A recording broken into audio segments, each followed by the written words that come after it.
Okay. Hey, hey, hey, okay.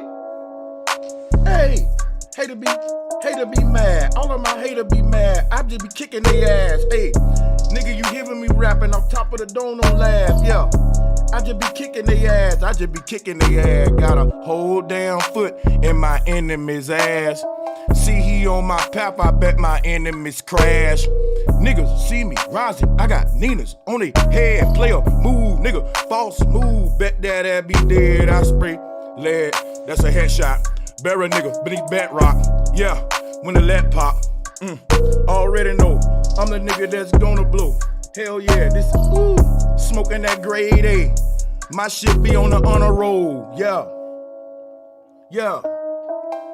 Smoking that grade A. My shit be on the honor roll. Yeah. Indian, Geronimo. Yeah. Woo, okay. What up, though? What up, though? Y'all know I just be fucking around. Look, I gotta loosen up. It's too early, man. Too early, man. Woo! Sure.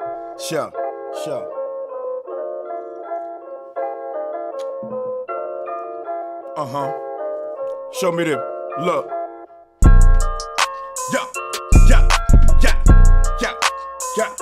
Yeah. Ahead of my time. You out of your mind. All of your niggas gon' drop on the line. It's my time, watch my clock, that's a Rolex. Everybody know a nigga like that slow sex. I like that fast head, but like that slow sex. Watch the time, it's my time, that's a Rolex. Head of y'all niggas, that ain't y'all niggas. Who the fuck gassing you? I'm letting y'all niggas. Woo, woo, woo, woo, woo. 205, that's the hometown bitch. 205, that's the hometown bitch. Hey, we act a monkey with it. Act a donkey with it.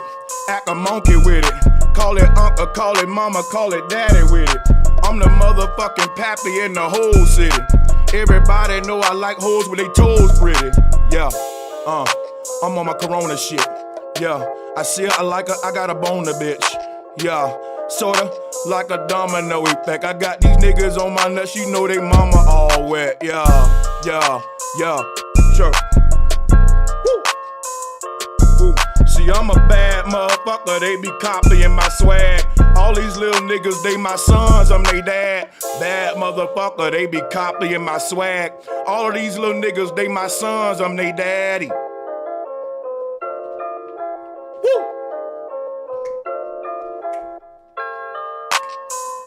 Woo, bitch.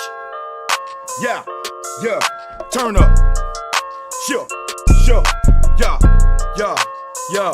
yeah. Say left punch, right bunch, I'm the shit. Black Panther motherfucker, we in the bitch. Yeah, left punch, right punch, I'm the shit. I'll blow a nigga head off, you play with me, bitch. Yeah.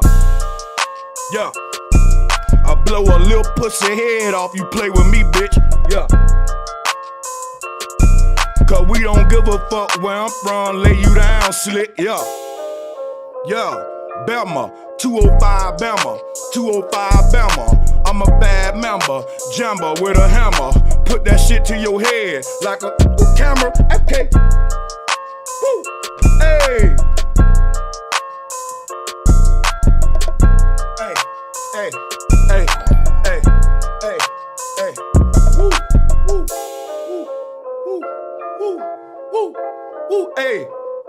Hey, this my morning workout, bitch.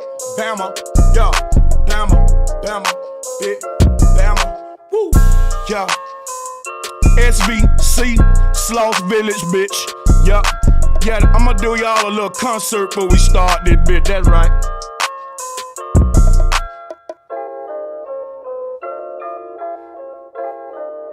Woo, smelling myself, nigga. 205 in it, bitch. I ain't got ratchet in a minute. Now that's for my people in Bessemer. See, y'all don't know nothing about these Bessemer streets. Bomb, please. Now, whoo, I feel good and loose. You know, only good coffee can do that to you. Now hit that like button. We're going to have a good time when I start the show like that now. If you from Alabama, put a 205 in the chat room. If you from Alabama, put a 205 in the chat room. We ain't got nothing but killers in Bama, man. I ain't gonna even lie. I ain't even promoting it. I don't care what city you niggas is from. It's not like mine, trust me. We like Chirac in a smaller space. So you're gonna bump into your ops every time. That's right. You just can't. Right. That. I love y'all. I'm just back talking stupid shit, right? I'm not a street nigga. I just love the streets I'm from because it made me a fearless motherfucker. But with that being said, I had fun opening this bitch up. That was a good workout. Becky hit me, and I was freestyling, playing around. It didn't make no sense, but it was fun. That's right. I just be bullshitting, man. You know you can't pay me no attention. I'm sitting up here jamming and shit, and I haven't even tweeted out my stream. Look, I'm playing too much. Let me put the word out that we live real quick. Put that word out, because I'm already logged in under the wrong damn channel. All right, good. I can share my link over here. Oops. All right, hold up, y'all. We about to get started. I'm too crunk on them.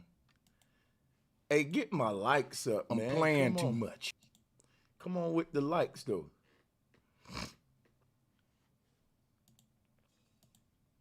Y'all ain't gonna share with the thumbs up? You ain't gonna share with the thumbs up?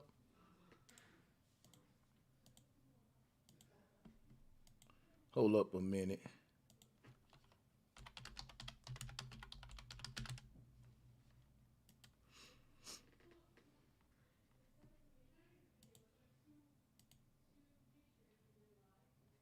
Yeah, y'all. Get the likes up real quick. Thank y'all for tuning in. Greetings, ladies and gentlemen of this beloved community. We would like to take the time to say thank you for your continued support. We humbly appreciate all donations in the form of Cash App, PayPal, Super Chat, Patreon, and or via channel memberships. All of your contributions are greatly appreciated. Again, thank you for all that you do to show your support.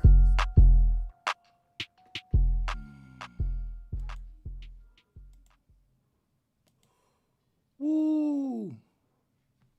If you like those beats that I was just playing, if you like the music that I was playing when I started the show, go to my website, right? And let's do some collaborations. If there's any artists out there looking for original beats, if you want to lease beats and you want to collab with me, do it, man. We can do that. You know what I'm saying? Attention all music artists, let's collab. To lease beats by Sanchez, log on to brosancheztv.com/beats-by-Sanchez. Click on package discounts if you are looking to purchase 2 or more leases.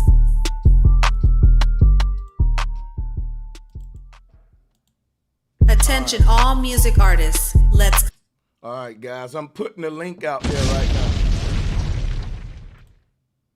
Putting the link out there right now.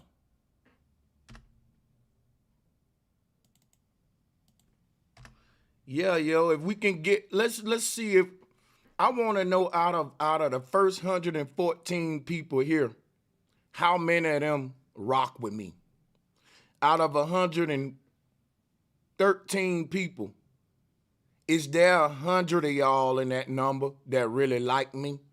If it is, get the likes up. I'm going to see if we can get 100 likes with 100 people in here. That mean damn near everybody that's the first ones, early birds to this show, really fuck with me.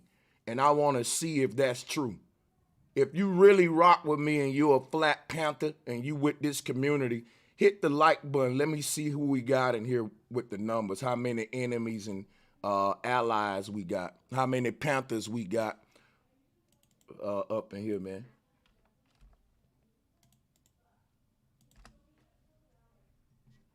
Oh, we got a few. We already at 84. We about to be at 100 already. See, I'm thinking it's a bunch of haters, man. These people that fuck with me. Let me drop a bomb. I'm thinking all my haters done beat my people in here. And they like, oh, no, nigga, I just forgot to hit the button. There you go. We went over 100 likes quick. I love you, motherfuckers. Thank you. This is some damn good coffee. This is called Brooklyn coffee, y'all. I ordered this shit from Amazon. It comes from New York. You motherfucking New Yorkers got good coffee, B. Y'all got good coffee, son. You know what I'm saying, son? I just want to go up to New York and I want to get me a fucking pastry with a good cup of coffee, son. Like, yo, you don't drink New York coffee. You drink New York coffee, son. Like, what's wrong with you? This is coffee. This ain't no coffee. You know what I mean? This is coffee, son. Like, real talk. Hey, yo, bro, Sanchez, have you had the world's strongest coffee? I don't think I had that yet. Send me some. I'm gonna drink it live for you. Hey, Cheers. I'll send you some. I'll drop a dono at the end of this shit. Make sure you can I'm about get to that cop, strong shit. Yo, I'm gonna cop that shit today. He said a world's strongest coffee. That's the name of the brand. It's organic. It comes from nature, and it's like 800 milligrams of caffeine for one cup. Bro, But I'm like, gonna look that shit up right now, bro. You get me excited. You lying to me, oh bro. no, I ain't fucking with you, bro, Sanchez. I wish I was lying to you. It's called Death Wish. Death Wish Company. I see him, yo. What a name. I like this shit already. I know I'm about to order some today, bro. Why you do this to me? Oh, shit, you talking about coffee, and I'm like, Yeah, bro. let me give you the real coffee. I'm about to order me some of this today. I just like the artwork. They acting like they gonna have this. When I drink they shit, I'm gonna get a, you know, you saw that dance I just did at the beginning? You telling me it's gonna be stronger than that, huh? Bro, it's gonna take you to a whole nother place in your mind that you didn't even know you could go to. I'm fucking with it. I like the Keurig cups. Oh yeah, they do got the Keurig cups. Oh yeah, brother. You just put me on to something now. All right, Death Wish Coffee. I'm gonna order me some. Yeah, I drink some. I go running. I listen to you while I go running, in the mornings. Like listen to you, and yeah, man, just vibing out. Let me drop a bomb. Hell yeah. I like that, man. Yeah, my brother. You know, hey, I ain't gonna lie. When I was doing my thing out there, when I was a listener, it was very important for me because, I worked long hours, my brother. Like when I was out there in the workforce, I worked these hella long hours, 12-hour, 15-hour shifts, overnight security, and doing security, you can't be watching on your phone. You can't be playing no video game like some jobs. They want your eyes on the prize. You're a security guy. You can't be, you know what I mean? So one thing you can do as security is listen to the radio. So the radio became my best friend. But I didn't like to listen to music though, because they just play the same songs over and over and over and over and over for a 15-hour shift. So I would go to the AM radio where they just talking and shit. And it'll be like white guys having deep ass conscious conversations. You have to find them like these little rare AM channels. And you stumble across one and it'd be like, this is Truth Talks Radio. And, a lot going on in America today. And you know what I'm saying? Shit like that. And I used to be on those AM stations just listening to whatever truth I could. But it was always controlled truth, but it was something though, and that's what got me in the concept of doing 9-hour, 10-hour streams of just talking. because these guys would be on the radio like my whole shift, 12, 15 out AM stations, just, you know, with the programming going, you know what I'm saying? But yeah, salutes to the panel, man. We just, you know, casual here today. Salutes to everybody. What's on Peace, y'all mind? bro. How you doing today? Oh, I'm doing good. Hopefully we can get some smoke from my brothers from different paradigms up today, and we can get some jewels. Salutes to all of you brothers on the panel. Thanks for coming. Let's drop a bomb. Hell yeah, bro. These are my favorite type of joints right here. These open discussions with the round table. You know, we them knights. Man, you already know we them knights at the round table. Everybody else got a square table, Jaster, man. You know all them brothers got a square That's right. They all got a square table. What's up, bro, Sanchez? What's up, Justin? What's up, panel? Random in the house. What's good, What my up, brother? Rando? Hey, what's up? Hey, real quick, bro. Hold on, let me shut my window. Real quick, man. I wanted to ask you a question. Have you ever this is just random as hell for real. Have you ever Random thoughts. have you ever hopped on that dude Zachary Hubbard's channel and challenged him?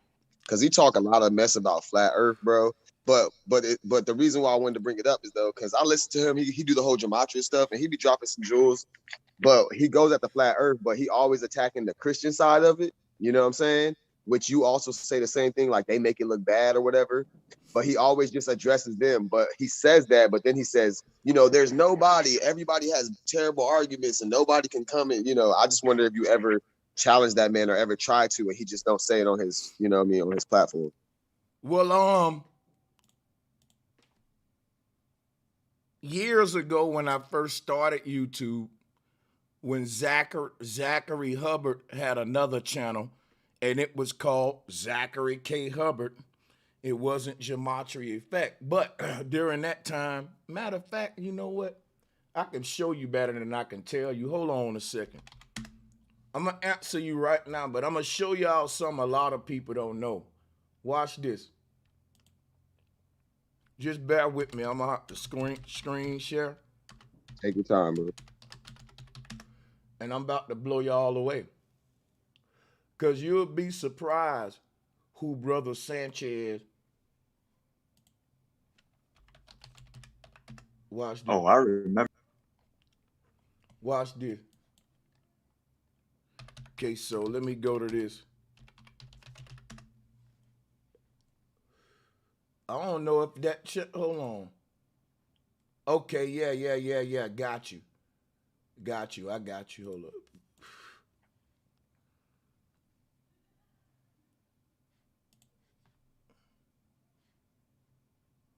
Watch this. Welcome back. All right. Let me screen share this.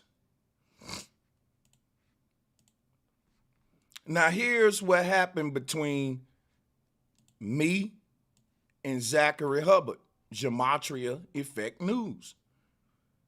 I never really got to speak with him the way I want to. I would like to. I don't have no problem with him. But I think after this video, this kind of did it for me and him. But this was 3 years ago. So I'm a man and I'm willing to put this behind me and have a conversation with him and not even bring it up. But in this video, I really felt kind of disrespected. And I think maybe he felt disrespected to some shit that I may have did to him. I forgot. This is so long, it's stupid. I don't even know what the beef was about. But he said, okay, at this time I was with RFG. Him and RFG was beefing. And if this get to Zach, I want Zach to know this right now. That me and Zach was beefing because him and RFG was beefing. I didn't really have a problem with Zach. I think Zach started, you know, of course he disagree with flat earth. And I come at people who disagree with flat earth. So I may have came at him to challenge him back with his stance on flat earth. But I know that I heard that he was Jewish.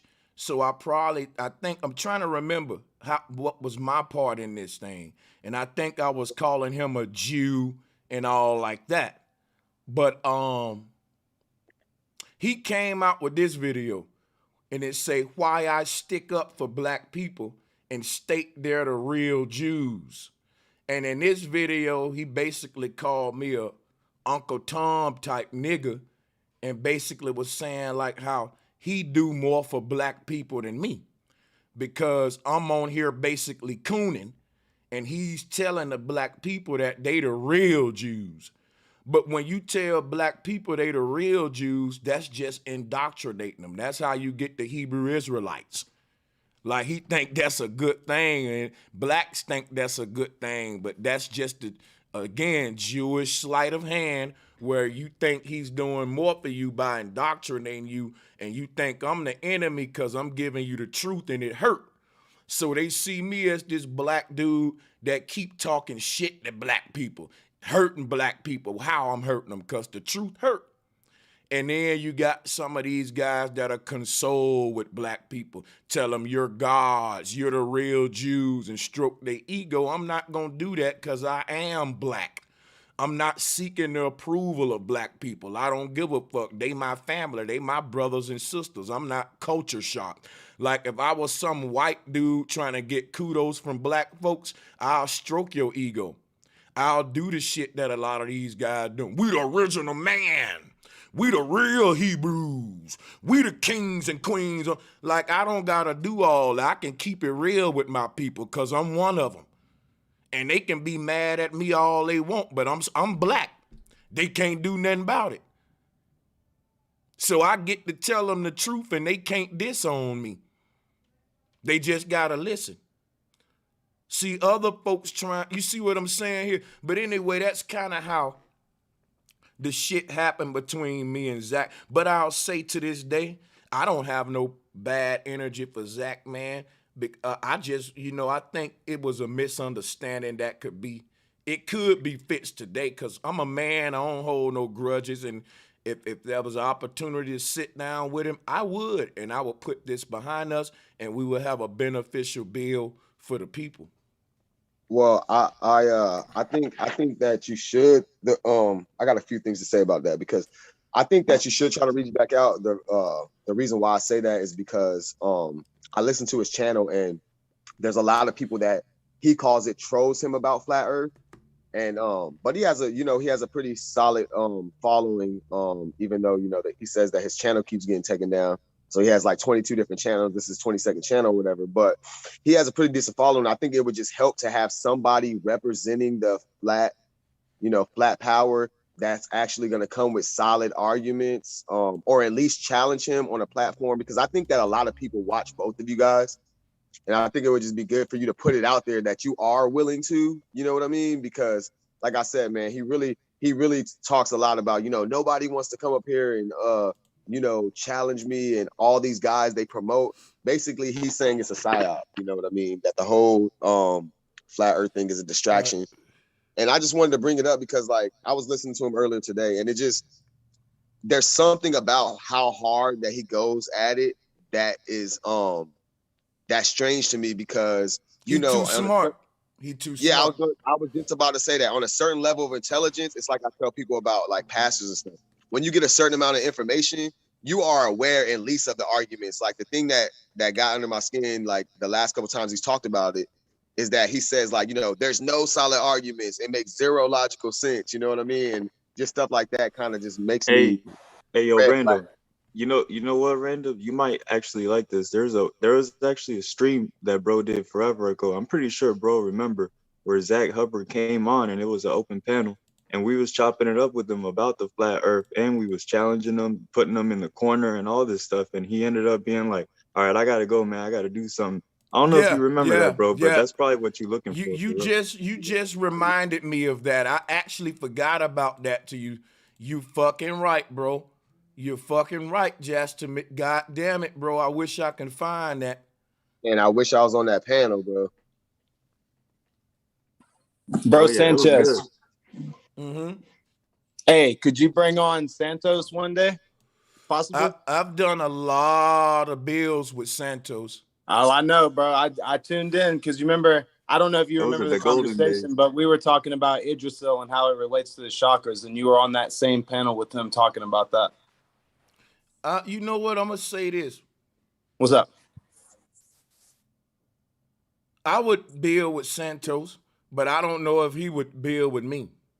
See Why you here, say that? Yeah, because when me and Santos did our streams together, the energy was like, well, bro Sanchez, you finally met your father, Santos. Now shut up and let him show you how it go. And I wasn't having that, right? I was over there debating Santos on them shows, like, no, you wrong on that. Like the energy Santos have garnered is almost like you can't question him. He can question you and critique you. Like y'all didn't see the Martin Kenny presentation, and at the end of it, how it was critiqued by Santos, and and like bro, no, and I don't get into that. You're a man, I'm a man, he's a man, and we're all students and teachers of each other. So I can teach you and learn from you, and the same with me. And when I see one man that they trying to put up like sad guru or some shit, I tear that shit down quick. Like if I met the Dalai Lama, I'll fucking treat him like anybody else. The people in India be want to kill my ass. Cause I be fucking talking to him, yeah, my nigga, man, like I don't give a fuck about these esteemed, like they put Santos to a level to where it was disrespectful because I was challenging him and questioning him when really that should have been respected. It should be respected that we challenge each other and not always agree just because you're Santos Bonacci, right? Yeah, it's because people like Santos and people like, I'm not even going to say it, because this is a dude that I want you to go after still is Billy Carson. I fucking do not like Billy Carson. Yeah, but that's neither here nor there. I go at him all the time. He's a big pseudoscientist. Yeah. Oh yeah, man, and he definitely preys on black people's fucking hopes and stuff, just like what you were saying. They he does it in a different way though. He does it with like the whole alien blood, like we are gods, that type of shit. And yeah, man. I mean, like he's just one of those people that you first get introduced to. Like he's honestly the reason I found you, like a few years ago. Because you made a video exposing him. Do you remember that? Mm-hmm. Yeah. So he's how I found you. So, I mean, they all serve their purpose, but they're all fucking pseudoscientists. Most definitely. Pseudo judo. What's good, Rogue? I see your hand raised there. Go ahead. Unmute yourself and have at it. Hello, everyone, including Bro Sanchez. I wanted to speak about, I'm gonna say an epiphany that I had about flat Earth. And if you were, are you able to pull up a picture? Let me get the screen share back up. Yeah, I got you. What you want? It's gonna be a picture of that astronauts claim that they're seeing curvature. You mean the Earth from space? Yes. Got you.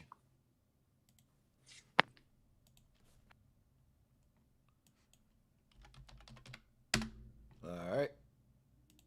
Let me pull up my screen share on y'all in, and we should be good. Hey, people, if you're just coming in, hit that like and share button. Now, think we should be here. All right, cool. Down there we go, my brother. You asked for it, you got it. Talk to him.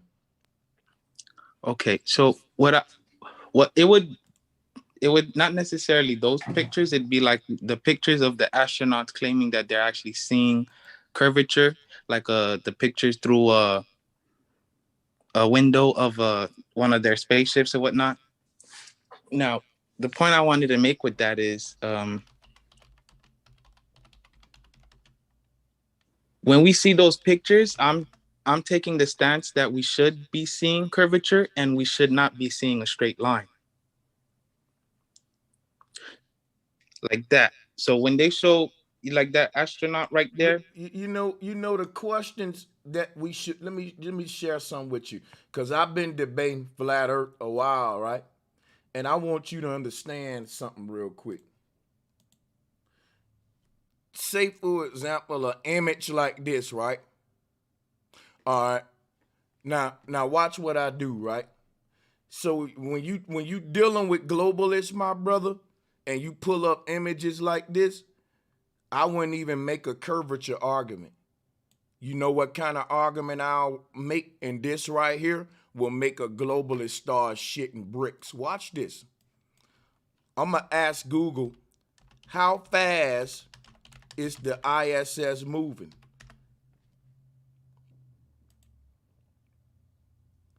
Listen, the ISS is moving at 5 miles per second. Listen, guys, I didn't say 5 miles a minute. I'm going to say this again.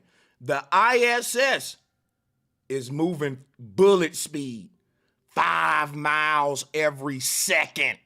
Do you see this? Oh my God. It's moving 5 miles a second. Now check this out. He working on it, y'all. Just fine.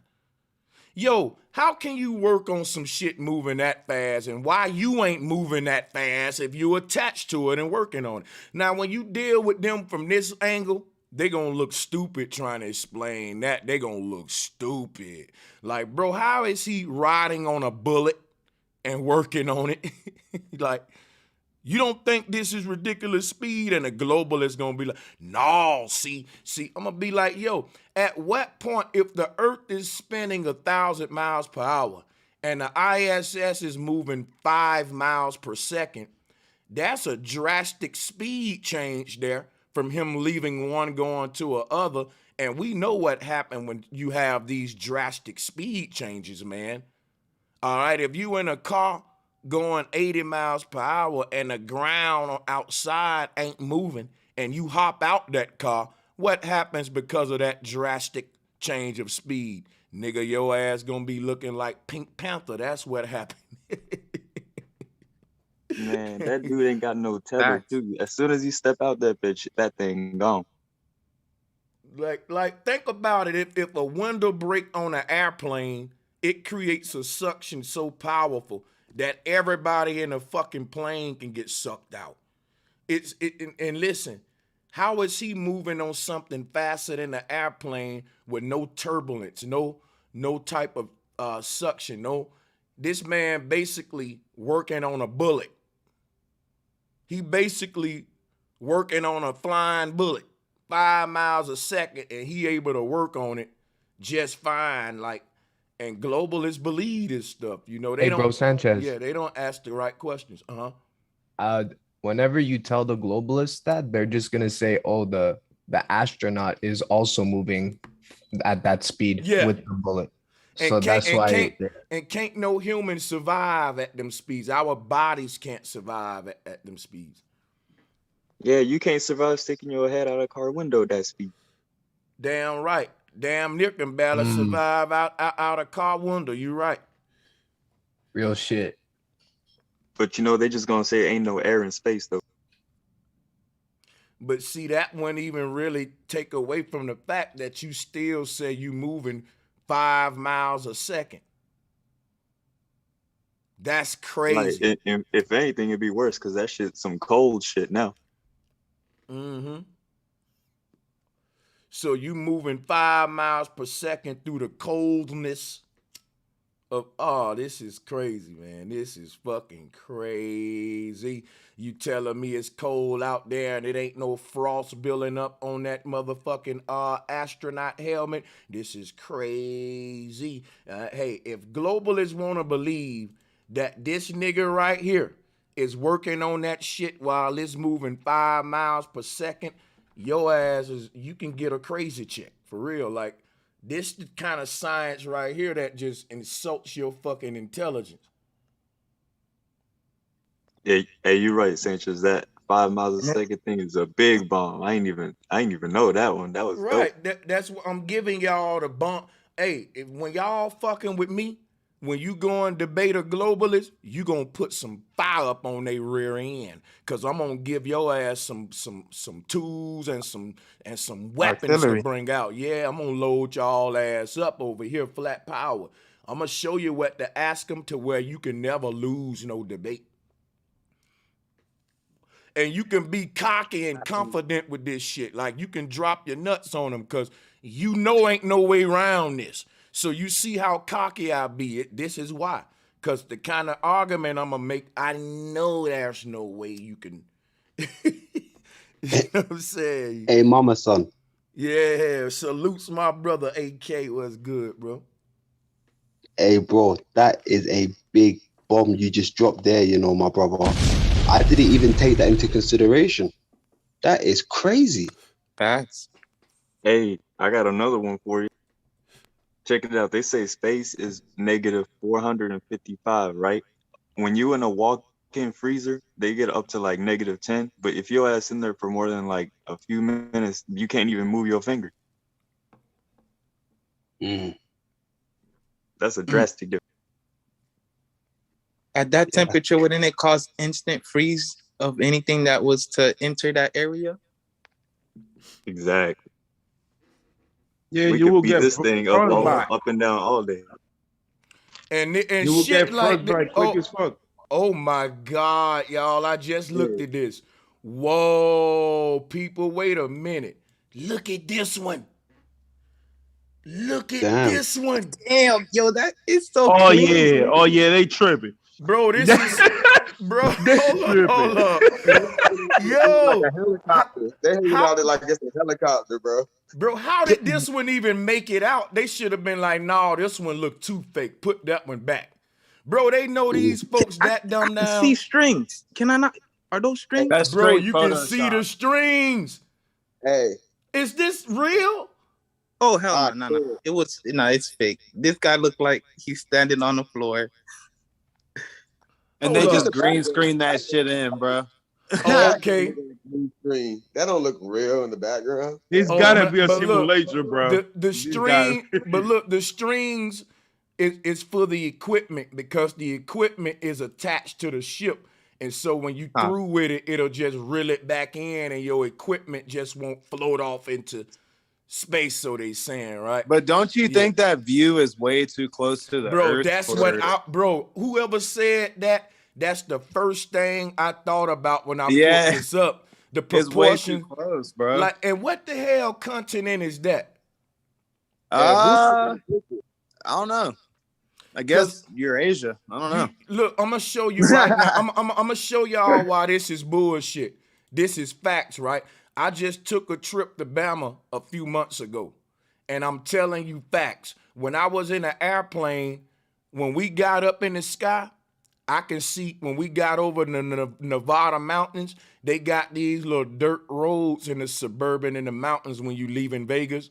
And the dirt roads from the airplane look exactly like we see them in this picture, the same proportions. When you get up in the sky, these dirt roads look like little spaghetti noodles on a continent.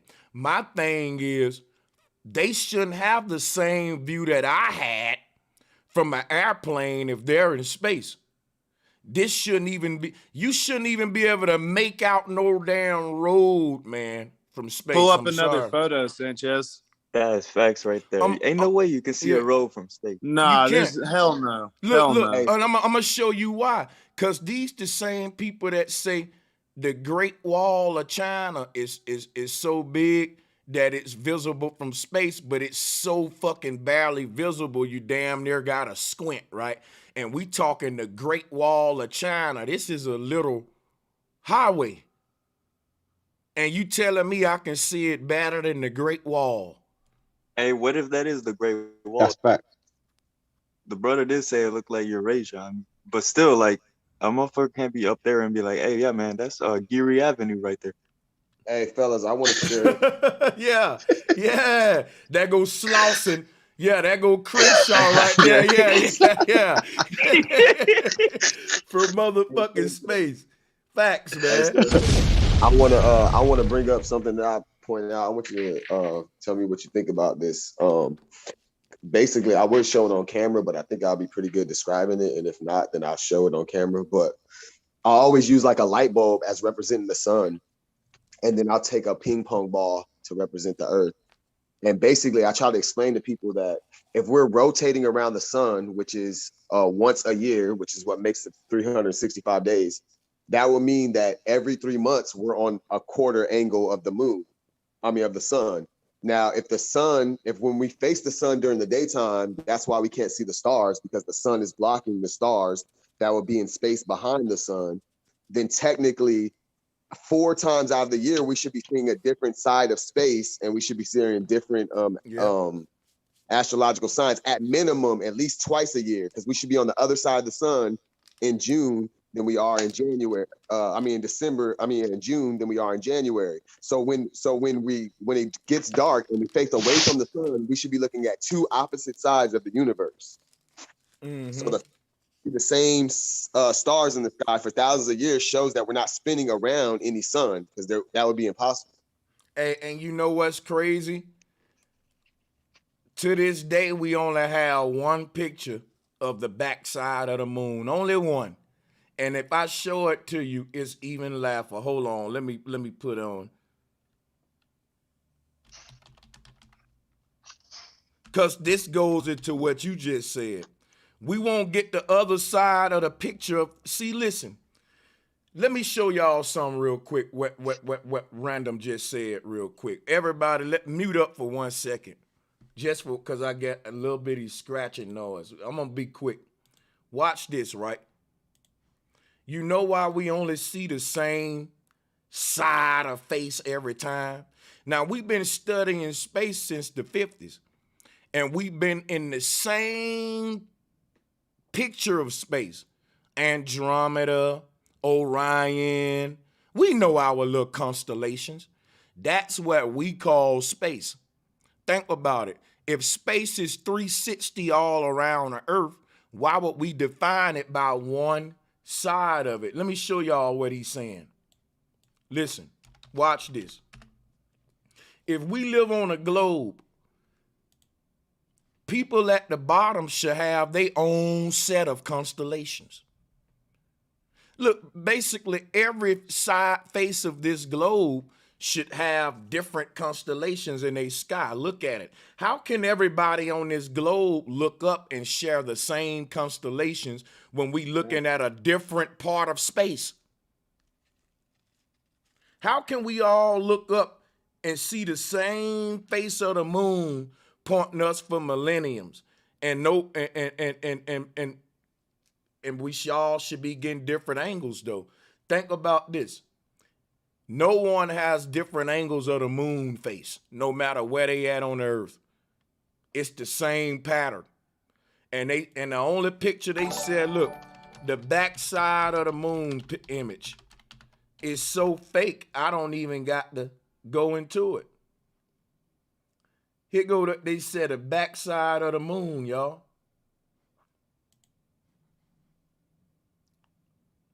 I remember when we first was going into these, fake as hell. Look at that.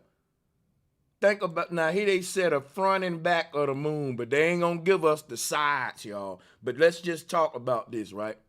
Far as we know, this the only face of the moon ever been seen for millennia. Now they just came out recently. When was this?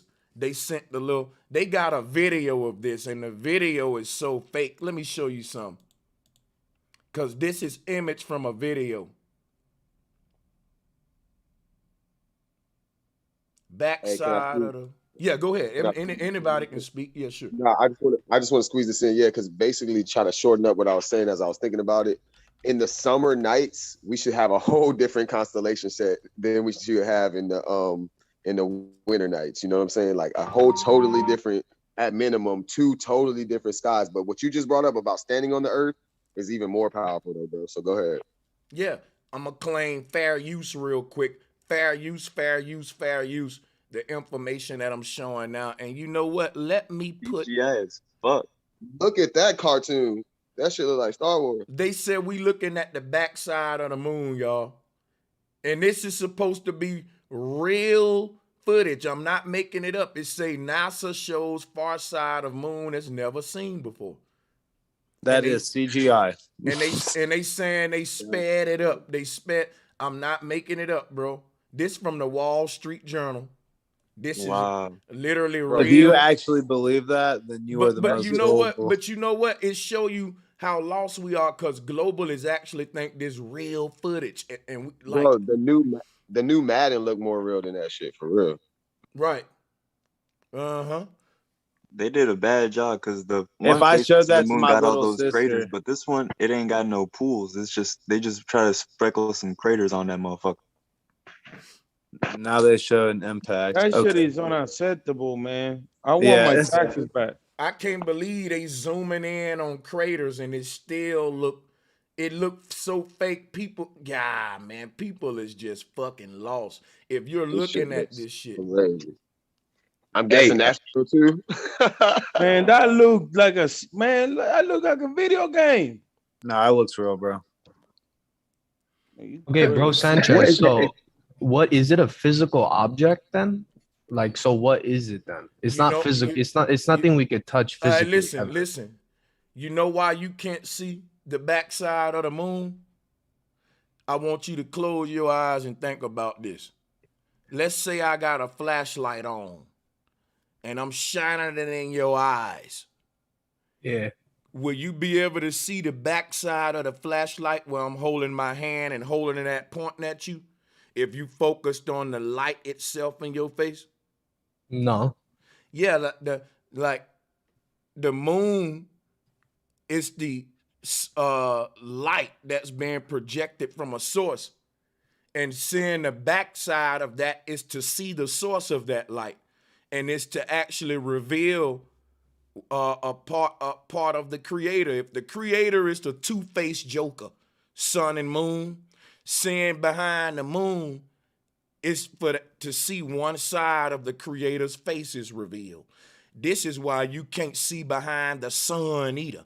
The sun only show you one face too, but they never question that, right? They never talk about that, because the sun, according to them, is a big fireball spinning, and you can see all sides of the sun if you happen to go to it, and it's three-dimensional. But the sun and moon are not three-dimensional. It's like an open gutter. It's a stargate. It's a two-dimensional portal. It's like a doorway. When you walk into your house, the doorway, it's an opening. That's it. And so, this why you can't see the behind. It's like this, right? Let me show you something.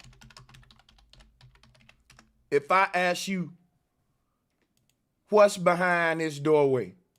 And why can't we see the other side of this doorway? You actually got to walk through it to see what's beyond it. In this two-dimensional scenario I'm giving you now of a doorway, this would answer your question on why nobody can see what's behind the sun or the moon. They are gateways. It's a two-dimensional portal into a whole nother room. And when you walk into the sun, it's like walking into this room of light. The sun ain't the actual source of its light. The sun is like a moving doorway, but the light is coming from inside the room that's behind the doorway. What if it's inverted though? What if it's exactly the opposite? Like almost like, I don't know how to explain it. Like we're in it and the light from the sun is like almost, it's like looking back in. It's like inverted. Well, once you realize we've never been past the firmament, like you realize all this is bullshit. You know what I mean? Mm-hmm. Right. I'm just saying when you stand in the firmament. And that's what I'm saying. The firmament has holes in it. The sun and moon are the two biggest tears in the firmament. They're allowing the lesser light and greater light to come in from the light of our day, and our world is lit by the heaven above us, y'all. Let me see what I'm telling you is this. Sunlight and moonlight, when the sun go away during a solar eclipse, the sun disappear. But you know what? It's still light outside, because daylight and sunlight are two different things.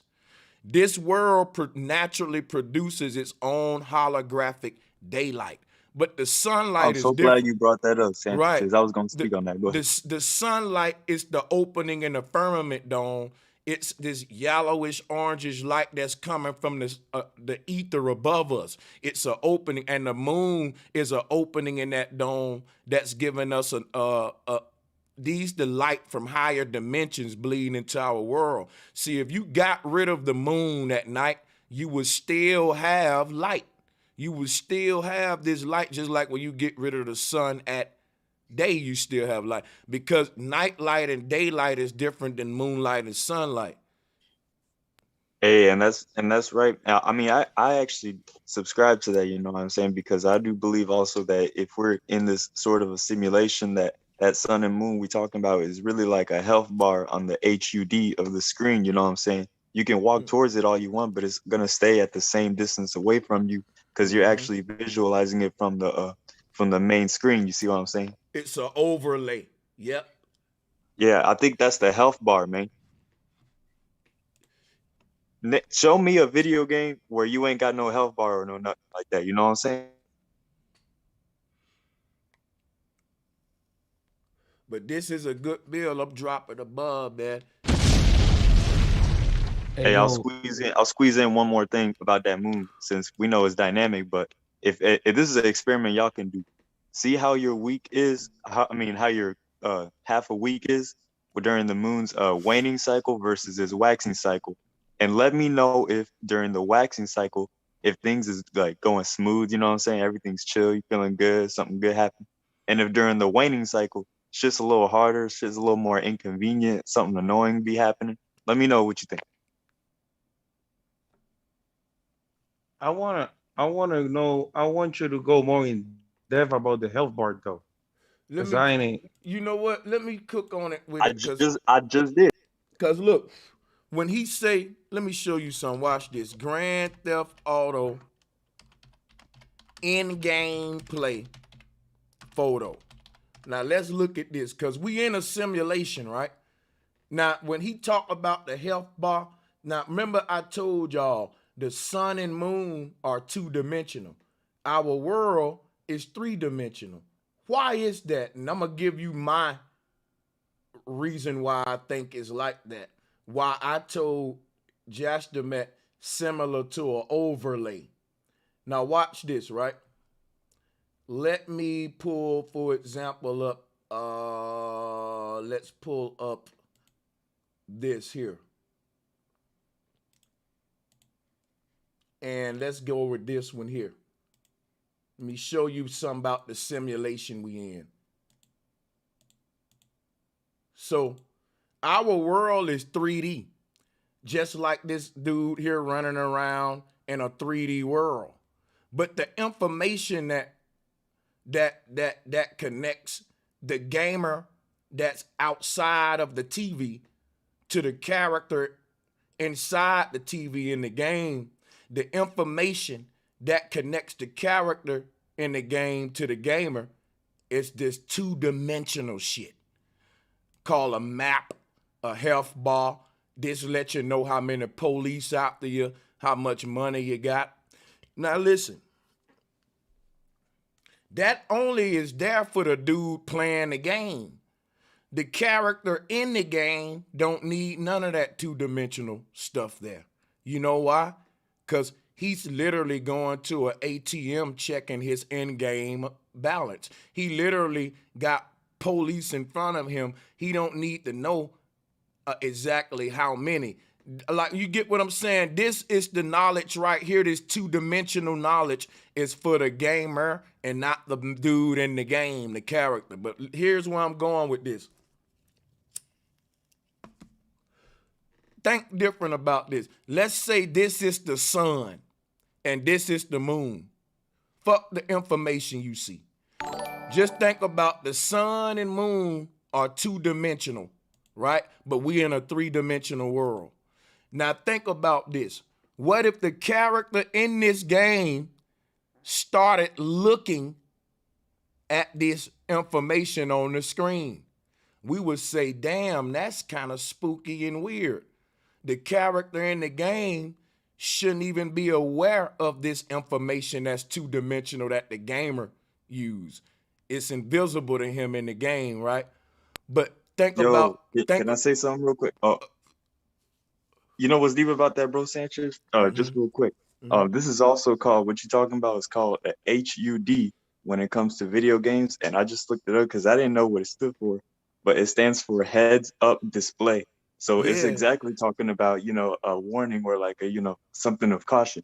Yeah, so look, the moment this character in the game start looking at this information and become conscious of this stuff, that two-dimensional portals on the screen, guess what? He's gonna run back toward the gamer. It's like if I'm a painter, I'm a creator, and I paint a 3D reality on the canvas.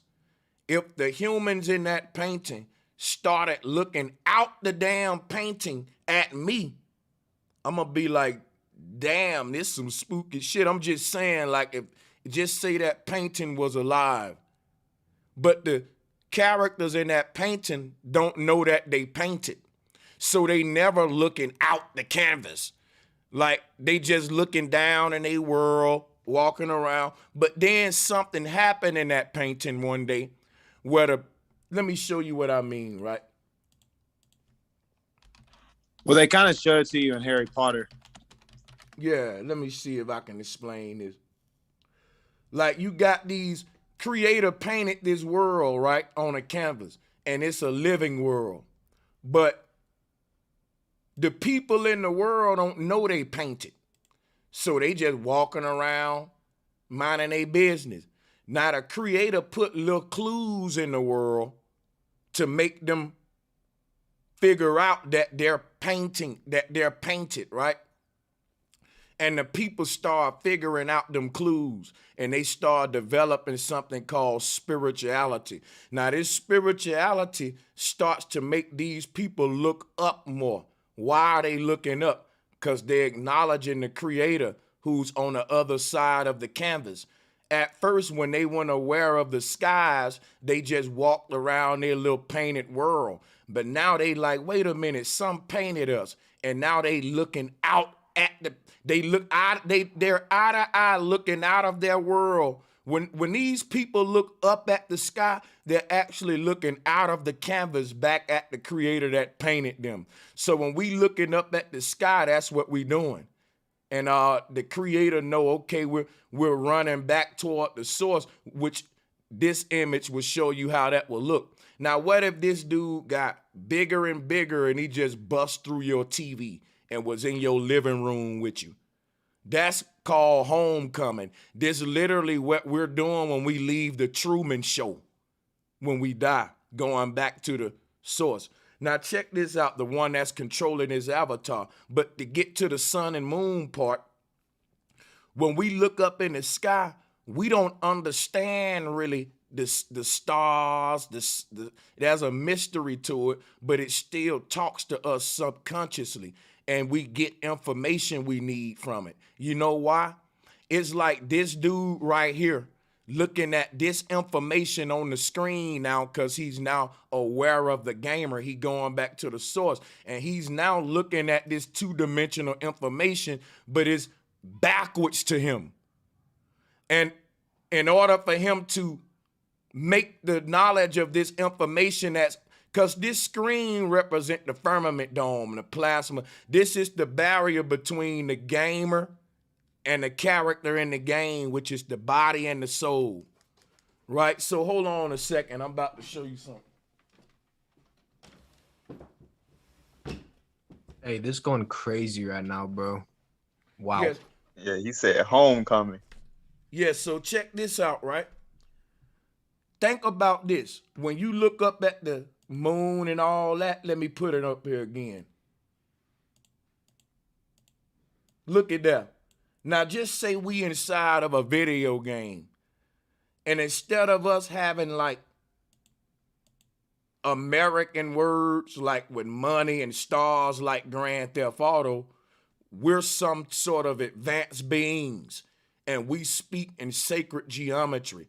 with this lost knowledge of the sun and moon and the way they move and the moon phases and alignments of stars was our original soul language. But when we came into the flesh, we tap into that in a subconscious way, which means we know it, but we don't know it. Like it's something about it to where we can't explain it, but we know it though. It's almost like a fish that's born and it knows how to swim, but it don't know how it know how to swim. It's like, you know and don't know. It's a paradox created. But check, the baby don't know how it know how to go to the breast or this stuff. It just know it, but not how it know it. But think about this, right? That's called a subconscious awakening. This start to unlock muscle memory in us where we start to make actions without the brain's memory. We're using the soul's memory. And this stuff happens innately in us with the stars and moon. And we even got a whole system of astrology based on how our behavior change with the changing of the stars. And that's what I mean about this subconscious part of us that's carrying out its reality. And we even say we got to align ourselves with the stars in order to be calibrated to that higher self. But just to make a long story short, if you were stuck in a video game and you were to look up and out of the video game, the information, I don't know what's happening, but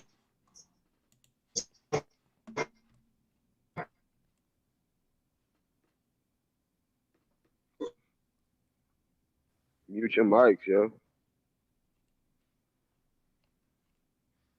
Yo, so if you were stuck in a video game and you were looking out at the wall, if you was looking out like, hold on. Who is that? Who is that? All right, so look, if you were stuck in a game and you were looking out like this dude is at the one that's controlling you, the higher self, right? This is the puppeteer. So check this out. This information on the screen will look two-dimensional to you in a three-dimensional world. In fact, when you looked up at the sky, that'll be the only two-dimensional aspect in your three-dimensional world in a simulated video game like this. So you will notice that when I look up in the sky, all of the signs and language of the heavens appears to me as two-dimensional from a two-dimensional standpoint, just like this information on the screen right here. See? And then just like the doorway that I just showed you. Because what happens when he busts through the TV and look back into the game? He's going to look at that two-dimensional information that was backwards to him. He couldn't understand it for real, but he knew he had to go toward it, right? So he's going to come back on the outside of the screen, look back into the game, and now he's able to read all of that two-dimensional information the right way and make it out. But at that point, guess what? He's already out the game. It's almost like the mysteries of this game weren't revealed to him till he made it out the game. But the information that revealed those mysteries to him when he came out the game is what led him out the game when he was in the game. So check it out. This two-dimensional information in the heavens, he didn't know what it mean. But once he got outside, he said, now I can read it right. What was it telling me? It was telling you to get out. So even though you couldn't understand it, you still applied the action, trying to understand it. think about it. If our mysteries of the stars is what keeps our soul saying, I want to ascend out of here to see what's beyond. You can't crack the mystery of this world while you in it. Your soul know that. So your soul passed through this world, and what's happening now is we're climbing the stairway to heaven. Because what the soul is saying is, I exist in a valley, and I don't know what my city look like. And what the soul is saying is, I want to see what this world look like that I live in. And the only way the soul can do that is climbing to a vantage point. This life is the soul's climb to get to this point where we call Mount Meru upon death, where it can finally look back at this world and the mystery will be revealed of what this world was. We won't solve that mystery fully in our lifetime, no matter how smart we are, even me. We won't be able to do the ultimate science project and scientific method till we get out of the body. See, this kind of science leads the soul out of the flesh. It creates a dimensional split within a person. This kind of science, you can't do the last experiment to figure out this answer until you die. That's when Brother Sanchez gonna say, well, I was right. Or I was wrong. Now check how deep this is. The crazy thing about it is, the information we can't understand is what we're questioning. And the root word of question is quest. Curiosity killed the cat. That's a good thing. You know why? You got to kill this particular layer of yourself to resurrect the higher one. You can't see this realm inside the body that limits the consciousness within this in this realm. So now you have to shift the consciousness to the higher self. Why they call it the higher self? Because think about, let's go back to this video game. Who would be the most high? It'll be the dude in the living room with the controller in his hand. Think about this, right? See, I'm about to blow you away with this. In the video game, this dude looking up at the sky. But check it out. When he start to look into himself, that's when he journeyed to the sky. So that's why I'm showing this picture. Because the way out the game is up, but he's running inward. That's what I'm saying. That we're trying to get out of this world through ascension, through the sky. But how are we doing it every day? Asking questions that lead us inward. So, hey, bro, you know, yeah, this is my bad. This is a dope ass build. But I want to tell you that, like, I honestly think us having these conversations online about the simulation theory is actually bleeding into Hollywood really deep right now, because I just watched this movie with Homegirl last night called Bliss with Owen Wilson, and bro, no shit, it drops all the same jewels you've been dropping. Like, yeah, you know what? Every time I do a big thing that go deep and push the limits of consciousness, I see a new little movie come out where they throw something together with the same concept. I've been saying that a lot. You know, I'm going to tell you something. Bro. Bobby Hemmett said some long time ago. Bobby Hemmett said, believe it or not, y'all, the conscious community one directing Hollywood. He said they get all their ideas from us. Now, at the time, I wasn't a teacher. I was a student. I was listening to like Bobby Hemmett and all them. And when he said that, it was, I didn't think none of it for real. You know what I'm saying? To me, it was like, you know, we are a little egotistical in the conscious community. That's just my good teacher, Bobby, getting his work on. You know what I'm saying? I ain't really think nothing about it. Like, I you know what I'm saying? I ain't really believe it like that is what I'm saying. Or disbelieve it. It was just like one of them things where, yeah, he just, You know, when we Man, I teach. totally believe that now, Yeah, bro. yeah, They yeah. I even totally they even believe it. slide Yeah. in the shit we be talking about how like in this movie about simul. I ain't gonna spoil it or nothing, but they were like, yeah, my auntie once told me that the world is just a tortoise that's standing on another tortoise that's standing on another tortoise. So I was like, okay, they threw in the Hindu cosmos in there, Yeah. but then they also Yeah, alluded to the I fact that like want hey, they alluded to the fact that your like living room could be a corporate office on a higher plane or a lower plane. You know what I'm saying? I'm like, damn, these niggas paying attention though. Yeah, buddy.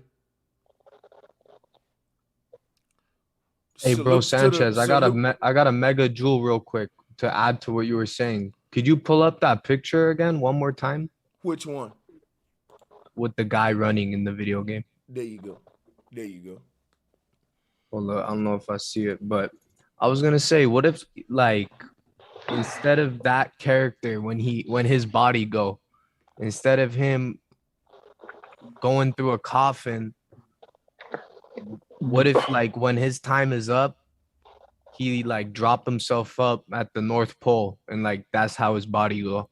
You know, like he just like I'm not saying go kill yourself, but I'm saying like would you rather end it like in a you know what I mean? Like just go to the center, bro. Go to the Hey, energy. check this out. Let's talk about the video game with what I'm showing on the screen because you make a point, right? Check the screenshot out. You this the rules, right? If you die in the game, you'll respawn in the game.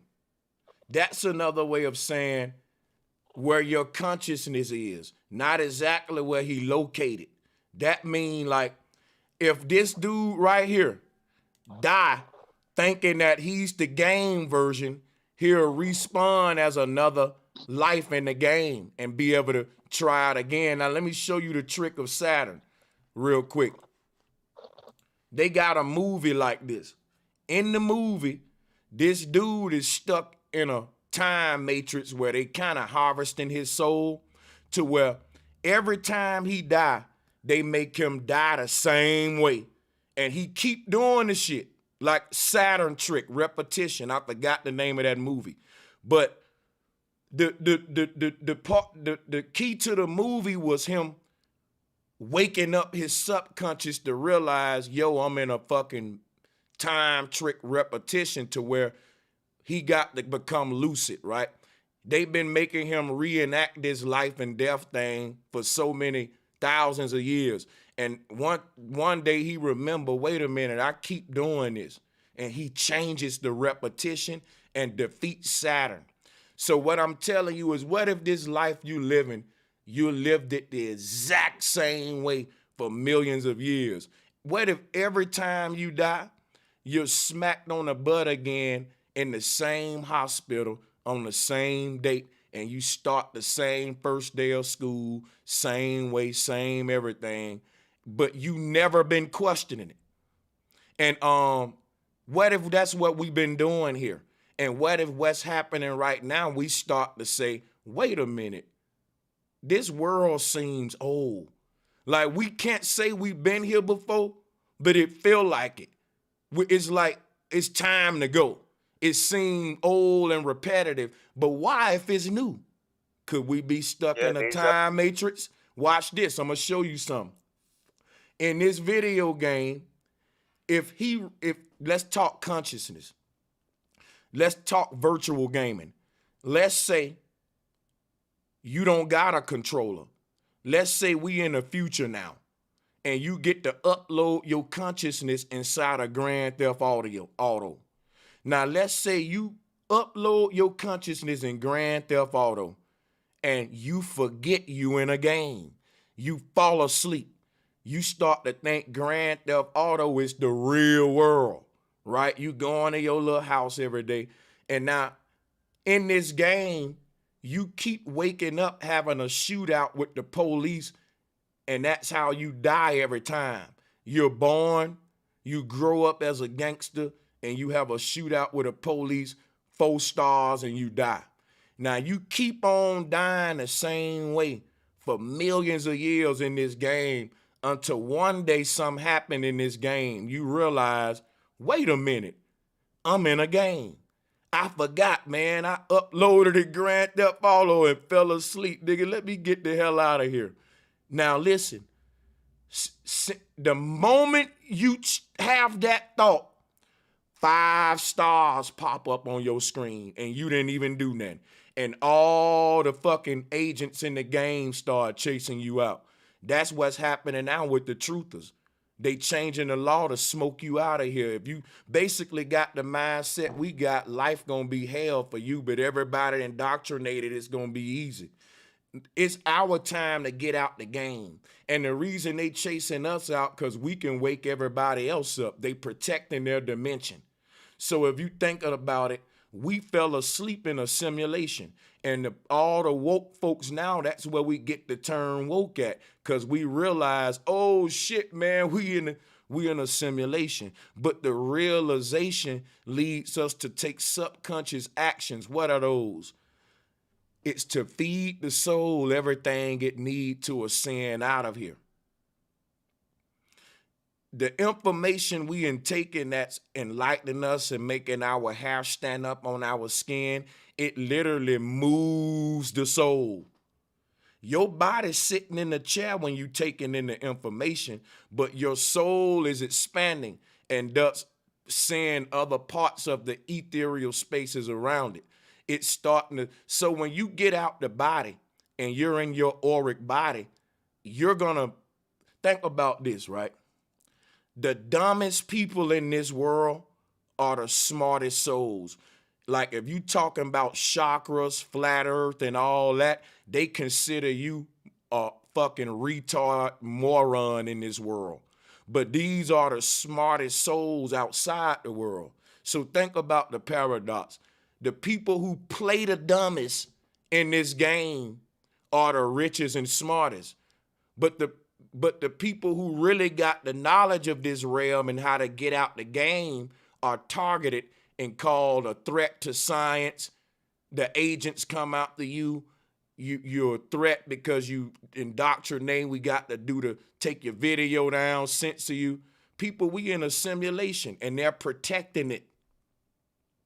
So let me ask you this, Sanchez. Since you say then that, would you say then that the reason for the expansion of the consciousness in order to leave the video game, one method of that would be directly towards the astral projection? Because I imagine that that's the closest you can get slipping between the ethereal realms to actually be able to come up on the control panel of this whole shit. You know what I'm saying? And so if the conscious expansion would be the goal, I feel astral projection would be the goal of out of here.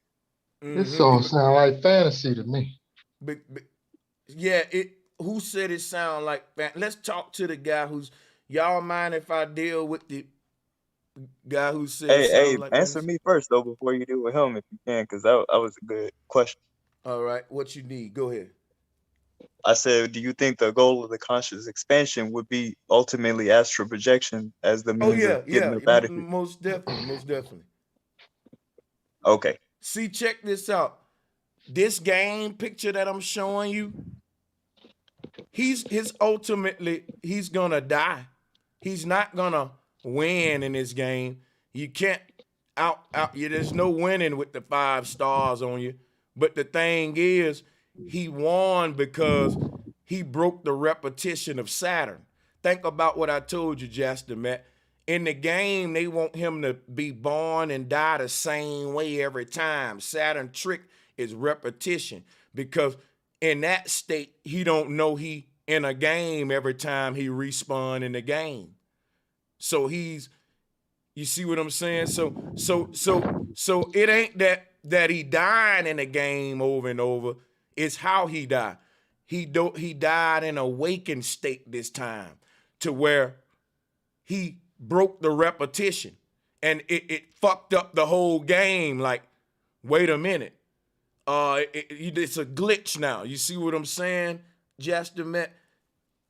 What if you make that glitch? What if you make that glitch by going to the North Pole? Because we know that we can't skip over it was somebody before you, Daniel. I'll let you get it back, but I want to be fair. Just be patient, everybody. We're going to get everybody in. Some people may disagree. Some people may agree. But I do want to let the people who disagree have the floor so it actually move the bill forward. Now, pro-black was out the Jasta, man, and I want to respect the brother. Go ahead. Hold your thought, Daniel. You have the floor.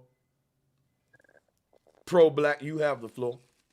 Yeah, it's a lot of this stuff that you're saying about the North Pole and video game reality and animation and all that stuff. It just sounds like things that, you know what I'm saying, made up like a sci-fi fiction movie. It doesn't sound like reality. It doesn't sound like reality. There you go. That's right. Hey, drop a bomb for that brother. He's in the. There he go. He hit it right on the head. Hold on a second. So the reason it don't sound like reality and it sounds like sci-fi is because the truth is stranger than fiction. And often what we see in sci-fi is just the future reality they preparing you for. Like the Jetsons was sci-fi. Cell phones used to be in a sci-fi movie, and it like there were people that they called 10-4. What about hold on, let me just say this.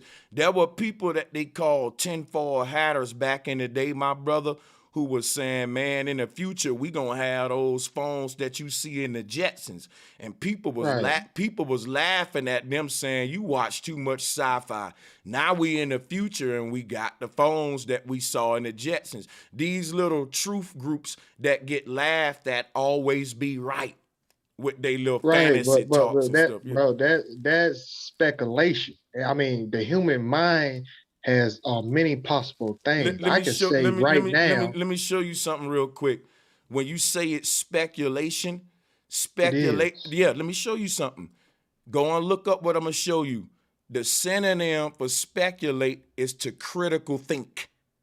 Okay. So that's called critical thinking, and it explains why these people are always right. They're critical thinking, their reality, and they're ahead of everybody else. So the man who said we're gonna have cell phones and he got laughed at, he was critically thinking. He said, damn, if they can make this technology work in a sci-fi movie and they already imagine it, then obviously they're manifesting it, and it must be some kind of future technology we're getting a glimpse of here. And somebody said, you know what, based upon my hypothesis and speculation, I think we're gonna have cell phones in the future, and they were right. Well, that's true what you're saying, but it had to be somebody to make it possible. Anybody can come up with a wild idea. We're not arguing that. We're not arguing about that, though. I can come up with an idea right now to make vehicles run off air. But first, I got to come up with a way. I mean, I can. Let me show you something. Let me show you the point you're missing. If you make a car vehicle that run off air and you think of that new idea in your mind, you ain't wait. Let's say you haven't made it yet, but you got the idea in your mind. Now, what if Looney Tunes call you and be like, yo, that idea of the car that run off air is so fire, we would like to put it in our cartoon and show the concept of a car going off air. We're going to have Bugs Bunny in it. Now, what if some little 10-4 hatter look at that cartoon and be like, you know what? I saw a car that run off air in Looney Tunes. That I believe they actually thinking about some shit like that. They may come out with that in the future. He would be right.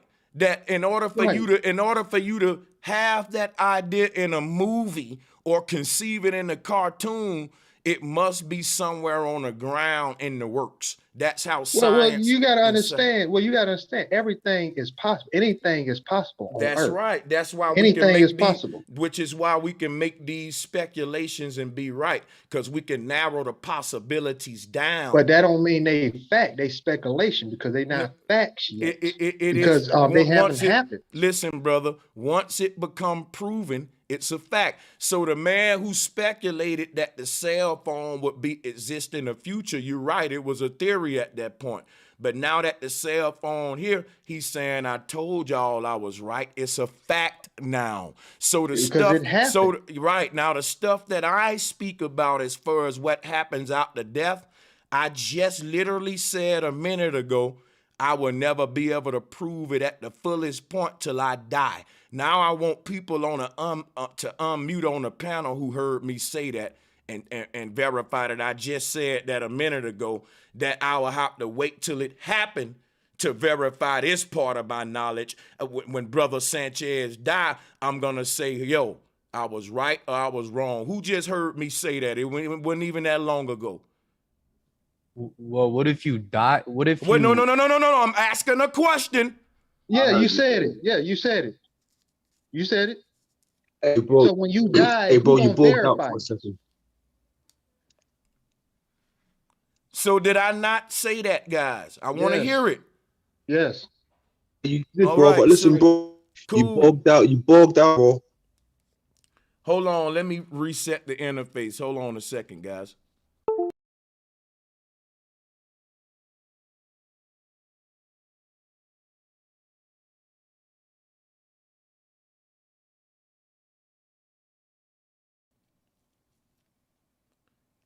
Yo, can anybody hear me?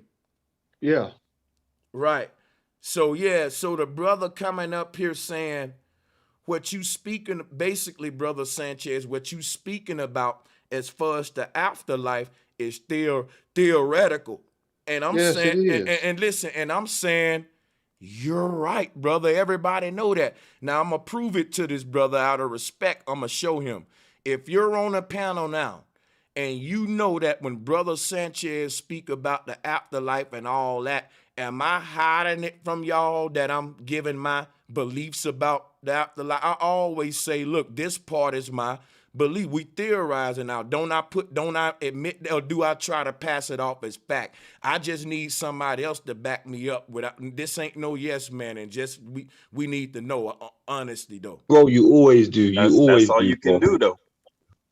We should be smart enough to realize that it is beliefs anyway. Right. Unless it is about flat Earth, you know what I'm saying? That's what Yeah, we but do. now out flat here. Earth, that's the truth. But all what's gonna happen when you die and all that pro-black, that is me trying to. I'm going with what the ancestors believed about what happens when you die. So I'm not even like, I don't have no ego. I'm telling you that the ancestors was speaking facts when they was talking flat earth. But when they was saying what happened when you die on the flat earth, that was when they was going into their beliefs, if you ask me. And I adopted those beliefs when I adopted the facts that those beliefs was based on, which is flat earth. So yes, I do have a set of beliefs that's based on flat earth, what happened when you die on a flat earth, but it's based on the facts that we are on a flat earth. Now, since I know I'm on a flat earth, I can start formulating beliefs on why I think it's... Okay, so go I ahead, don't think sir. you want to have a flat earth and globe earth debate. That's going to be a little tough for you. You might want to go prepare see, for that look, one. see, my perspective is from a pro-black perspective, that everything that we know, that we've been educated, is from the white man. Right. That everything that Okay. we know, he has taught us, and everything, and most of the stuff that's known is hidden in the Vatican library. So we don't know everything. Most of the stuff we know is what they want us to know. Yeah, I know. So I know a lot of things that they don't want us to know too, my brother. Right, in the Vatican library. No. In Sanchez's library. Well, you know what I'm saying? The thing about it is, you know what I'm saying, they had a hold of the taking over the world first, and they hid a lot of the information in the Vatican vault. So everything we know about Christianity, the earth, is what they want you to know. It's not what is really known. That's the reason why they only allowed.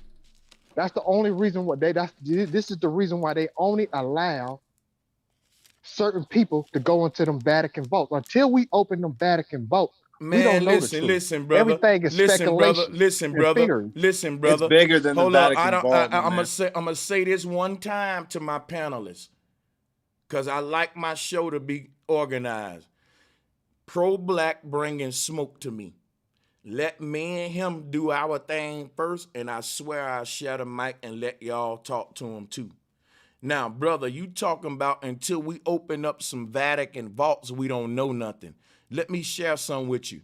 Until we open up our minds, we don't know nothing. Becky hit me with a bomb. Let me show you something, brother. I don't give a damn what's in no Vatican vaults. I never have to see what's in them to see the truth of my reality and to make out what's going on in my world and to distinguish. Hold on. You don't feel me if you don't hear me. It's called respect. You're pro-black. Now, a lot of pro-blacks don't have a lot of respect for other black brothers like they got for the white man. You wouldn't cut Jerry Springer off. You wouldn't cut Maury off if you was on the Maury show. Respect your brother. I'm talking. See, when the people cut me off in the middle of me talking, I'd be like, he ain't listening to me. He wasn't even listening to me. Right. Yeah, so what I'm saying is this right here, brother. Until we open our minds, we won't know nothing. If you think the answer to what we need to know as a people is locked in the Vatican vaults, we'll unlock those vaults and still be lost. Until we unlock our mind, we ain't getting nowhere, and that's just the hard truth of the matter. It ain't got nothing to do with what they hide in some castles and vaults. It's what they hide right upstairs in our own mind, which is our mind is powerful. And if we start using it, we can see what's going on, but a mind is a terrible thing to waste. Right. Okay. Well, bro, I don't think we should dismiss it because we wouldn't know what we know today without them giving us the truth. I mean, giving us their education. That is a lie. Think about it. That is a lie. How is it a lie? Bro, if these folks wouldn't have never gave us their education, we'll actually be better off than what we are, and we'll actually know more than what we know right now. Well, Mr. Sanchez, Brother Sanchez, okay, do we read? Yes, I do. Do I can't speak for. I'm trying to answer you. I read. Right. So that's what they gave you. All the information that's in the books today about Christianity, about flat earth, the globe. They didn't give me that. About space. That's given. That's given. That's not given. That's deciphered. Let me show you something, brother. Hold on. Let me show you something. They didn't teach you nothing about flat earth in school, so what are you talking about? They literally taught you about a globe in school and straight up hid the flat earth from you. I found this shit on my knees crawling through the mud, and you telling me somebody gave it to me. I don't like that, bro. Wait, like, I'm trying to say this. Like I swear to God, they didn't give me my teachings, bro. Wait, I'm trying to say this. Before you I had to find this shit, man. They hid can I say this? Yeah, go ahead. I understand it, but if look, you got to look at this. Before you was taught about the globe was round, the head philosophers from back in the day believed the globe was the earth was flat. So that's where it all started, right there. Say that again. I ain't hear you. Go ahead. Before Nicholas Copernicus or one of them guys said the globe was round, the head philosophers back in the day, Plato, all those guys, whatever, you probably know them better, believed that the earth was flat. Let me show you something. Nope. Let me show you something. Plato and all the guys that you bringing up are the ones that brought us into the globe cosmology today. Right, but I'm talking so about hold on, I'm trying to answer you. Before all the globe earth talk, didn't nobody teach that the earth was flat. Everybody on the earth just acknowledged that we was on a flat earth, just like didn't nobody teach that the earth wasn't moving. It was, listen, hold up, you gotta be patient. I'm finna finish it here.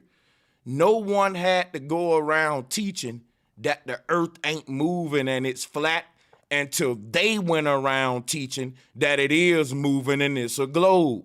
Just like no one had to go around teaching what it mean to be a heterosexual man and what the genders mean until they went around messing it up, blurring the gender lines. So what I'm telling you is no one had to teach this shit. Like, it was known that the earth ain't moving, it's flat. Like, look at the ground. Everybody went by their senses. No one had to teach it was flat until somebody said, hey, it's round. Okay.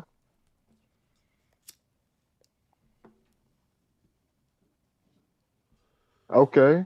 So they said it was round, but before that, I'm trying to tell you, the philosophers, the head philosophers. Well, basically, what you're saying, back in those days, the ancient times, it's not like today where majority of the people are educated and literate. Most of the people back in the day didn't care, but the head philosophers of those days believed the Earth was flat. Flat Earth wasn't a belief. And there wasn't no philosophers in the pre-dynastic time. That's what I'm talking about. I'm telling you from a pro-black perspective, sir. No. We cannot prove. Listen, hold we up, cannot brother. prove. Hold up. Slow down. I don't care if you tell me from a pro-white perspective or a pro-red perspective. You're not going to tell me what we can prove. I can tell you what I can prove, and then you can tell me what you can prove. That's how that shit works right there. Now, hold on. Slow down. When people start telling me what I can and can't do, I get this little feeling, man, like, come on, let me be a man, you be a man. Now, I ain't gonna never tell you, brother, you can't prove this. I'm just gonna say, prove it. And then shut up and let you do. I'm gonna give you the opportunity to prove it. I'm gonna say, can you prove it? Or I'm gonna say, prove it. And then see if you can, but I never just say, you can't prove it and leave it at that. Right. I'm gonna give you the opportunity. I don't know what you can do. You can prove it, you feel me? So that's how the debate gotta work. Go ahead. Well, sir, my bad, man, no disrespect. But the point is, what I'm trying to say is, ask me, can I prove anything I'm saying? Or ask me, what do I believe? Ask me. What do you believe?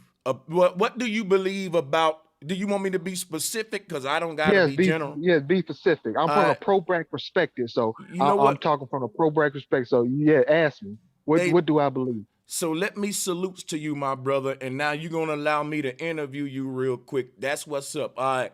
I'm gonna take advantage of it. So what do you define as a pro-black perspective? What is that? Pro-black perspective is somebody that's for black people. Who is black people? Black people are dark-skinned people with coarse hair, defined features, and the most hated people. The most hated people on earth. No, I got you. So you ain't including people with white skin in that? No, they're not black people. Okay, so you don't care about albinos? Oh yeah, yes sir, they black people. Okay, so you do care about, so those are white people, white skin. No, well, they got white skin, but they not considered white people. Okay, so then shouldn't we kind of get another word then besides black, because they ain't really black, they white skin, like you just said black was a certain skin tone, but now you included albino. See, I'm fucking you up right now. I'm making you have to re-question. Well, I said coarse hair. Albinos don't grow straight hair. Yeah, I said coarse hair. They got straight hair. I'll show you right this. Watch this. That's the perm. If you do something. Nope. Wait a minute. No. Here you go. Albino sister with straight hair. All right. And you right. Now listen, I'm gonna give you your argument. For the most part, if an albino is black, they are gonna have their still negroid hair. But what I'm telling you is that if you just go on by outer features to define your people, it's crazy. And this is why black people are never rise, because everybody else have a national umbrella, and we saying, look, if your hair look this way and your skin look this way, you one of us. That is crazy. Because look, I'm gonna show you why that's crazy. If all it take for you to have black skin and coarse hair, you can be the worst enemy of my people and still be a part of it. And that's how you get well, sir, you got to let me explain. You got to let me explain. You haven't let me explain. To me, okay, people with dark skin. I understand what you're trying to say, but to me, black, when a white man first came and enslaved our people, he put a stigma on the color black as dirty, ugly. That's in the European definition. Now in the 60s, we redefined the definition and to make something empowering. So to me, black means something a problem solver. Hold on. Your man, listen. The identity for your people cannot be the redefinition of your oppressor's insult to the people. Well, you gotta understand. See, black is a translation from the word Negro, which was given by the Spanish. The Spanish went to Africa, which is Niger. It comes all the way back to Africa. So guess what? Yeah, it's the same thing. It's a person of dark skin. That's all. That's all it means. No, it's a person with black skin. The original meaning of the word black, the original word was negra, right? Yes. Negra. Now check this out. Look, but the word negra. That's the Spanish term. You gotta let me cook a minute, just for 1 minute. All right. I'm trying to give you a little knowledge real quick.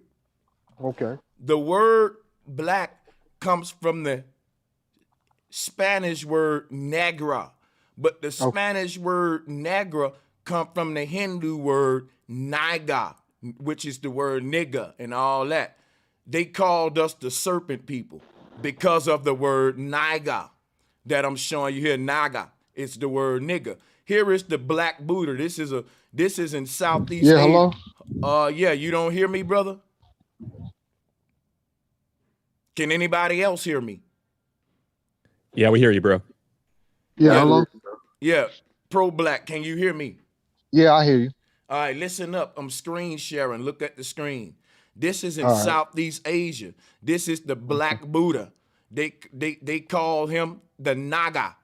All around the world, people called us the Nagas because a Naga was what we had our deity was. So look, the word I'm showing you that the word naga wasn't dealing with a color called black. It was dealing with a deity that represented a black. Hold up, this represented a black hole. The position of this dude's face in the middle of this is the black hole in a Taurus field. Give me 1 more minute and then I'm gonna share them and I'm gonna throw the mic to you. But I'm trying to give you something, my pro-black brother, to show you what it really means to be pro-black. See, to me, pro-black is when you talking about the powers of the black hole, vortex energy. Other than that, it's some BLM, pride movement, just, you know. Now, we're talking about, listen, wait a minute, listen. 1 second, my brother. I'm passionate about you getting this. Listen, look at this. This is an electromagnetic energy field. You see all of these circles around a black hole. This is what magnetism look like. This is real science right here. Check this out. This is what our ancestors was personifying. The blackness that's at the middle of magnetism. It's a black hole.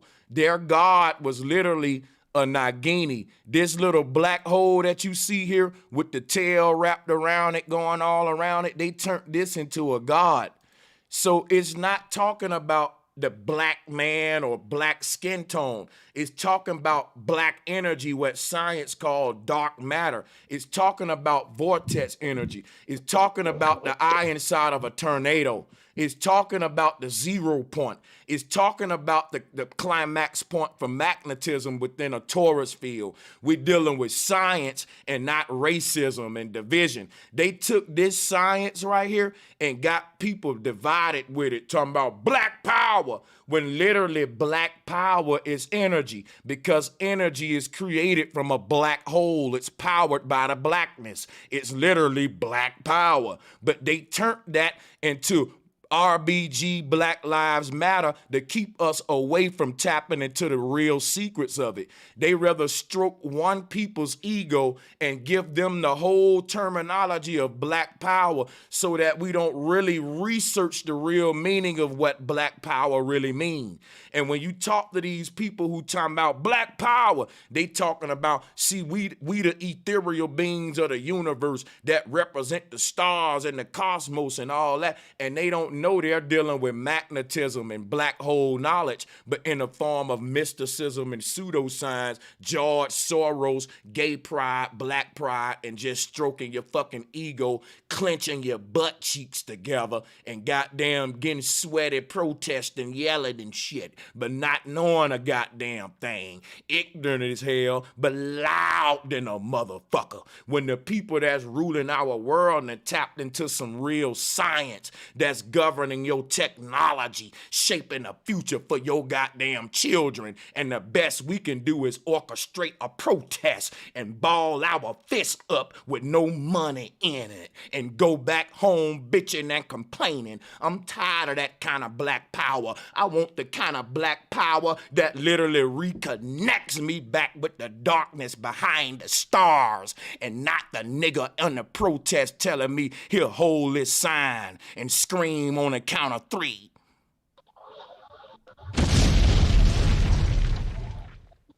Okay, you done? Mr. Sanchez? Not yet. I'm gonna get through. I'm just sharing right now. Go ahead. Do your thing. Take your time. Yes, no, sir. You got it. No, I'm just sharing. You got the mic. I'm gonna get it back. Right. You had said black power. I mean, the blackness, the Negro had nothing to do with color, but it was called the black hole. Black is a color. Say that again. You said the Negro had nothing to do with color, but the black hole. The black hole is a color. Black is a color. So yeah, it has something to do with color. All right. So let me show you something real quick, so I can go deep with you. I'm glad you bringing it. And I'm going to drop you a bomb, brother, because you're doing good with your questions and everything. Real talk. Watch this. Okay. But I wanted to say this before you do that, man. I wanted to say this while you getting your presentation. Hold on, no, I got it. It only take a minute. Check it out. This is what I'm going to take a second. All right, go ahead.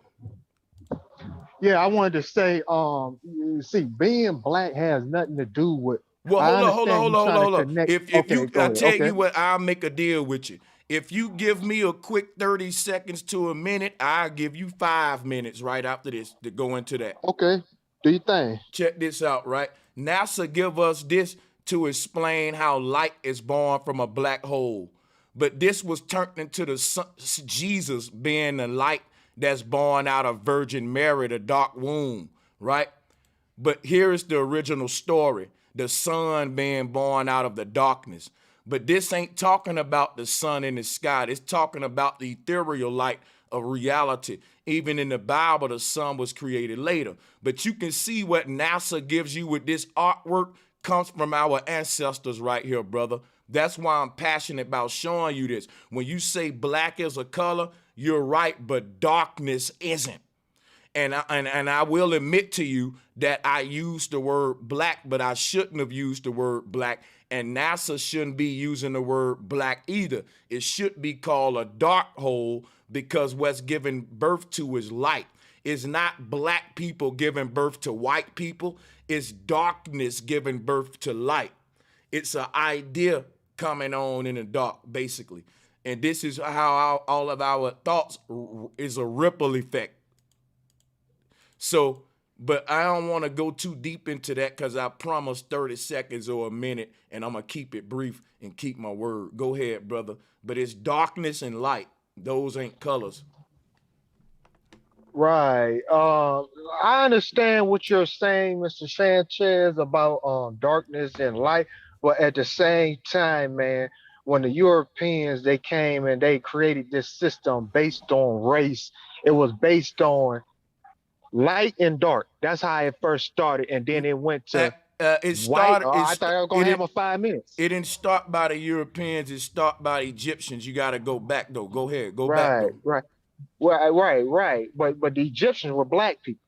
Right. I'm telling. They started the system of division with rich and Right, poor. the system of division. But what I'm trying to say is that their system wasn't based on the system we live in now. I'm talking about from a pro-black stance. It's the same A system. white, no, it's a little different because what I'm trying to tell you, Mr. Sanchez, white is the opposite of black. So if pro-black means you pro-black, so we're in this system right now. So pro-black is defined by the system of whiteness. Whiteness is just mean anti-black. That's all it means. That's why they call themselves white. They seen us. They made we were their natural enemies when they seen us. When they first seen us. So yeah, I disagree. You disagree? Yeah. Why do you disagree?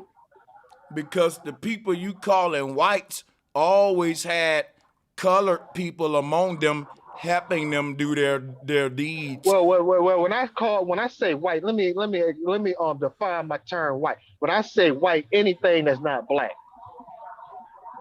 Okay, see, that's what I'm saying though. Like, these terms only apply in America. Once you get no, this worldwide. Hold on, wait. When you get to Africa and China and like, I've been outside of America, bro, and I'm telling you right now, terms like black and white only apply when dealing more with American issues and shit. Like when you in Korea, they got all color Koreans, right? From all different shades. And they ain't saying like black and white and shit. It's just Koreans. And it's only in America. That's what Malcolm X figured out when he took his pilgrimage to the Middle East, that black and white were dividing constructs that mainly existed in the Western world. Because like when you go, No, he didn't. I was just going to say that white and black people aren't opposites. No. They're way more similar than different. Bro, I'm telling you, Malcolm X. Malcolm came back saying he's opening up a new organization that's going to allow all races. Right. What else he say? What else he say? Hold up, brother. Wait a minute. I don't know why you getting real. Get full context. No, brother. Hey, listen. This is what I'm talking about, man. I don't know why cats do this, bro. I don't know why they do this. I'm bringing up some specific to make a point. Malcolm took his Hodge because over here, he was used to the dynamics of black and white. And when he took his Hodge, he saw black Muslims, brown Muslims, white Muslims drinking out the same dish. He even wrote in his diary about praying next to blonde hair, blue-eyed Muslims. He had a different culture shock. It gave him a new look at the world outside of just America. And what happened to Malcolm is what happened to me when I went to South Korea. And I realized, damn, we kind of crazy in America with the way we see each other and our political system and like the propaganda over here that got us divided and shit. You know, that's why you ain't got no KKK in South Korea. Like, think about what I'm saying. You got white Koreans and black Koreans, right? They come in all shades, right? But you ain't got a white KKK Korean and pro-black Korean movement, colorist shit. Like, it's just for the most part in a lot of parts of the world, it's simply the rich versus the poor. And it's the same way in America, but they got us indoctrinated to not see that. They got us to see black versus white. That's our indoctrination. But what's really going on worldwide is rich versus poor. And it's obvious when you get outside of America.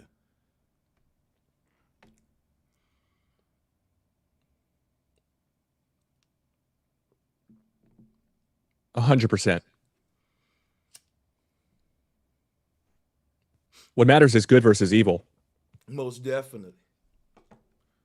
And yeah, that's good shit, bro. Yeah, to pro-black, you can unmute and continue though, because I want to keep my word and let you finish your time. Can I respond to that Malcolm X part? Go ahead. Yeah, you are very, very right. He did go to Mecca. He did see people are all colors and skins, and he did say he is willing to work with people of all different kinds and races. But he also said that he's still trying to keep it black. He was also pro-black too when he came back.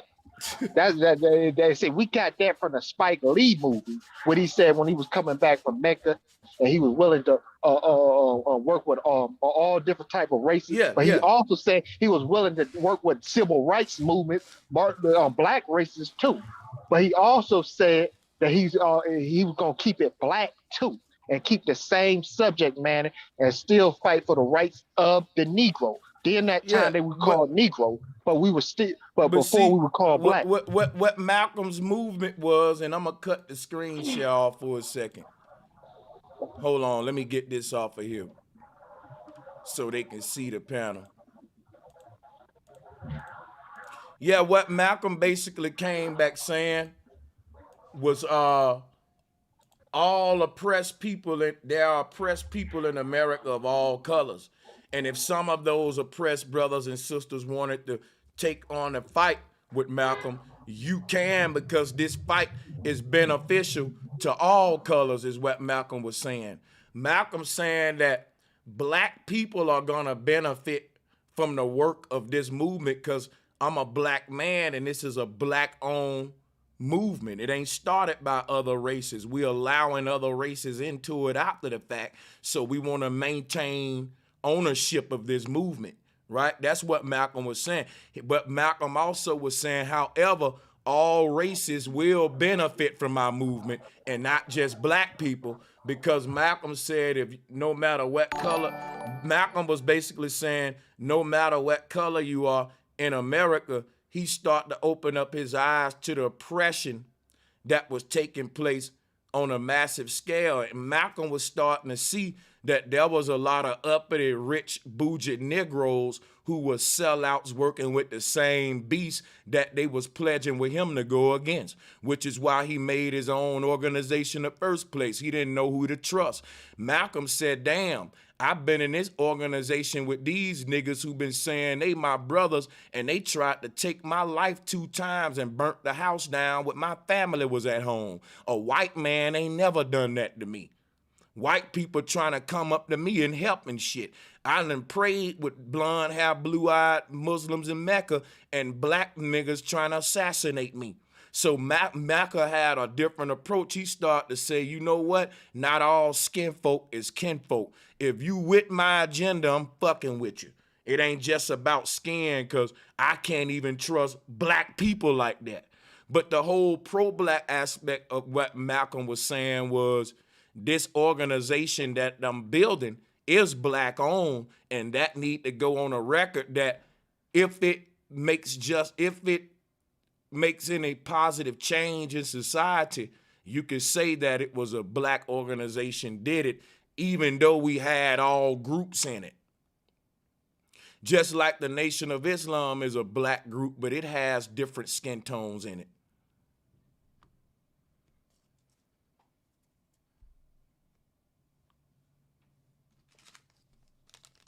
Hey, I got some smoke.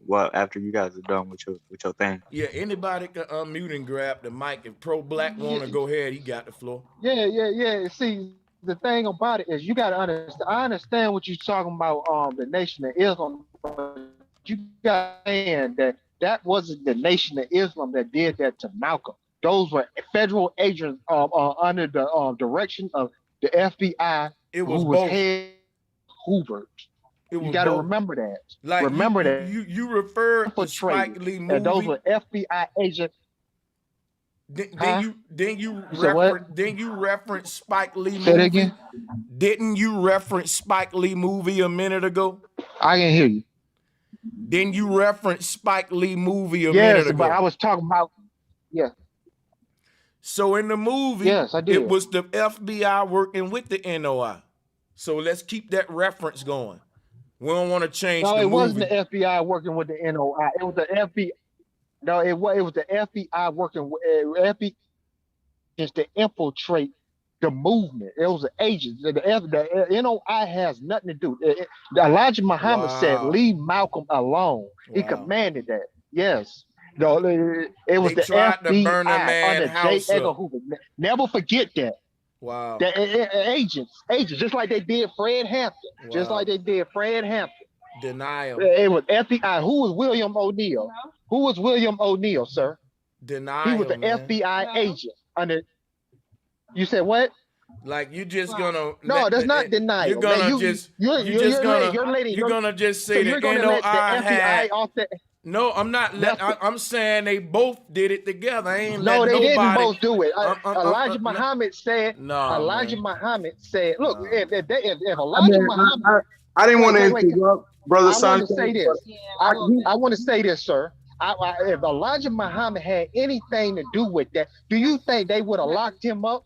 Man, you sound crazy. Anything to do with bro, they was working with him. Like, what part of that you don't hear? You sound they was not crazy, working bro. with him. There's no proof for that, sir. Man. Yes, it is, there's brother. No yes, it's a lot of there's a lot of circumstantial evidence to show that it's true, brother. You have to give me the proof. Listen, let me show you something. If I got to give you the proof of that when you referred the Spike Lee movie, you wanna not see it. And I ain't gonna do the work for you because I don't work for lazy people. Like, I ain't your slave. You go and look up the information. You don't want to look it up. And I ain't gonna argue with you about. Bro, Sanchez, they literally didn't even clean his blood the next day. They actually had a meeting 5 hours right after. He was killed on St. Nicholas and 145th Street. And the Nation of Islam didn't have a prayer, or even gang members, when they kill one of their members, at least they have a t-shirt, they have, candles outside. They didn't have none of that. The next day they had a regular meeting. They didn't have no acknowledgement that the man was killed.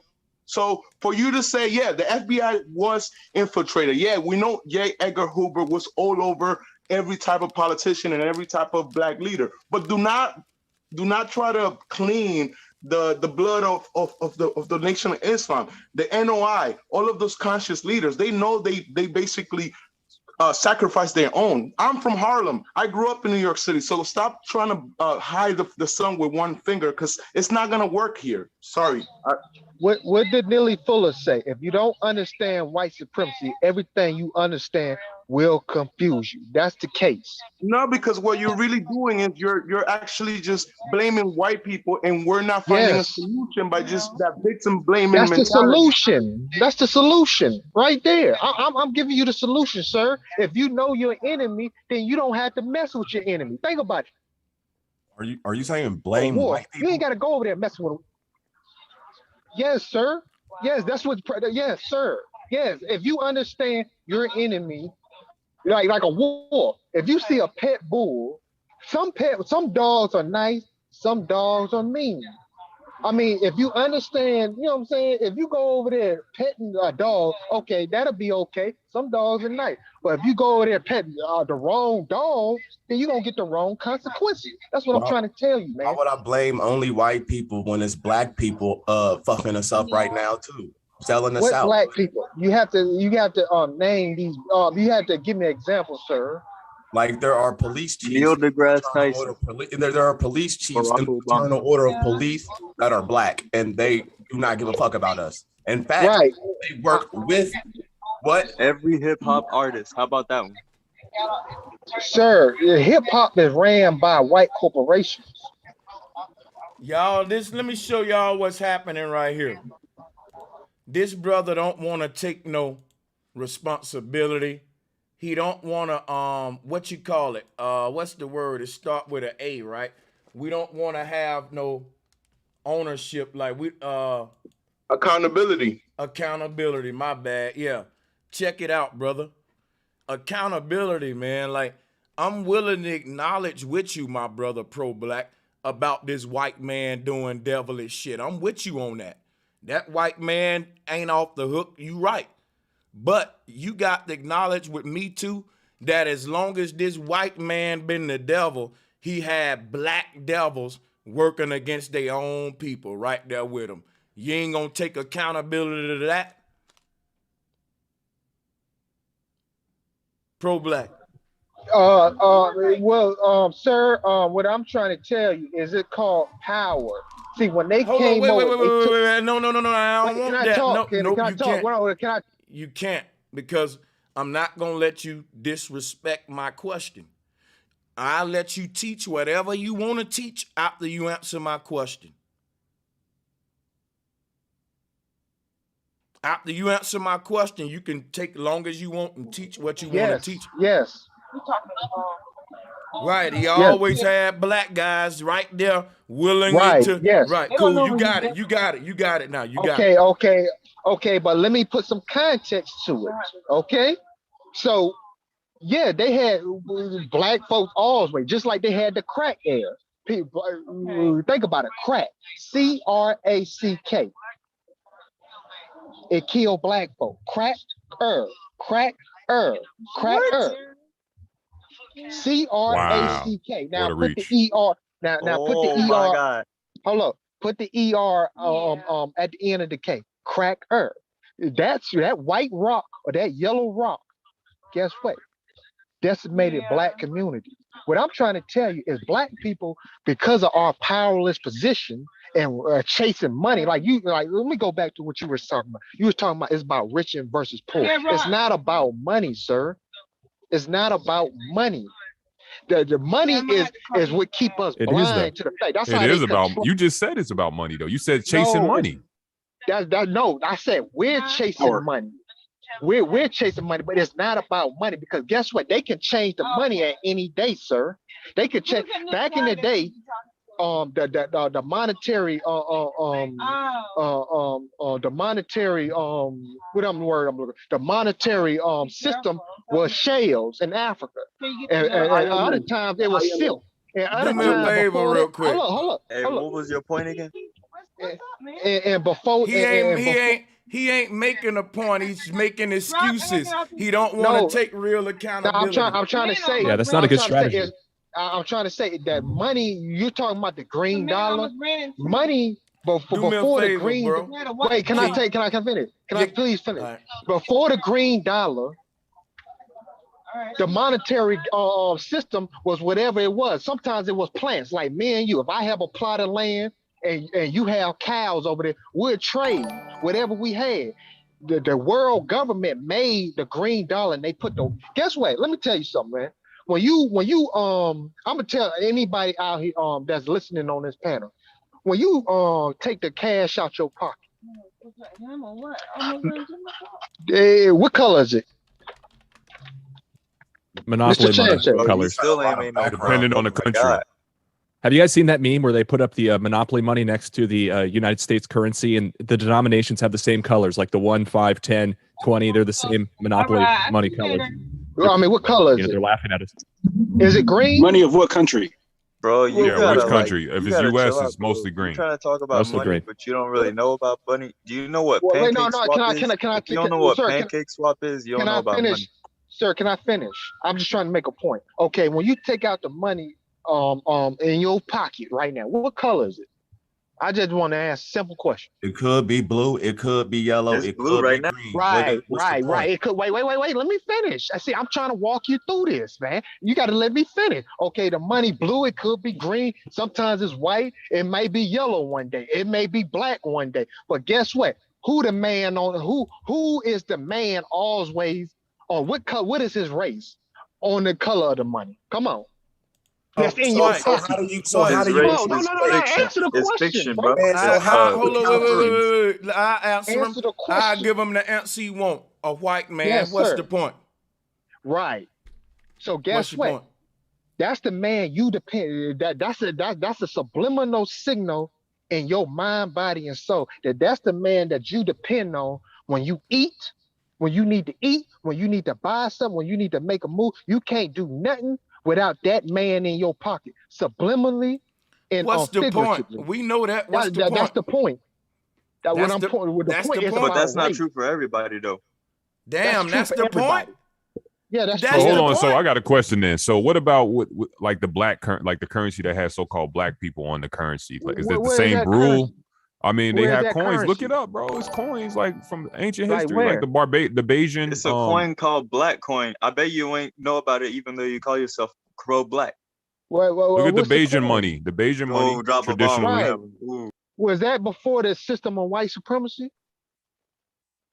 But it wasn't. Listen, that's only here in America, bro. In Right. Africa, they got No, white that's worldwide, in sir. Africa, That's no, bro. worldwide. Listen, in Africa, they got pictures of black people on their currency, and they use depression too.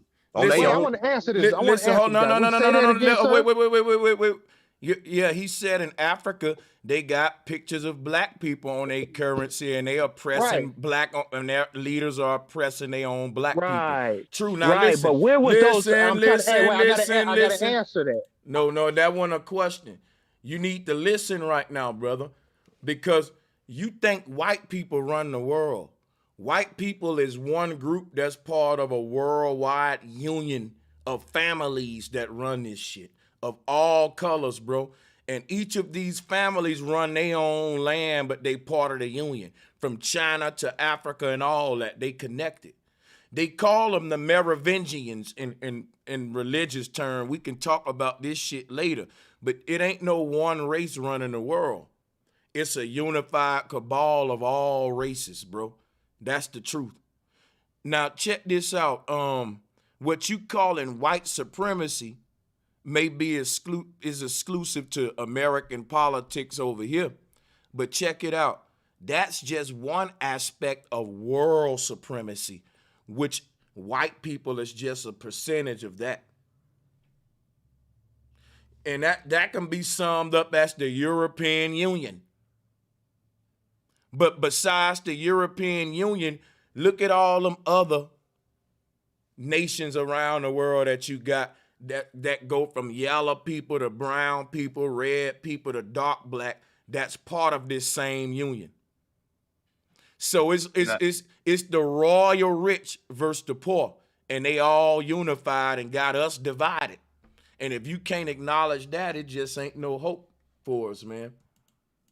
Can I draw attention to something? Because the whole thing about this thing, thinking about it's all about white people, but it ain't no such thing as white people. Like the Merovingians is an Italian family, you know what I'm saying? This lack of better words. But yeah, I know. But see, the thing is, you're talking about a mix of different Scandinavian, Canadian, British, English type of people, and you don't know what percentage of them is ruling what at any given moment. All you have is what they give you, and you know you can't go off that. Yes, sir. Can I respond to that? Hey, let me say, I want to say thank you for all the super chats and donations. I'm going to call them out in a minute. Yeah, can I respond to that? Yeah, go ahead. Yeah, you don't need to really know the percentage. The percentage of white, from a pro-black perspective, man, anything that's not black is white, man. Yeah, you go all over the world. Afghanistan, the black people there. You go to you just China, said you go to that. You just Asia, said you go to brother. That seems like a bit much. Wait a minute. I didn't get to finish, sir. Hold up. What I was saying. Everybody, chill out. Hold up. I'm gonna let you finish, brother. But listen, you just said that albinos were black. Now you saying anything that ain't black is white. I don't get it. I have to explain, sir. What I'm trying to say is all over the world, you see these brown, like you were just talking, my man was just talking about brown, yellow people, people that consider themselves brown, which may be Hispanic, people that consider themselves yellow, which may be Oriental, people may consider themselves white, maybe European, or from places in the Caucasus Mountains. They disown people who are dark skinned or black skinned. That's what I'm trying to say. So black was defined by the world. It was a conglomerate by the world that if you were not a dark skin, you were not black. Whether you light, whether you brown, whether you yellow, whether you any old color, they all had a conglomerate. So everywhere you go, black people who are dark skinned, whether it's in India, whether it's in Afghanistan, whether it's in Asia, whether it's in Europe, or whether you're in South Africa with the so you calling dark-skinned Indians black? I'm just curious. Dark-skinned Indians. You saying they're black? Dark-skinned Indians. I'm just saying what you just said. Like Native Americans or the Indian subcontinent? In India. He's talking about in India. Yes, Indians are not black. They got straight hair. So wow, that's crazy, bro. You're saying they're white. Hey, can I ask the brother Black, and something? she got Though? straight. Hey, brother, That's Pro crazy. Black. What should we do? Hey, yo, Pro Got a Black. question. If What you should we went to do? Africa right now, do you think they would look at you and be like, "Yeah, man, you black. Come hang out with us and let's do this black shit together"? Yes or no? No. I live in the South right now. Like I was born in Kathleen, Alabama. No. Why I you live say no? You said everything that ain't white is black, right? right. I'm trying to He tell said you, vice brother. versa. Everything not black is white. Right. Right. I'm trying to tell you, my brother. I was born in Kathleen, Alabama. Right now, I reside in Mableton, Georgia. Right now, I'm reside in right here in Mableton, Georgia. But anyway, it's a whole bunch of Indian stores around here, and they treat black. They don't treat you like a brother. Hey, let me So say in this. their country, man, Let me they say call something the real dark quick. skinned people in their country. They call people that's dark skinned or people with African descent. You know what they call them, right? I don't care, man. Let me say They call them something. untouchables. Untouchables. Cool. Let me say something real quick, all right? Yes, sir. This is what I want to say. You don't get to decide, right? When we have Well, a you got hold to. on, wait, I ain't through. In a scientific debate, when we trying to distinguish people and we dealing with blood, land, and all that, we can't deal with, well, he treated me wrong, so fuck him. Guess what? If my brother smacked me, I can't say, well, he ain't my brother no more. So we got to have a better argument with trying to distinguish who's who. Other than, man, when you go in they store, they stink and they breath stink and they don't treat me right.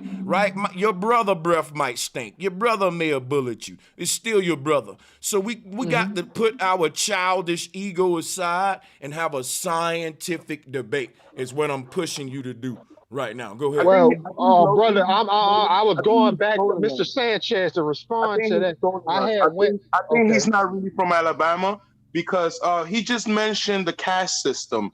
The caste system is not a race system. It's based on wealth. Going back to what Brother Sanchez just said, it's about wealth. It's about the people that have and the have-nots. So for you to say the caste system, yes, there are something called the untouchables. If you're an untouchable, let's say in India, an untouchable cannot go up in the rank. You know, if you're a different rank, you could marry and then your kids could become better rank. But if you're an untouchable, like he's trying to say the untouchables are black people. You could say that. No, I didn't say that, brother. Wait, I have to respond to that, brother. But that's an economic difference. I didn't say that, bro. What I was trying to say is, aren't most of the untouchables dark skin? I think you're a troll and you're all over like bird shit, and we're not getting nowhere. Let him finish to you real quick. See what he gonna say. Hold up. Are most of the untouchables dark skin? Hello?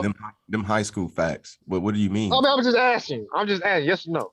I mean, yeah, in the lighter. Okay, that's kind of the point I was making. Everywhere black people on earth, they outcast, they mistreated, whether it's in America, whether it's in Europe, whether it's in so you Asia, mean to tell me Afghanistan? You mean to tell me that there's not a lot of black royal families in Africa that's ruling on some coming to America type shit with diamond mines like Akon and shit?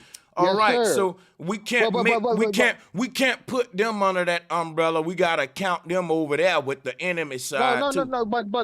But you got to go by the percentage. Okay, you got one royal. You got Patrice Lumumba. You got Man, you just said we couldn't go by the percentage. That's what I said. No. I have to look. Listen. And you know why we shouldn't go by the percentage? Because in every land, the rulers of that land are those. If you go to the Middle East right now to Dubai and all that, ain't no white folks ruling that. That's the Middle Eastern people. That's sand niggers, as we call it. Everybody ruling their own land. Now, what you can say is they all made a deal with the European. Sir, nobody should be treated poorly or better based on their appearance. I want to respond to the sand nigger part. They are called, what are they called? They Indo-European. They were called Aryans. Those type of people, the Arab are considered white. if you go to like, let me explain before somebody cut Hold me up, off. but you know Okay, what? Hold no, on, wait, no, I gotta explain. I got to explain, no, sir. you don't. Well, you No, gotta I want to answer explain. this before you explain. Can I say 10 seconds? 10 no, seconds. no. You know why I gotta do it, bro? I got to. I don't mean to, but check it out. I don't I'm like. trying to Hold up. explain all I day. don't want to hear because I'm gonna show you something. It's fucking me up the fact that when you tried to distinguish the other people, you was like, well, his hair straight, his skin this color, right? Now you trying to distinguish motherfucking people in the Middle East by geographics and science and DNA and all this stuff. Like you very picky and choosy how you distinguish people for your arguments, and you don't have one way. Yeah. No, Mr. Sanchez. No, I wasn't trying to be picky and choosy. What I'm trying to say is that before you gotta understand Egypt right now. Egypt is with many people in my community, in the pro-black community, reserved as the motherland. Do you know that North Africa and Egypt, they don't even consider them African? What do you consider know that? them? These are the white supremacy. These are the white supremacists that went over there and took. But see, that's what I'm talking about. You asked the question. You asked the question. You asked the question, and I want to answer you. When I told you what the other people were, you argued with me and you schooled me and gave me your information and research on what you thought they were. You was like, look, they ain't black because they got straight hair. You just did that. Now for this group, you going along with what they want to call themselves. In other words, for one group of people, you call them what you wanted to call them, and you made your own research about who they were. And for the other group of people, you went with what's recorded, what's written down in the books about them. When do you choose when to go with what your interpretation and what's said in the books about a people? I'm confused, Mr. Ann. When did I do that again? Okay, a minute ago, I just brought up the Egyptians in Dubai. Okay. And you was like, well, do you know what they call them and call this? But before that, I brought up I forgot who that was. We spoke of one group of people, and we was like, are they black? And you was like, no, because they got straight hair. Even though they had black skin. Indians, right, Indians. Now check this out. You didn't go with what the Indians said about themselves. Like maybe the Indians consider themselves black people, but you didn't care. You just said, wait a minute. You just said, no, they're not black because they ass ain't got straight hair. And that was your personal observation. But when I brought up the Dubai people, you didn't define them by your personal observation and skin color. Because if you do that, then they're black. Think about how deceptive he are. If he were you got to be quiet and let me explain. If you were to identify the people in Dubai the same way you identified the people in India, you would have to admit that they both black. But since you didn't want to do that, you had to say the people in Dubai is actually seen as white on paper and all this kind of stuff and what they call, but you didn't do that when you define the people in India. So you got to do it one way across the board, brother. And it also just seems strange to me to fight racism with more blatant racism that's not even grounded in morality, it doesn't seem. For you to condemn someone just because they're different from you sounds like exactly what you're I got one question for pro-black.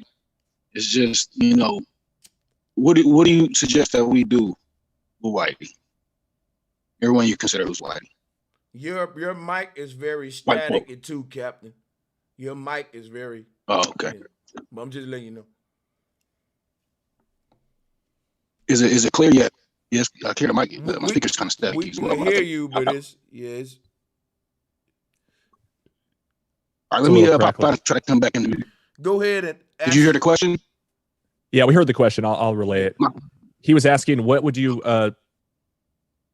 recommend to be done to all the white people in your paradigm? pro-black? I'm rolling, bro. Hey, I want to know the answer. Say what? Say what? What would you recommend should happen to all white people, pro-black? What I recommend will happen to all white people. I recommend. You say what again? I don't know what happened right now. No, go ahead, pro-black. You have the floor. Clear as day. But I'm sorry. Well, you know, about I recommend what should happen to all white people is I think we should separate from them. And black people live amongst each other because living amongst them, it's always gonna be a top to bottom. Let me ask you a question. Hold on. I'm gonna take look, Mr. Shanty. I just want to tell you. These questions are simple and they don't require a long. No, I just want to say this real quick. I only take 10 seconds. I'm not long-winded. That's why. All right, brother. Go ahead, because I'm. No, I'm gonna let you go because I forgot what I was gonna say. Go ahead.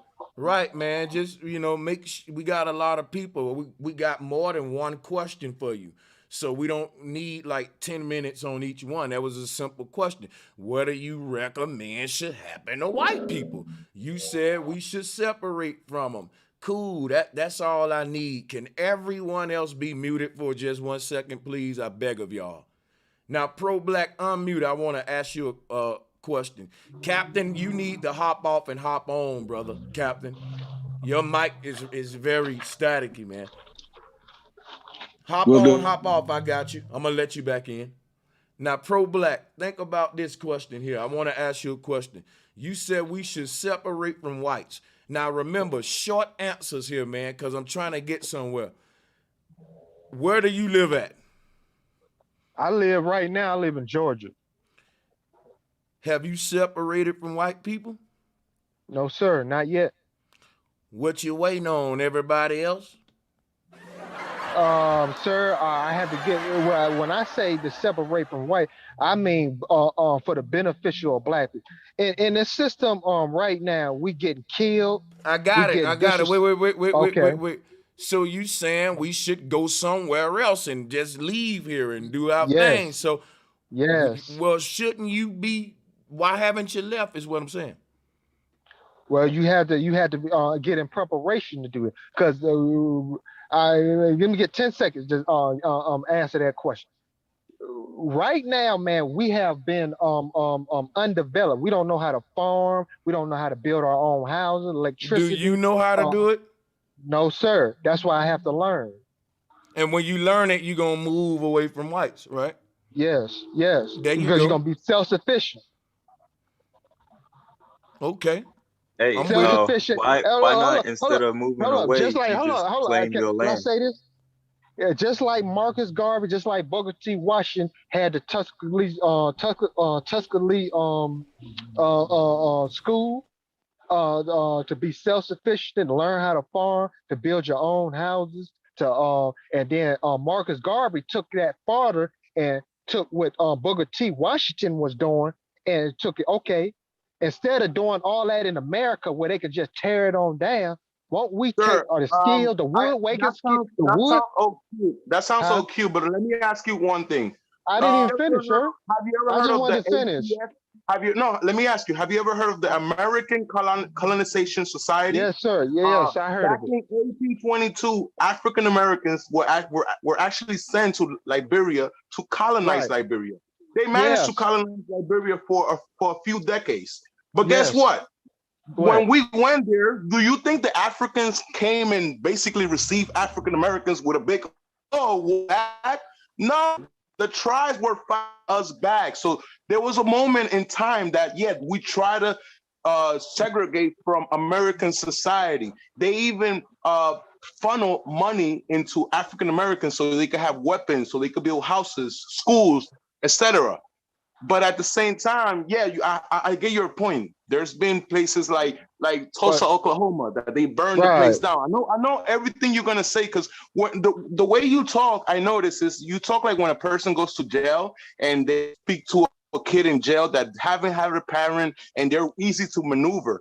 the people that you're talking in this panel are not easy to maneuver. So you got to keep up the work. But man, you got a lot of things are developmental. I'm losing brain cells. So please, can you bring a bit of debate? Because I'm losing brain cells. Can I respond to that, sir? He just said you elementary, bro. Dang. Yeah, I understand it was a jab, but it's all right. Let me respond to that. You said that the Colonial Society, bro. You got to explain in context of what happened. The Black Americans, because of their conditioning, went over there and made them people work.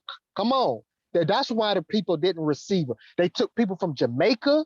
And they took people from Canada, the people from Jamaica that moved to Canada, and they took African Americans, mostly free slaves, over there to Liberia, where they made the people work, and then they distinguished the people. They called I can't recall everything, but they called themselves something different, and they represented the American flag, which is a demon sign. Anytime you go into African land, and they basically mistreated the people. And they call so that's all I want to clear up. Yeah, well, we should definitely be against mistreating people, but I just disagree with your assessment. So you're saying because somebody looks like an oppressor, somebody who's oppressed somebody, because they look like them, that we should oppress them now. No, let me go back to my point. What I'm trying to say is, this is my point from a pro-Black perspective, is the blueprint right now. If you want to understand white supremacy, look at the Willie Lynch code. South versus North, East versus West, old versus young, women versus man. You see it on YouTube all the time. The man versus the women, the old versus the young, the South versus North. Your accent, you country, the North. You a city slicker, the criminal, the Pookie and Ray versus educated land. That's the blueprint for understanding white supremacy. If you understand that, then you understand white supremacy, and then you understand how to combat it. That's what I'm trying to say. When we went, when we went over to Africa, we didn't understand that we had been conditioned. And when we went over to Africa, we seen these people, these Africans, you know what I'm saying, tribal Africans, you know what I'm saying? You know how they look. And then we like, oh, these people inferior. We superior and stuff like that. We know how to build houses, and we got blah, blah, blah. So yeah, you know what I'm saying? Can I ask a question? These people don't pay them. What percentage of white people, what percentage do you think are white supremacists? 100%. See, I disagree with that. I think it's much lower. Yo, Tim, you're basically our handler. He's gonna say you're our handler. Funny though. I like him, bro. No, I'm just asking questions. I think it's interesting. Right. I'm gonna tell you, man. I speak from a pro-Black perspective. I work a job down here in Georgia for a white guy. I don't speak to him. A white boss. I done been fired on many jobs. They said I'm arrogant and all that. I just do my job. I understand, man. I'm also a Christian too, so I understand from a basic that I'm in a subservient position.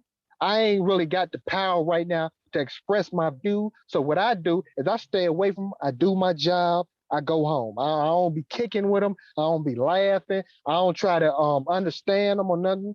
But you got the same mentality they have, but you still have their mind. Exactly. Huh? You say what? Same mentality. You listed everything, but at the end of it, and the way I heard it is, you still have their mindset. What do you mean? You're perpetuating the mind state that you're complaining about.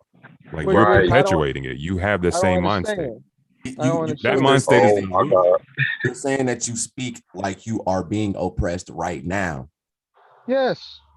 You are, hey, bro. Even though it's elementary, but I wanted to say to the brother. Hey, can I? Let me say this real quick. I live in Atlanta. This is supposed to be the Black Mecca. And now I see it. There's a whole bunch of Black managers. You see Black women in position. You see Black men in position. You see all types of Black people. But guess who run the stuff? Guess who own the stuff? White folk. See, I go back. If you trace back. What's one example of that, bro, in Atlanta, bro? Like, what are you talking about? Racetrack. Dunkin' Donuts, Pizza Gas Hut, station. everywhere you go, gas station, Can I everywhere. ask you a question? What about all the? But those are corporate. Those are franchises, bro. They're everywhere. Watch Those this. franchises are everywhere. Like, how Who you gonna own the say? How you banks? gonna try to say? Oh, that's Atlanta. Right. Tyler, But That's what I'm okay, trying to but it's say. black. Tyler Perry How many is black-owned building banks does airport. Atlanta have? Like, I don't know. I know Several. who. I mean, it's quite a few. It's several, but who they go? Who they gotta who own the buildings Let me that they say gotta this. pay rent to? But you don't know. That's got a the question, answer. bro. The answer is you don't know. you don't know because if you look it up, like Tyler Perry is literally building an airport right now. A lot of rappers are buying crazy acres of land in Atlanta. So I'm not gonna say like T.I. and say, well, Atlanta's Wakanda. No, Atlanta still has this crazy problem. There's 3 black women are missing every week in Atlanta. So, at the same time, it's a mecca. You know, they have a functional mecca for black people to actually network and congregate. And, you know, it's a start. It's not the best thing because it has a lot of flaws, but don't try to like undermine the work of the people of Atlanta. I never did Check that. it out, But right? I'm trying to tell Hold you up, what, brother. Don't go tit for tat. It ain't an Atlanta argument. Let me hop in as the host and sway the narrative. I want you to think about something. I want to ask you some questions, man, for real. Like you said, white people basically own everything. I want to deal with that. Who owned it before white people? Who owned it before white people? Right. Who owned everything before white people did? You got to rephrase the question. Who owned it before the system of white supremacy, right? Who controlled the world before white people? If you said white people control the world, white supremacy, yes, sir. Who controlled the world prior to white people, or did they always control it? They didn't always control it. Who controlled it before them? Well, based on who controlled it before them? You on the ropes? No, I'm not on the rope. I said based on what the history is saying that they gave us, they didn't always control the world. I got you, but who controlled it before white people? Okay, who controlled it? I guess nobody. I don't know. Okay, so was there a time when the black man ruled the earth in Egypt before the white man? Well, that's what they say. Well, based on the white supremacists who claim Egypt, they say Egypt ain't black. Let me ask you something. I don't want to know nothing else. Wait. You need to listen, brother. I don't want to know nothing from you about what the white man say, because I know what the white man say. I only want to know what you think. Brother, you got a mind of your own. Your name is pro-black, but everything out your mouth is what the white man say. Can you just for 1 minute tell me what you think for 1 minute? Well, let me answer that. You said you want to, you don't want to know what the white man say. You want to know what I think. I want to know what my brother think. Yeah, you got a mind, man. Talk to me. Yeah, I with have your a thoughts. mind. Yeah. I have a mind. You're absolutely right. We all have mind, but at the same time, what I think don't matter. Yeah, to me it does. That's why I got you on the show. I understand what it matters, but basically I just be regurgitating brother, what they we say. Just want to know. So you telling me that the pro-black mentality is to just repeat the white man? That's basically what you telling me right now. The pro-black mentality ain't got no thoughts of their own. If a nigga asks a pro-black to give me your own thoughts, the pro-black looks stupid and look because he can't. You don't have a mind outside the white man. You should be pro-white then. You're really pro-white then in this case.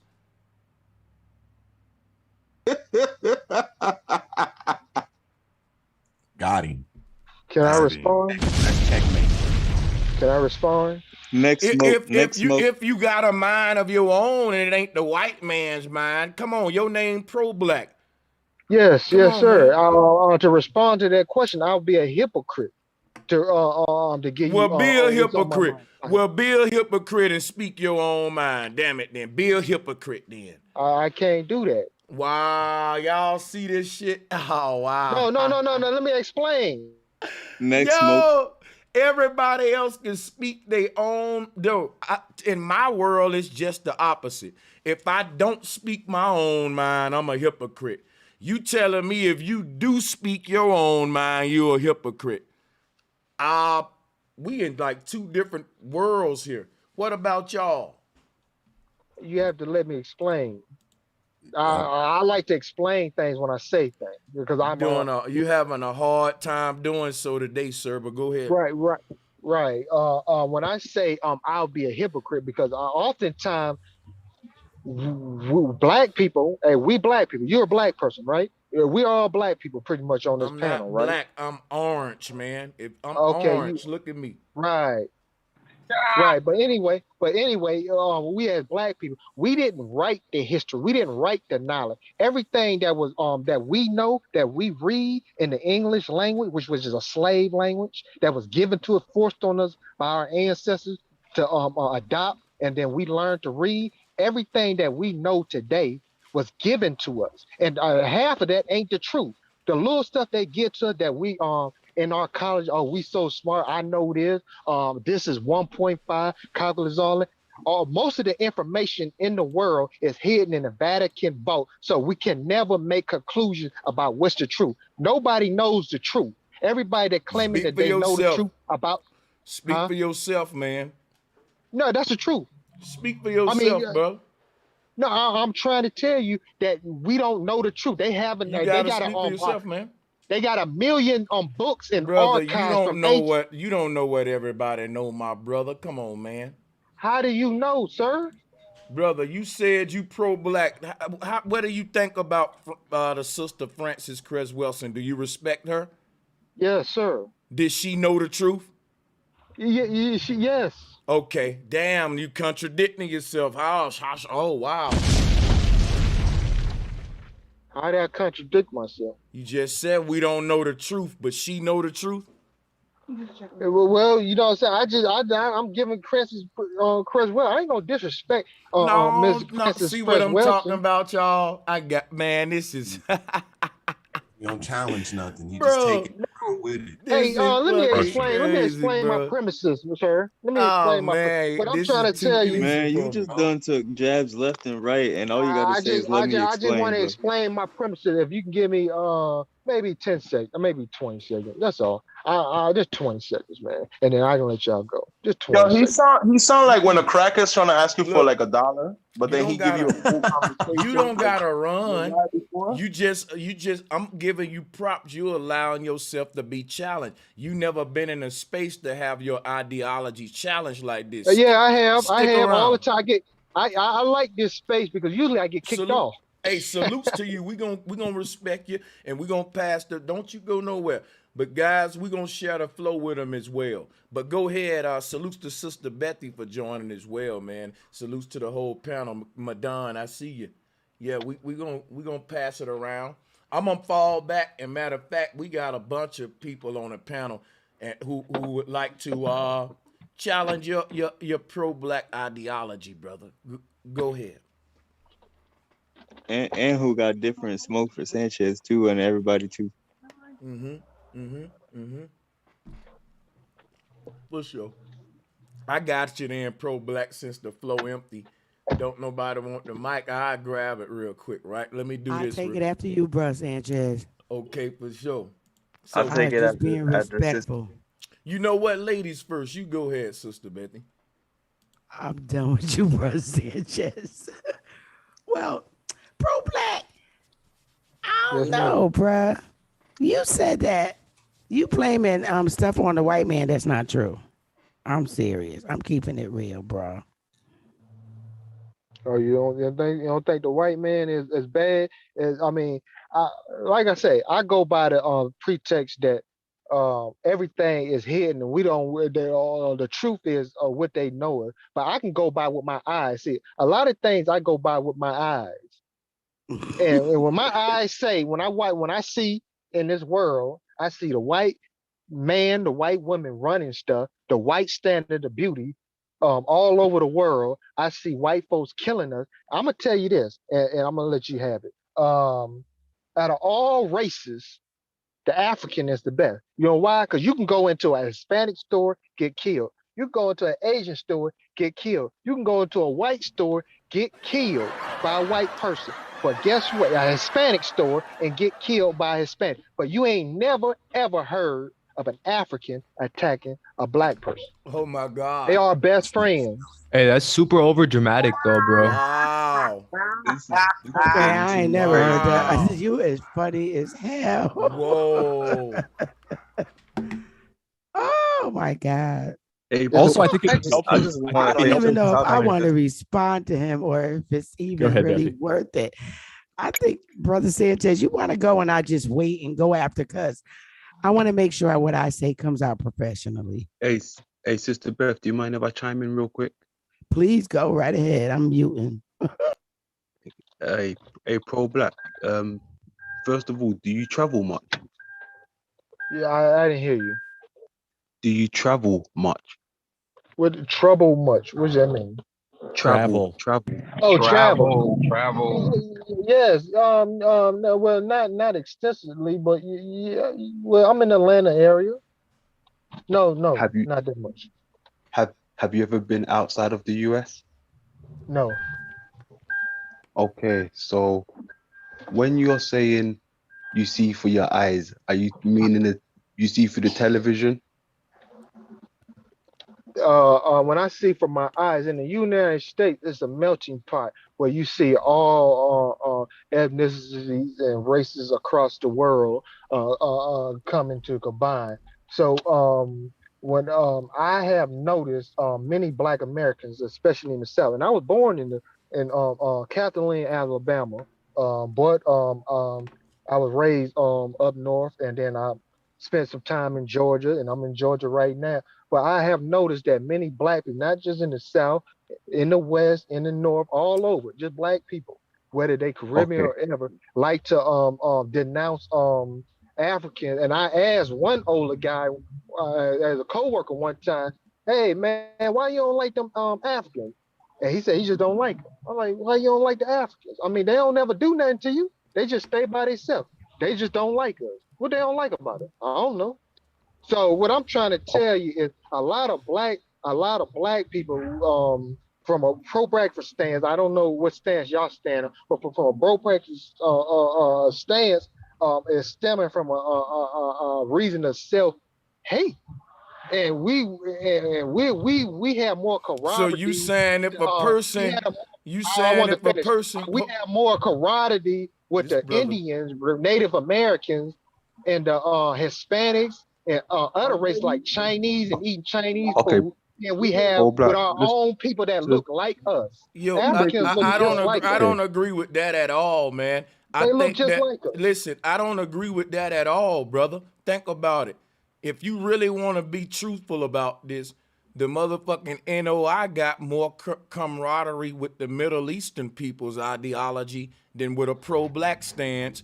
And when you look at the black church, it's connected more with the Europeans' ideology than a black stance. When you look at the Hebrew Israelites, look, everybody connected with a different culture's motherfucking spiritual system, and it ain't just the white man. So, yeah, I have to disagree with that, man. Well, wait. You said the Christian church is connected with what? Those Europeans?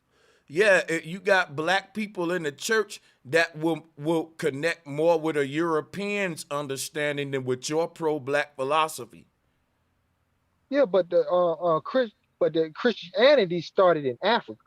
And that's why Africa ain't nothing but, think about it, Christianity started in Africa, which is why I don't got love for Africa either. A minute ago, you just said why brothers in America why they don't connect with Africa. Because when I look at Africa, I look at where all the bullshit started at. Christianity, money, pharaohs, luxury, capitalism, rich and poor. We was doing it to each other first before the white man started doing to us. So in my mindset, I don't like a white slave master and I don't like a black slave master either. I just don't like no slave master, period. So when I go back and look at Egypt, I see black slave masters. I don't see motherfucking the same Egypt you see in your mind, which is to answer your question why everybody don't connect with Africa like you. That's right. I just want to respond to that Ethiopia had the first African church. I taught a whole lecture on it, right? Right. And they Listen, never been conquered. They never been conquered. This is what you're not realizing. The first form of Christianity was the worship of the sun, which was the son of the king, the prince, which was the king to be. This was the first form of Christianity in Africa, or the worship of the sun worship was dealing with the bloodline of the pharaoh and the royal lineage carrying on. So this is how. Yeah, you don't have to cut me off saying I don't, because I do. I do know. And you will know, or you will understand if you listen. I'm teaching you something, right? And you can go and do your research and prove it right or wrong. If you never heard it before, you're hearing it now. This is some homework for you then. And what you will realize is this is the first, when I've dealt with the top Pan-Africans and Kemetic priests in the community, bro. I'm not who you think I am, but let me just share this with you. Hold on, you keep unmuting. Listen up, right? Because it distracted me. They'll tell you God consciousness comes from Africa. Without God consciousness, you can't have religion. The first religious systems in the world was created in Africa. That's why when you go to Africa today, it's the most diverse religion systems, all the world religious systems are right here in this one country, which is why so much war and bloodshed there. It was the world's first melting pot and trade system, world trade center there with the Suez Canal and stuff, right where Egypt is. This is what made Egypt great, the Nile River. What I'm telling you is this right here, man. The same system we see here was what the black man that started in ancient Egypt. I do give black people credit for inventing money, religion, taxes, rich, poor. Yeah. And then the white man saw it and he wanted to recreate it in America. So he built the Memphis over here. He started to rebuild Egypt here. And he even got the pyramid on his dollar, letting you know, I get this shit from the black man. He even tell you in his science, we come from the black man from Africa. Remember, everything you say is what the white man told you to say, and you admitted that earlier, which is why I can repeat your whole mentality. Out of Africa, the white man stole it all from us. Right, he stole the idea of how to make a slave from black people who was already enslaving each other. Let's just admit to it. That's what you're saying. That's what you're saying, pro-black. That's what you're saying. Also, since you mentioned money, I want to give a shout out to Tilliman. Tilliman just gave out a $68 donation. It's $50 in England, but shout outs to Tilliman for the donation. Hey, like, share, and donate. Keep those donations coming. Hey, pro-black. Yes, sir. For the donation, yes, sir. Tim. Hey, sir. What I was going to ask you, you know, Africa's got the largest black population, right? Yes. What makes you think if a place full of black people can't unite as one, what makes you think there's any that we're going to make any difference if we go over there, or if do you think do you think you'll make a difference? Yes, I do think it'll make a difference. And I want to explain why it'll make a difference. See, the black man, I had went back to this premises before. We were given the Willie Lynch Code. Now I want to keep making this premise for anybody interject. Hey, did you know they said that was a hoax? They said that was a hoax. But look, I just say. I just want to talk. I just want to finish. Yeah, I understand. They said it was said. They said to throw you off. But yeah, as you can see in this day and time, GD versus BD, Crip versus Blood, old versus young. You can look on YouTube right now. Black men versus black women. What's the point? We know about this though. What's the point? Right, that's the Willie. Right. So the premises of the Willie Lynch Code, the context of it is very, very true. Now, if you look at that platform right there, you'll understand why Africa is divided, because the power of the puppet master is puppet masters. I mean, these people, they outsmarted us, they beat us, and we got to understand. Now, I just want to say this last point, and I'm gonna let y'all go. Black people in America, because of the Willie Lynch Code, we were taught to be non-problem solvers. That's what Booker T. Washington wanted us to go ahead. That's what Booker T. Washington wanted us to be when he created the Tuskegee Institute to be problem solvers, garden our own food, build our own houses. That's where the premises of Black Wall Street. That's where Garvey came in to go back to Africa to do for self.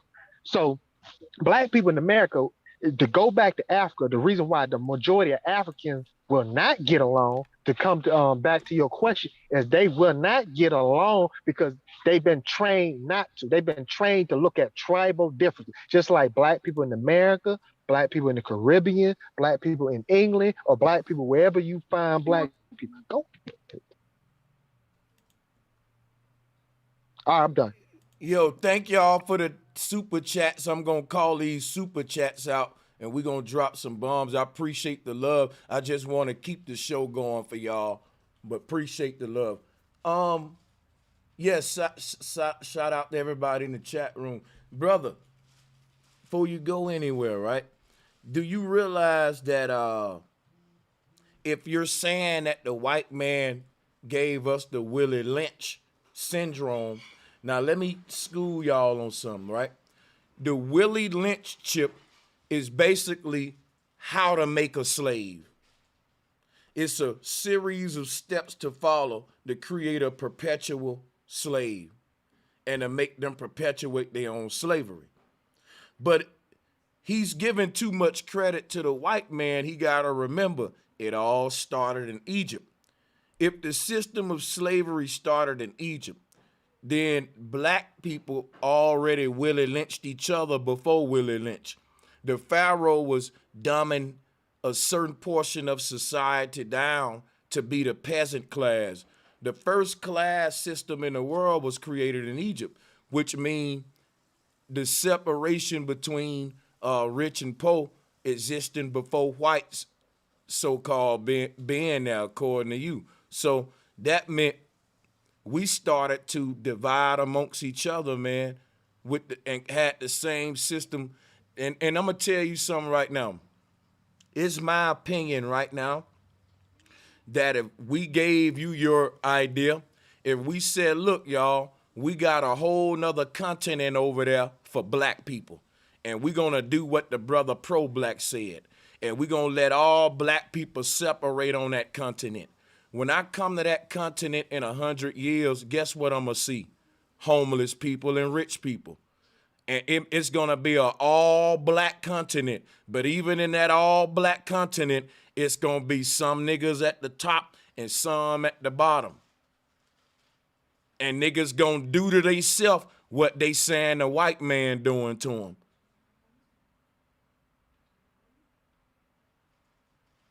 Just my opinion, though. I'm a yield the flow, man. Hey, I respond to that. Yeah, it's just my opinion. It's the energy involved. Yeah, it's the energy involved. I wanted to respond to the going back to the ancient Egypt and the pharaohs and the part where you was talking about all that. Well, a lot of things, Egypt was a dead language for many, many years. They didn't rediscover Egypt till they found the Rosetta Stone. A so-called European found this mysterious stone, and then he translated. A European is the father of Egyptology. So everything you know about Egypt and so-called Egypt came from Christianity, came from Egypt, was given to you by Europeans. They translated the Rosetta Stones, and they came up with all this stuff. Now, this is my question right here. Now, all that great stuff Egypt did, the building, the architecture, you telling me the only thing that they translated from the language was a whole bunch of allegory and religious context that so-called connected back to Christianity? Listen. Sound false to me. Let me tell you something. 90% of all the hieroglyphs on the wall in Egypt are part of one big story which is the birth of the pharaoh. The birth and death of the pharaoh. This is no bullshit. The hieroglyphs is nothing but a spell, a life and death spell, written in symbolic sigillistic form, acknowledging the birth and death of the pharaoh. When you walk through Egypt, all of the temples and structures is dealing with life and death. Can't nobody debate this. It's one big, this is the whole thing about incantation, mummy. You know, when you looked at the movie The Mummy, how they preserve the dead with sacred spells and stuff. Literally all of the writing is one big spell that they call the ghost spell or the gospel. The book of the dead ain't nothing but today's Bible, a book of dead motherfuckers. They've been controlling the living by convincing us what a dead motherfucker said for years, and we don't see the game.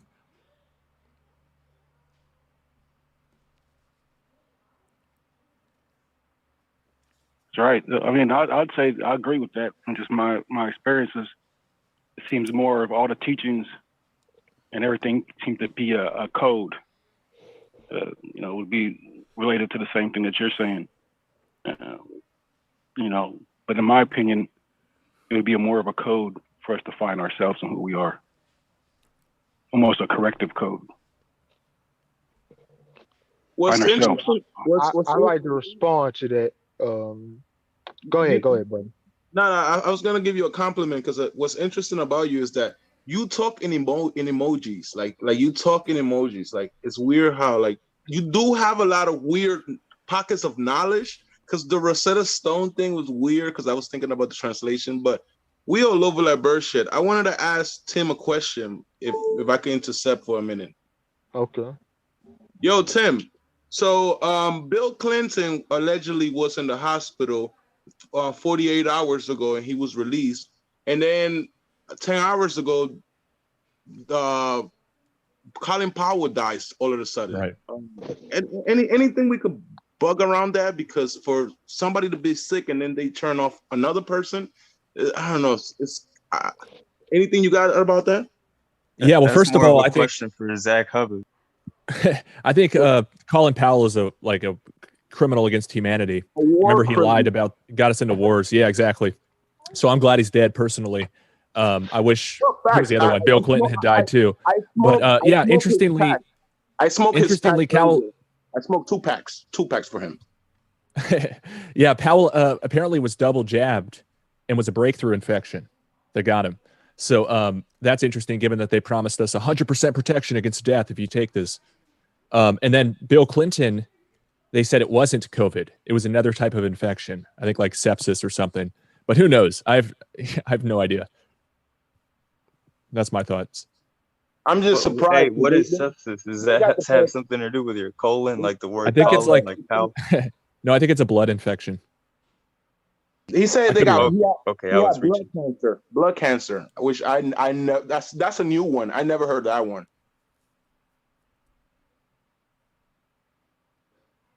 Yeah, I hope it's true. I never know with the media though; they could just be making stuff up. But I'm no what's fan this of brother who's any of those talking? people. What's your name?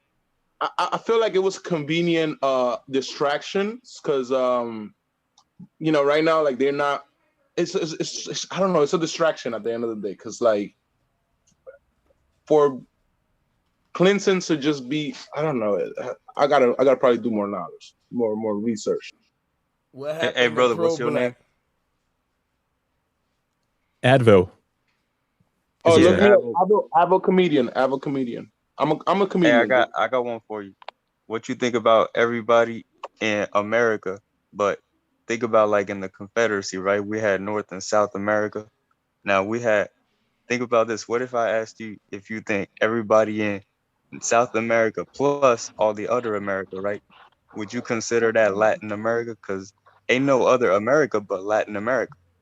Oh, no, I always said that as a kid because when I'm Colombian myself, I was born there, but I grew up in America, so I'll consider myself American, but I was born American. I always say that. I was born America because America is a continent. This country is called the United States, but America's the USA's indoctrination is to always show you that everything started with slavery.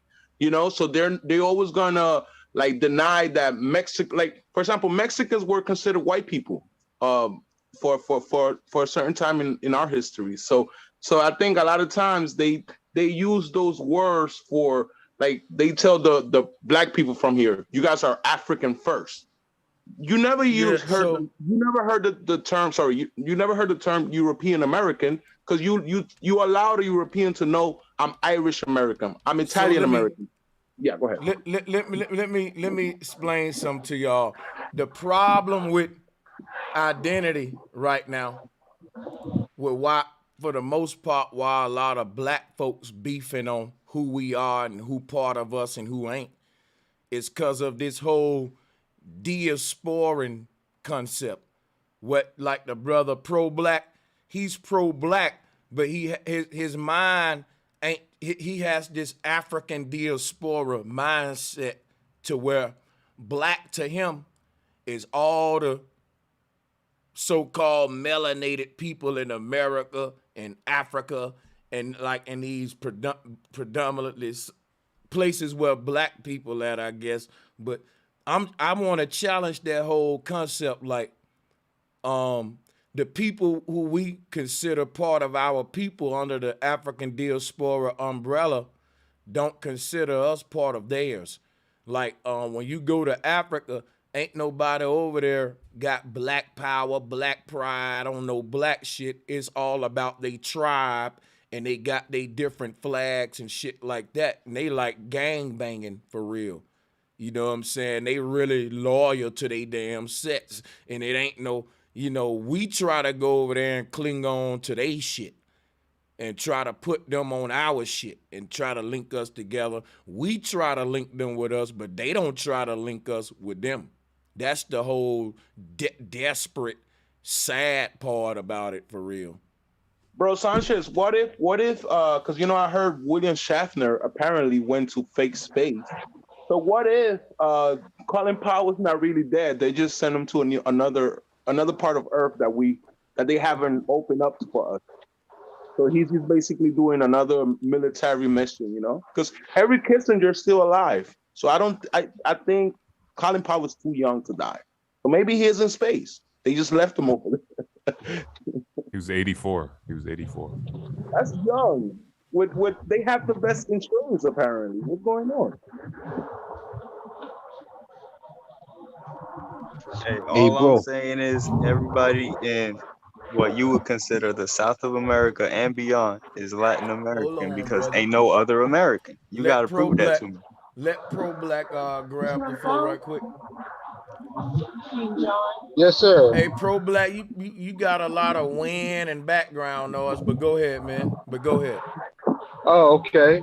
Well, to respond to you about the tribal thing that's going on with black people all over the world.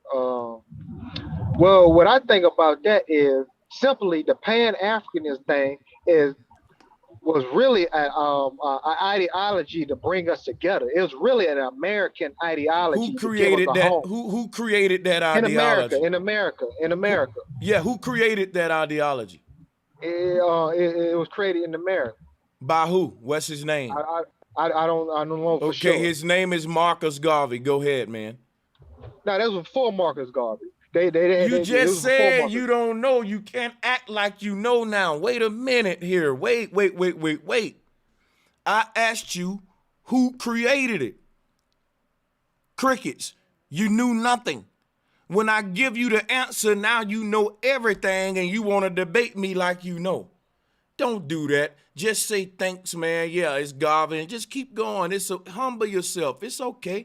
Like, that's crazy. A minute ago, you knew nothing. I say one name, and now you know enough to debate me. You don't think that's crazy, pro-black? Tell me that ain't kind of crazy, though. You got it. Well, what I was going to say is I know it wasn't Marcus Garvey. So you're telling me... I didn't want to get the wrong answer. I didn't know you're the telling guy me, for sure. So you're telling me it's not Marcus Garvey who no, brought... Garvey wait a minute, wait a minute. It's not Marcus Garvey who created the Back to Africa concept, which is that's the foundation of Pan-Africanism, my brother. Right. That's the foundation of Pan-Africanism, brother. Sir, it was the guy that created the AME Church. Brother, the AME Church, listen. Church. Brother, the AME Church didn't have a Back to Africa theory. No. You said who created the Pan-Africanism? That was Pan-Africanism. Yeah, but see, right there. Pan-Africanism is all about panning black people back to Africa. Do you know what pan means? Pan is pan. Listen, brother. Malcolm X's daddy was an AME church pastor. And from his pulpit, he taught back to Africa for the African man. But that was not an AME church exclusive message. The African Methodist Episcopal Church simply is teaching the African roots of Christianity. And look, they are acknowledging themselves as African people in this land. Marcus Garvey was saying, go back to Africa. That was a whole movement. And that's a process called panning. That's the Pan-African movement, which is to pan black people back to Africa through motivational speeches, through African pride, through and it'll get brothers to now go buy land in Africa, live in Africa, and build relationships with Africans, which is if you're not doing all of that, you're not even a Pan-African. So Garvey was one of the most instrumental Pan-Africans who brought that kind of ideology to America. And that right there did not exist in the Christian church. Right. Let me respond to that. The American Pan-Africanism was never about going back to Africa. Wrong. Garvey didn't. Wait, can I finish, sir? Garvey did not want all black Americans to go back to Africa because he said that if all black Americans go back to Africa, you know what? He only wanted the builders to go back there. But going back there, Richard Allen created the AME Church in 1816. I just looked it up on Google. So the African thing was, well, what I'm trying to tell you, let me explain this. Mr. Sanchez and people on the panel, I want to explain this right here, that black people in this country, going back to the revolutionary, the Declaration of Independence, never felt this. They always felt this was their country, but they never they found Africa as a home, so they called it the AME Church to give them a home. Pan-Africanism was never about going back to Africa. Even when they had the American Colonization Society, where a man had just references this is what I'm telling you though. Hold up, I got you. Look, to go back to Africa. I got you. A lot of black people refuse. Listen what I'm telling you. What the AME started was Africanism. What Garvey started was Pan-Africanism. Now, I'm gonna show you something real quick. When you pan something, it's like turning a knob, right? You turning a knob. It's pointing some people in another direction. In this case, toward Africa, right? So, what Garvey was basically saying as the Pan-African concept was just that. It was to turn black folks back to the motherland, as he called it. And by pointing them there, that's the right direction we're to move forward to in our future, buying up, taking control of Africa. Pan-Africans right now are saying that their number one competition is China. Because guess what people don't know? China having a Pan-African movement right now, where they're telling their people, go to Africa, buy up the land, get the resource. China own a lot of Africa right now. Why? Pan-Africanism ain't just exclusive to black people. People been exploring Africa for years and pointing their people toward Africa saying, look, this is where we need to go if we want to really pop now. This where the resources at, and the medical people go there to experiment for free guinea pigs, organ harvesting, everything now. Look, everybody been pointing out when they get their back against the wall to exploit their land. That's what started this whole panning ideology of conquest of Africa and all that. I'm just showing you where the terminology come from. What you talking about with the African Methodist Episcopal Church were people that were simply taking pride in Africa. They weren't trying to go there. When your movement is based upon going to the land, you can put the word pan in front of it. If it's not, then you got to remove it, which is why it's not called the Pan-African Methodist Episcopal. It's just called the African Methodist Episcopal. Just for us to adopt the ideology and take pride in just being African. But the hypocrisy is that we're not Africans. But go ahead. Can I go for a minute? Yeah, you got it, Yvonne. You got it. I've been talking to him a minute. Okay, so I had read something a few days ago, and I looked at a video, so I went and researched it. So the Pan-Africanism was like a political movement, as far as I can understand. It was literally about panning people to Africa to keep the African so-called diaspora people in like this mindset, this narrative from Africa, which is what I've listened to you about neo-paganism. And anyway, it was all about the Pharaoh and all that kind of stuff. So basically, these people didn't even have a concept. They didn't even have a concept and know anything about Egypt. They were just making up stuff and bring it over here to the Americas to teach people. It was like a agenda, a plan. They didn't have no idea about anything. They were just making up stuff. What's the guy, Sheikh Anta Diop? He was I read about him, and he was in on it too.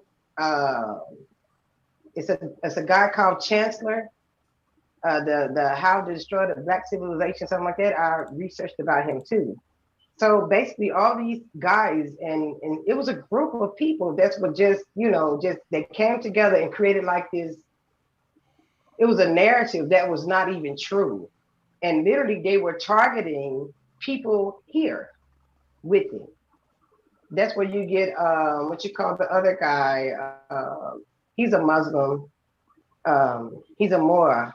Nobuju Ali, he was in the same thing. It was like they did this in every generation. It went through the 60s, they did it in the 40s, then they did it in the 70s. And that's when we get the Wicca and all that. They were all in the same group. It really has no foundation. It was it's a group of people creating a narrative. It has no standing. It was just an agenda to literally target the people here. So my thing, like if they knew what they were doing and they had basically it was like they just made up shit. It wasn't even really real. They just come up with this narrative so they can target a certain people. That's my understanding of it with Pan-Africanism. And I hear people talk about it, and I've looked up, what's her name? Blavatsky, Madame Blavatsky. She's from across the water too. So all of them, each generation had their same agenda, serving the same narrative through different generations. And it was always to pan you back to that area. You got the Isis Osiris narrative. You got the Kemetic narrative. You got the Babylonian, Sumerian. I mean, it looked like, from my understanding, they were just targeting each generation here and serving us with some shit that didn't even really matter. It wasn't even real. It was just like a whole agenda to just target people here. So my thing when I ask Pan-Africans, I'm like, okay, why were they doing it? Why were these people coming together to create a false narrative for people here? Because literally we look at our grandparents did tell us that we were here, but in our school system, in the conscious community, they want to take you back over here. It's like, why are they doing that? Why are they doing that to each generation? Because they know what they were doing. You had a guy that come from Brazil that was literally, he wasn't even Brazilian. He come from Russia. I can't remember his name, but he came over here to Brazil and he worked his way up in political. And he started literally, what you call that, protesting for Black Americans in the African diaspora. And I'm looking at all these people that have been coming back and forth, Marcus Garvey, Noble Drew Ali. I'm just looking like they are just literally coming here to keep dumbing down the generations, every generation, to keep the same narrative. So, I mean, that's what my research, what I've learned. So, I mean, I'm not against Pan-Africanism. I know I don't come from Africa, but I mean, I just look at the research that I've done. It's like it's been an agenda over every generation of people that live here. And we keep arguing about it. And it's like, you don't see, you know, the consistency of what's going on. That's what I've seen, the consistency of each generation. It's been like, okay, I'm gonna lay this foundation down for them. And then here we go with the next generation, we're gonna lay that down for them. And then here we come with the next generation, we're gonna lay that down for them. And here we are right now. We're still talking about the same stuff that we have no knowledge about. Only thing we have is what someone told you. We haven't been. I disagree with that. Okay. Yeah, I think when we start talking about what we have knowledge of, you can only say what you have knowledge of or don't, and then let the next man say whether he got knowledge of it or not, you know.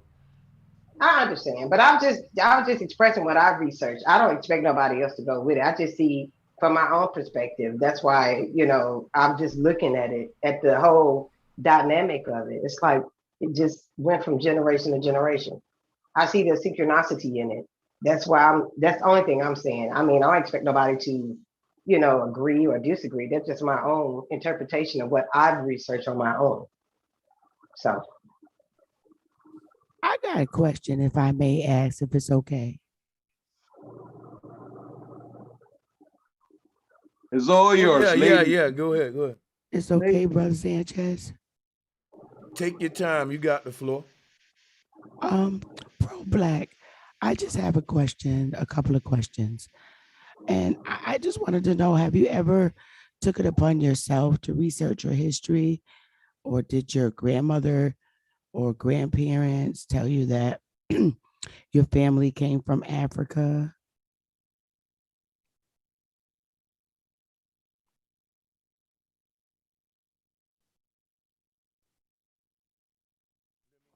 Who that question for? I think it was for bro. Bro, I think he's asking you a question. Oh, me? Okay. No, not you. We over with you. Okay. No, that's who I was asking, Pro Black. Yeah, what are you bringing to our ears? I wanted to know if your grandparents told you that you were from Africa, and if they know exactly which area of Africa you came from, and you know, and where's your family from? Right. Yeah, I have talked to my grandparents before, and they have all types of theories, but unfortunately, you know what I'm saying, like I say, I come from a pro-black stance of the Wilderness Code. A lot of Black people don't want to be connected to Africa, so a lot of Black people, especially, you know what I'm saying, back in the day, you know what I'm saying, my parents was from the South, they wanted to be connected to that Indian because they seen them more heroic. Then they felt the shame of the roots. People in huts, people, you know what I'm saying? We've been fed a negative aspect of Africa, of people with bones in their nose, nappy hair, whatever they call it, nappy hair. I call it, you know what I'm saying, black hair, because black hair grows in the air. We're the only hair on earth. We're special people. Our hair grows in the air. Everybody else's hair grows down. So we're special people. But they called it nappy. They deemed it nappy as some bad or undesirable hair. But anyway, a lot of the older grandparents, they didn't want to be connected with something undesirable, living in huts, uncivilized. That's what they told us in the education system. So a lot of our grandparents told us that we were Indians, we didn't come from Africa, or, you know what I'm saying, we was American and blah, blah, blah. But I'm gonna just tell you this where I go by. We don't know what happened in history, because a lot of things have been fed lies. I'm going by eyeballing what my eyes see. So what my eyes see, this is what my I just want to finish and I'll let you go, sister. Sorry. Okay, this is what my eyes see. I see the Asian man with his yellow skin. I see the Hispanic with his light to brown skin. I see the white man with white skin. Now I see the African with his dark skin. Now I look at my skin. I look at the majority of black people in America is dark brown skin. The majority of black people in America is light skinned people, is yellow people, is all different colors. But the majority of black people in America, if you put black people, you're gonna see a brown skinned people. Guess now, what? You look at and listen, but look though, the majority of what we if you call look at Africa, oh wow. No interjection is just gonna be brief. The majority of what we call black people ain't got black skin like these people in Africa do. They brown and copper colored, like you said. So we need to say brown people, shouldn't we? But go ahead anyway. Go ahead, man. No, that's actually black is a problem. What about the Arabs? I agree with that, bro. Sanchez. I remember when I went to Spain for the first time, and like I took on my nephew because he was like in a soccer tournament, and we met some Senegal people from Senegal. Like their pigment are so strong because in reality we call them black, but they full of light. You know, melanin is just stored light, and when we talk and we say that person is dark, nah, they're full of light. But you know, going back to what Pro Black kind of said just now, that like a lot of times the things that we see as negative, in reality, like our nappy hair protects us from the sun. But I'll give it back to him. Okay. Right. To go back to your premises. Okay, go ahead, man. I was gonna say that, but go ahead. Okay, because I guess I get the drift of what you're saying about your grandparents, but that's the first time I ever heard something like that, what you're saying, that grandparents being ashamed and telling their family that they're Indian. Well, I have to say, I'm not from Africa, and it's not that I'm ashamed. I want to be where I'm from. Somebody told them that they were from Africa. And secondly, you said all black people have nappy hair. I'm sorry, I got curly. No, I didn't say that, ma'am. You did say black people have nappy hair. No, I said that's straight up in the air. My hair is curly. My skin is not black. No, I said that's what they told me. But you went, but Sister Betty, he did believe it and go by it though, because he used it to say, he said that's why the people in India ain't black, so he believed it. He went by it. My hair is very soft and it's curly. I'm sorry, my edges. I lay it down with water and I'm good. Secondly, I'm light brown. I'm not dark, and I'm not that I'm ashamed to be dark, but I'm light brown. Okay. Secondly, I am an American Indian, and I do not identify as black, African American, Negro, or colored. I would like to share with you. Okay, go ahead. This is some serious stuff because it's sad. Because all of the stories that was told to us in school and shown on TV were lies to make us feel that we were not from this landmass. When in fact, hey, sister, did you say American Indian? Hey, Sister Betty. I'm not finished. I just unlocked the joint for you. Oh, thank you, Brother Sanchez. First of all the stories that was told was a lie about the slavery thing.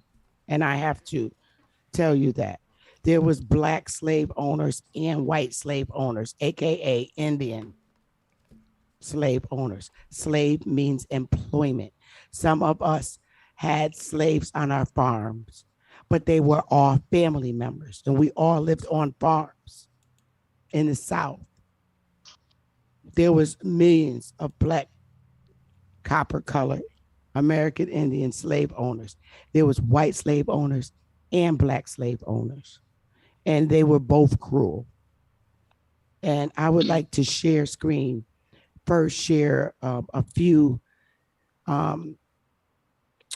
things with you. Let me pull it up, Brother Sanchez. Let me have it up. Oh, that's not what I want to pull up. Hey, Pro Black, if you got any questions,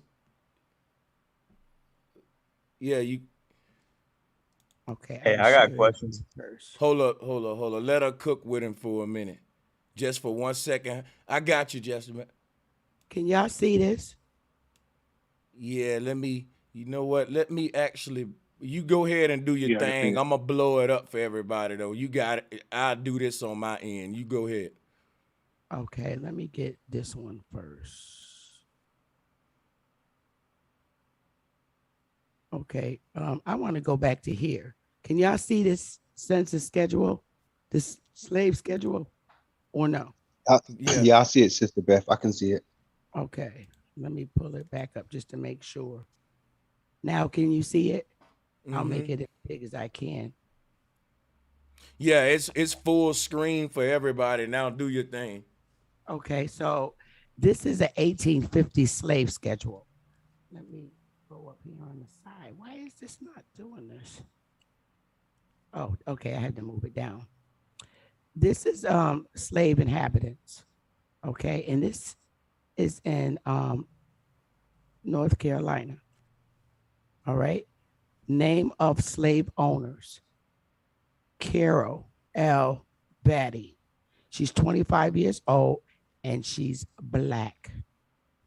They lived on a farm. All this is family. Where you see numbers right here, these are their ages, and they're all Black. All the people you see, this is one slave owner. This is two slave owners. This is on this side, this is more slave owners. 1, 2, 3, 4, 5, 6, and 7. Okay.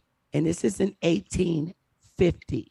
As you can see, 1850 slave schedule. These are Black people in North Carolina, Tennessee. So the story that you heard is a lie. So please understand that you need to do a little bit more research and listen to a few more platforms on YouTube so you can get the correct information that the Congress has on our people, the truth and not the lie, because everything that came out your mouth came from the movie Roots. We were slave owners. Slave means employment. And these are Black people, as you can see, all B's owning slaves. And this is I got a question. I got a question for you. Is any of these slave owners, like freed previous slaves that were freed and then bought their family and made them slaves? So they're no. It says 1850. Slavery was not let go until 1865. So this is 15 years before slavery was even ended in the South. And like I said, this is Tennessee. I have thousands more like this. Sister Bethany, files. My family, my grandma was actually from the Slade family in North Carolina who intermingled with Native Americans. Because Native Americans were... These are American Indians, and I'm getting ready to show you that if you give me a minute. Mm-hmm. There's no such thing. There's not a distinguishment. The American Indians are the full bloods, are Negroes, and they call the Native American Indians half bloods because they were mixed with white people. But the full blood is the Negro. They distinguished us, the light one from the brown one. They called the brown one Indian the Negro. I'm not finished. This is 1900. Okay. So I'm not done. Okay, Indian go ahead, population. It changed. This is in North Carolina. This is Mr. J. Johnson, Ducky Johnson, Ben Johnson, Corella Johnson, Anna Johnson, Frank Harris, Katie, Lee, Sarah, Barry, Sally, Ella Mae, Lily Mae, Maddie B, these are copper-colored people in the 1900s, and over here their race identity is Indian. Now let me say this real quick, and let me drop a bomb first. I got to. Hold on. I see the hate in the chat. I got to say this to the. Yeah, they gonna hate. Let them hate. But you know what? They can go to Congress and tell Congress to pull this information out, because the truth is out. Because and a lot of people got this out. Think we Africans and shit. They that's cognitive dissonance. They mad. Yeah, and listen, if you think you can debate it, I'm dropping the link out there. And the people who debate it never show receipts. I've been trying, like you but doing. I've been There ain't no Asians. I'm trying to. There ain't no Asians. There ain't no Mexicans. There ain't no Latinos named Corella and Ella Mae and Lily Mae. Those are all Aboriginal, copper-colored, brown people, our ancestors. And this information is in the Library of Congress. This is factual. So, sister, if you would allow a debate without the long-windedness between the two with a cordial, I would like to pose a question. Without the why do you have to refer to these as Aboriginal instead of original when via etymology the word ab Okay, well, you know what? How about it? Let's look at it right here, what they got on the database. Simi Johnson, American, Indian, Native American. They put it in parentheses. How about that? There you go. I'm sorry you if didn't this answer the question, though. I'm sorry if this hurts people, but the truth is the truth. Let me show you. This is the database. Jastamet, this is what's happening, Jastamet. Don't get mad. Jastamet, you want to have a semantic debate with Sister Betty, but Sister Betty saying, I don't care what you call it. We can go with what the paper even saying right here. Boom. This is what they call it. The people they referring to, we showing you the names of it.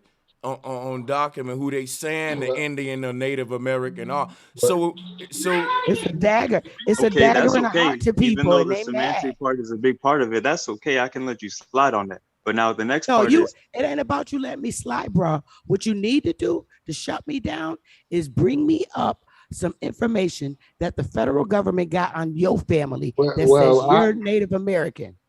How about that? Here's the thing, right? That's what you need to do for me. I don't trust anything right coming now, from the if you government in in the first well, place. you know what? So now the I other thing is, let me go say ahead and talk something. Let over me me say since I thought we were something. having I'm sorry that you don't trust that. Y'all brothers having a misunderstanding. It ain't an issue of trust. Here's what's going on. This document proves just what we conferred with Columbus. Columbus came to America. Listen, Columbus came to America, and Columbus confused the Native Americans with being Indians. So they call them the Native American Indians. For years, we've debated on who these mysterious Native American Indians were who Columbus came in contact with. This paperwork proves that these Native American Indians that Christopher Columbus came in contact with had names like motherfucking Jenny Smith. Read the paper. Betsy White. Like, these are obviously who we calling the Negroes today in America. So that's and I don't disagree with that part. What I'm saying is the agenda that's actually being played here is a bit deeper than what y'all think. See, the reason why they're using these terms like Indian and Aboriginal, first of all, when they talk about the indigenous people of America, right? That's already a psyop because the root word of indigenous is Indian. And that's why they call these people Indians. That's why Columbus said he ran into Indians, because what they trying to do is actually pan away the original people, not the Aboriginal, but the original people, to say, oh, you came from the Indian subcontinent. You know what I'm saying? But really what was always here was the Latin Americans and the Algonquins. And that's how the Confederacy War started, because it was the North and the South. But we really didn't come from no Indians and no Indian subcontinent. Brother, can I hold on. He giving me smoke. Let me respond to the smoke. Let me get a few minutes with Jastamet. We'll try to make it brief. You can unmute Jastamet. So you challenging me when I say that the earliest, it was for you and Betty though. Hold on. The earliest Americans then have an influence in their culture that originate from Southeast Asia? I would say that's a psyop. All right, so then now it's my turn to do a screen share just to go ahead and show you something real quick now. All right, because when you go back and hold on, who is that, brother?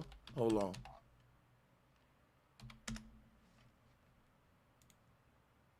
All right, so let's talk about it. I think I got more proof for my argument than you, Jastamet. And I ain't got to show but a few of the artwork and statues that was on his land. Can I say something before you pull that up very quick? Why can't I already got it though? It's already there. It go right there. There it go right there. I don't want us to get off subject. We on this. I want to stay on it. Boom, boom. Hey, y'all see my image, right? Yeah, I see that, bro. Full and clear. All right, so check it out, Jastamet. I'm gonna pull this up and boom. Keep your eyes on that. And then now let's go to Angkor Wat. Statues, Buddha. Now, I could clearly show you a connection between Southeast Asia and the Asiatic Native American, what we call Asiatic Black Man of America, simply because one of the standout features of Southeast Asia was the way they sat down. When you look at Southeast Asian artwork, they were known, this style of sin to this day. No matter where you go in the world, when you see somebody sit with their legs in a pretzel tie, we say that's Indian style. That's the style that we see the Indians sit right here. This is all in Southeast Asia. This is the Khmer culture of Angkor Wat. I just want to start here first, though, where I'm making the claim at. Because what you see this is called the Naga stone. And guess what? This represent the Black Buddha, or what they call the nigger, the Naga. Now check it out. Sitting Indian style comes, you see this all throughout Angkor Wat and Khmer culture. Now check this out, right? You go to America here, Mesoamerican culture. We see why Columbus saw, when Columbus got here, guess what he thought? You can go and prove me wrong on this. Columbus thought he did a big circle and landed back in India. Because he thought he was on the other side of India. Because he saw the exact same people doing the exact same culture. That's how he even called them Indians. Because he couldn't even distinguish the people from this land than the ones he had just saw in Southeast Asia. Now go read Columbus's journey and see where he went before he came to America. Columbus was in India before coming to America, which is why when he got to America, he was like, damn, I'm in India again. Here go the Indians. But he didn't know how big this Khmer Empire was.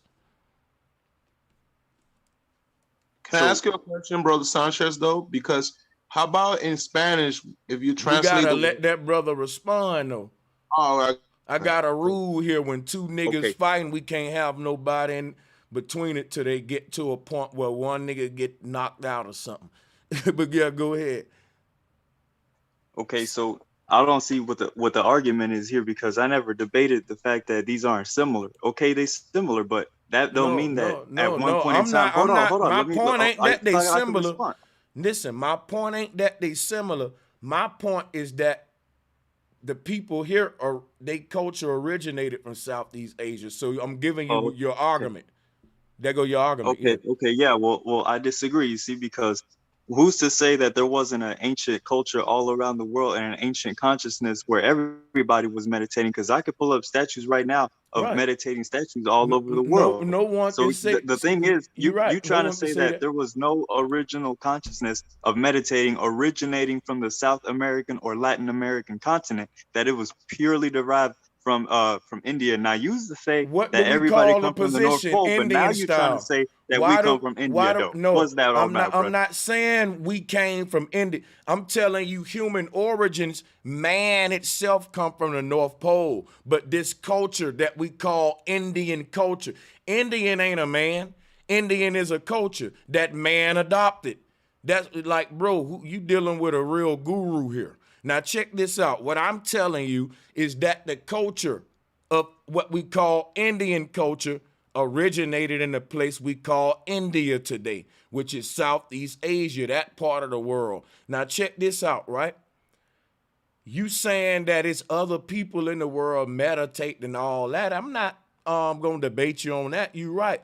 I'm showing you who was known for it. Like how everybody do entertainment, but Americans are known for entertainment. Rome was known for gladiators and entertainment. Everybody entertained, but like they're known for it. These people were said to be the gurus of meditation, time travel, astral travel. They don't know nothing about who they used to be, which is my job now. So my thing is this right here, brother. So hold on. You saying that they built their pyramids too, right? The Indians built the Mayan pyramids now? I'm almost through. All around the world, everybody sit Indian style, but they still call it Indian style. That's to me giving credit to like the position of where it come from. Now go ahead with your question. Okay, that's a good one, but still, brother, you can't discredit or even at least claim that this couldn't have originated from these people in Mesoamerica, because that would be like saying that the Indians came over here and taught them how to build their pyramids. Well, what I'm telling you is neither one of us can be sure on where it originate from. The point of the debate is for us to present the most evidence for both of our beliefs, and the crowd to say, well, even though nobody can be sure, I'm going to go with what he's saying based on the evidence of what he's saying. The person that's judging in the debate may not disagree with neither one of us. They just hearing two different speculations on what we think about the connection of the shit. And I think right now I'm putting the most proof out there to prove mine versus you, because your argument is just that, well, we can't know it, which is duh. We're arguing about who got the best theory though right now. And I think I'm showing and proving with stuff like it's called Indian style everywhere in the world. Because look, think about it. When I say I French kissed a girl, the reason we call it French kissing, because apparently sticking your tongue in each other's mouth started in France with the French people. So today, no matter where you at on earth, when you stick your tongue in a person's mouth, you call it a French kiss, even if you're in Russia. You call it a French kiss, even if you're in Canada. You say these are French fries, even if you're in Jamaica, because you saying, hey, this is the way the French did it. You giving them props. So if you saying we send Indian style,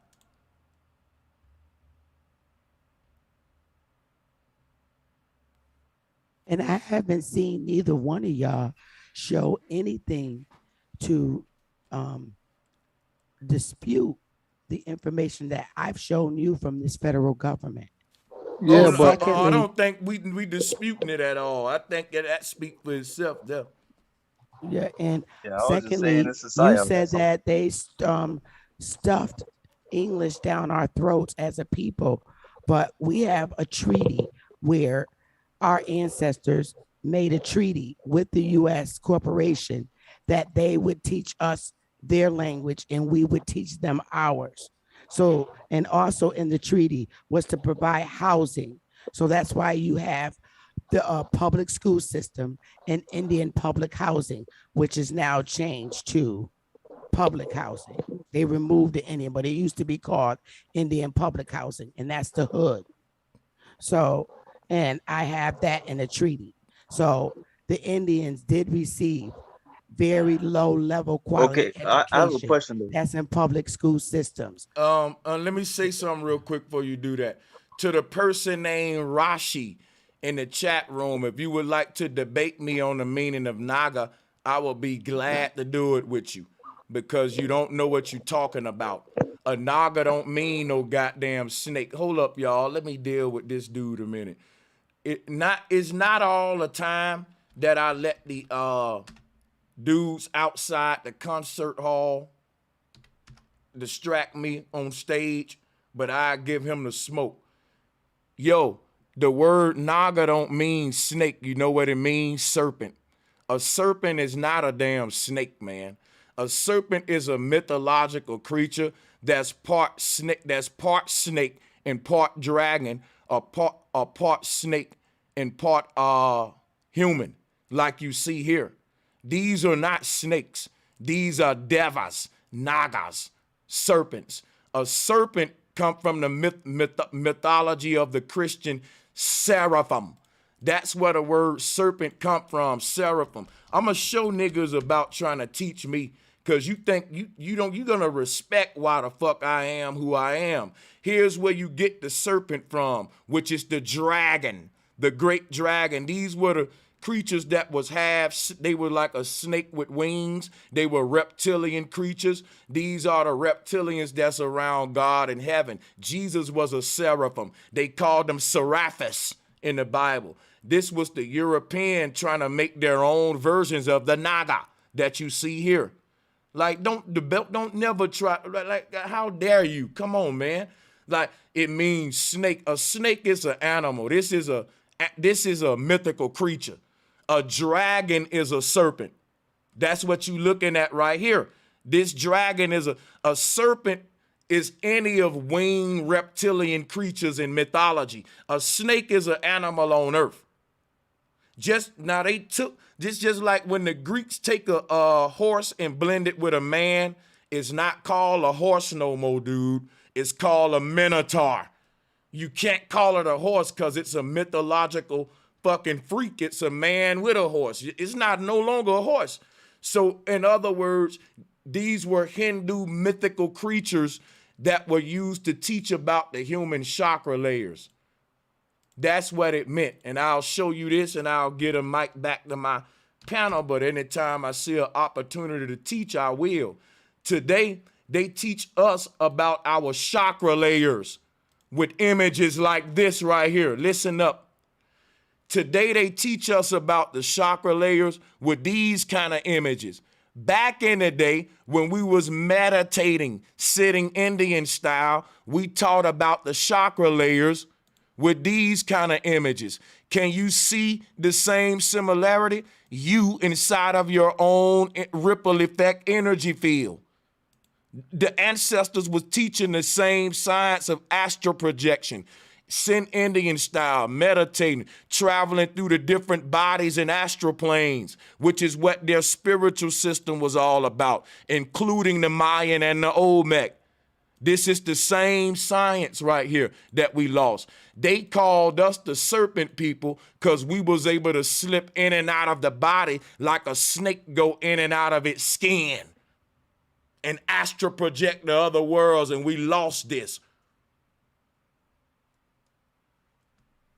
Right. So that's good points, man. Correct. But I ain't through with my smoke though. I still got you want me to pull up some information? I can pull up some. At this point, I don't call it smoke. The sensei teaching the students at this point, man. That's all. Yeah, that cerebellum and the serpent connection. I needed that. I was missing that. I appreciate that one. The serpent is the embodiment of the heavens and the earth. So I do see a point. But my thing is, I wanted to ask Brother Sanchez. Okay, go ahead. Because my some people in South America differentiate between the words Hindu and the word Indio. Because if in Spanish, Indio or Indian, it translates to people that believe in God. So what can you say for the people that get taught that Indio and Hinduism are two things? Because there's a no, that's a reach, bro. That's a reach. There's a reach. That's a reach. I tell you right now, Indio don't mean you believe in God. Right, right. See. Yeah, man. That's that in God we trust shit. It sounds lazy. I'm just trying to ask. I'm just asking. Hey, look, man. What I'm saying is, I can pull up North facts to American. prove that. I can pull up facts right now that prove that it was always Latin Americans in America, and even in the South in Atlanta. Right now, I could prove. Yeah, well, you can't touch North America. Pull up with the federal Sweetwater Creek documents. Stella.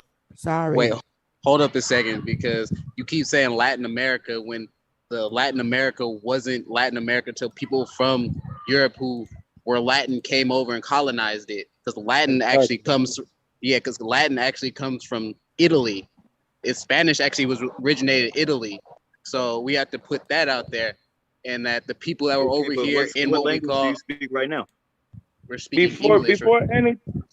English, right? Do you know 80% of English comes from Latin?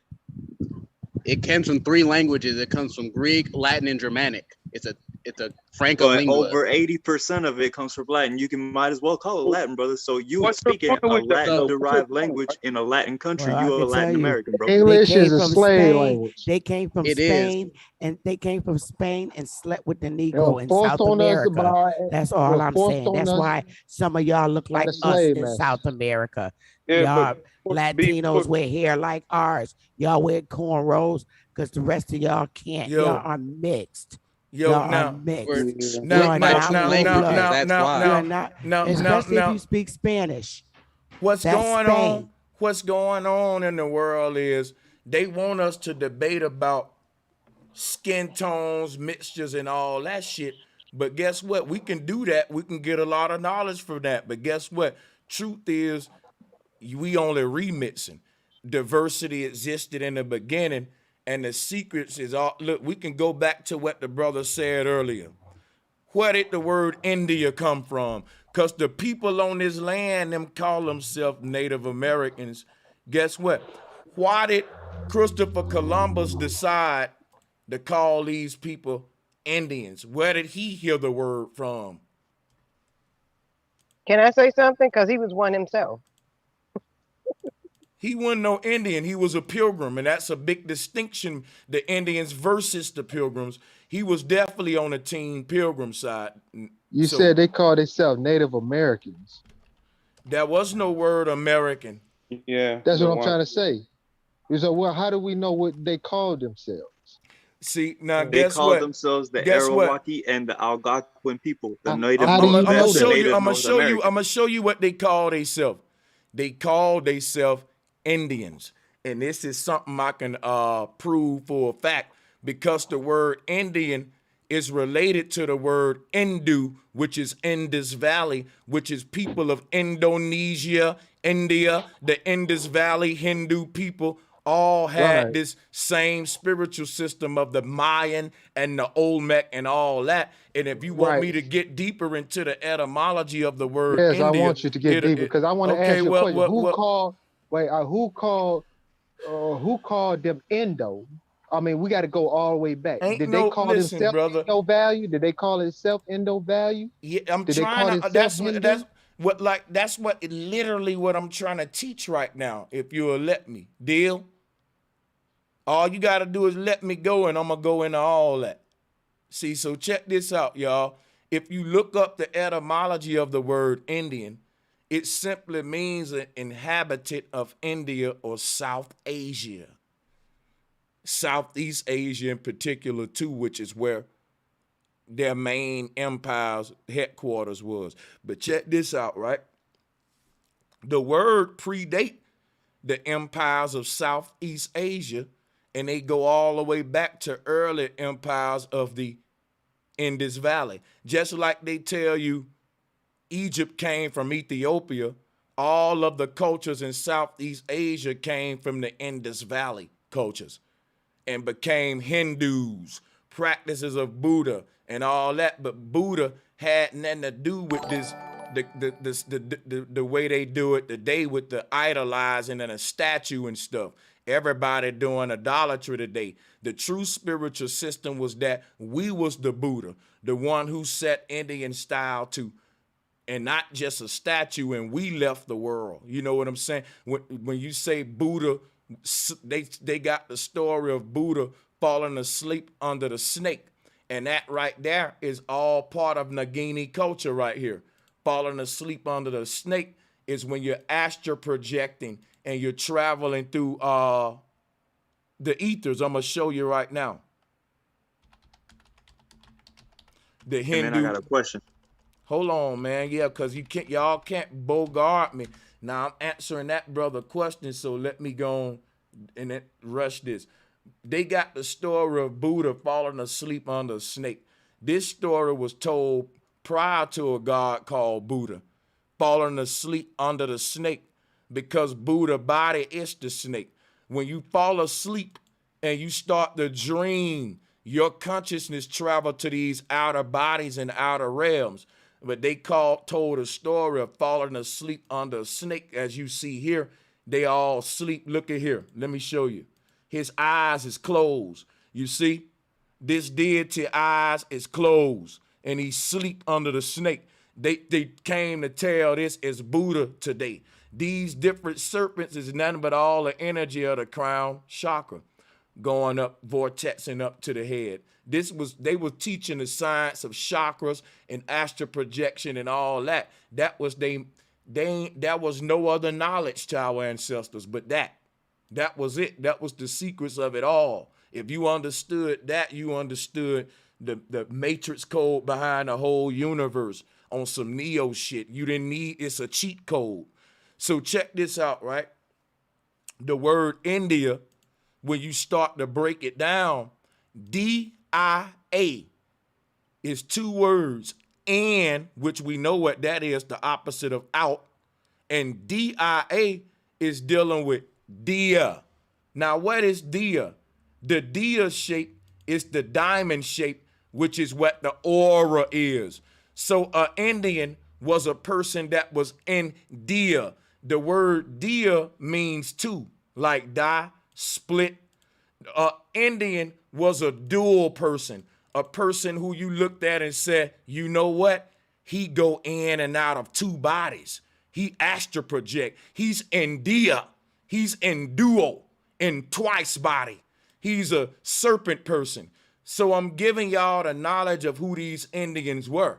It wasn't a matter of skin tone. It was a person who they said had achieved serpent knowledge, which is the knowledge to shed your skin, which is to leave one body and go into another body. That's what we do when we astral project. I done it before. I literally done it one time. And you can too. Some of you do it. Wait, did you say you astral project? I've been out of the body before several times. Yeah. That was in the ass. Have you experienced that Buddha? But listen, the picture with the Buddha and the snake. But listen, I'm not trying to make it about me. I'm showing you the word literally means one that can be in dual dimensions, one that can basically a master of the duality, duat. And to master that, you live in the ethereal world. The word ether means dual, either this or that. You can be in this body or another one. That's what the word India means. India. Look at what dia means. Inside of what? Twice. Inside of a duo. Inside. I'm telling you that the word India literally connects them to their spiritual practice of being in a dual state. In duo, India.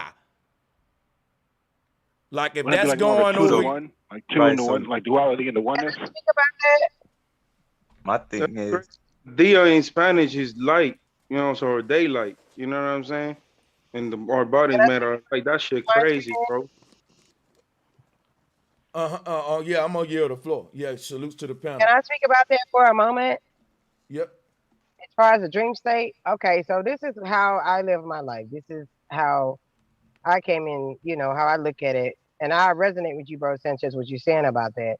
Because literally when I lay down and I go to sleep at night, I can dream. And like I am aware that I'm dreaming, but I'm aware that I'm sleeping physically. I don't know if that is like how I can literally, what you call that, interpret it. But literally, like if I'm having a bad dream, I'll wake myself up. Yeah, I can feel it when I'm wake. Like if I don't like that dream, I've become so like in tune with me sleeping and dreaming. I wake myself up, and wouldn't that? basically, Hey, no, I mean hey, can I literally, interject? I do that consciously because like I do that like literally for the last 4 or 5 years of my life. If I don't like the dream I'm having, I can get up out of it with no problem. I wake up and say, Hey, okay, sis. I went somewhere. Yeah, I wasn't supposed to. I didn't feel it. And my thing is this: So I'm not trying to cut you off. I'm just trying to explain to you about my experience. Um, I can feel my emotions in my dream, but I can feel them in while I'm sleeping, laying down. So basically, I can feel like my physical body and my spiritual body at the same time. I'm conscious of both. right. So I understand. Right. I So believe I you. mean, But why do people get on Christians about doing the same thing? What do you About having mean? out of body experience, I having the don't Holy understand. Ghost, talking in tongues. I No, mean, no, no, everybody no. has So their let own me answer him. Let individual me answer him experience. because he trying to address what I was saying, right? I don't get on Christians about having an out of body experience. I get on Christians for having an out of mind experience. They out they goddamn minds, brother. They believe in Oh shit. yeah, they believe in talking snakes, dude walking on water. I'm trying to break down to them the knowledge of the talking snake, which is the Naga. And they mythology got them out of their damn mind. They ain't having an out of body experience because they out they damn mind. They saying they gonna have an out of body experience when Christ come back on the clouds and rapture them and take them out their body. When really they can rupture the consciousness from the flesh at any time in a dream state. They can detach or rupture themselves from this body and achieve these states that they're waiting on Jesus to get them with this knowledge of the Naga, with this knowledge of the chakra layers, with this knowledge of the true Christ, which is the self. So we ain't the same. You can't really put me next to a Christian and say we the same, because a Christian will hear the way I'm talking and immediately call me a Satanist. It happens all the time. Okay, I just wanted to tell you, let's go back to this talking to the snake. Okay, how do you know that before time snakes could not talk? Okay, birds can All talk. right. Peacocks, they can talk. Okay. You win. Snakes and birds and animals can talk, and we can move the conversation. He just taught us some, y'all. How many folks just learned something new? I didn't know snakes can talk before. Now I know the next snake I see, I need to have a conversation. Thank you, brother. No problem. I Go ahead. want What this we next doing? to read me a bedtime story, bro, Sanchez. Right. Right. No, what I was trying to tell No, you you told is me the that truth. We before believe you. We time, got you. My that whole thing okay, they is say animals. They say go ahead, animals man. go extinct all the time. How do you know once upon a time We before the don't know. flood, They can talk. the world was in a different place? You right. They can talk. Just ask that again for real. Before the flood. He believed in a flood. Wow. Right. Hold up. It's the earth. It's the earth flat or round? I don't know. Is it a globe or is it flat? I don't know. Well, you don't know if it was a flood or not. That's what the Bible say.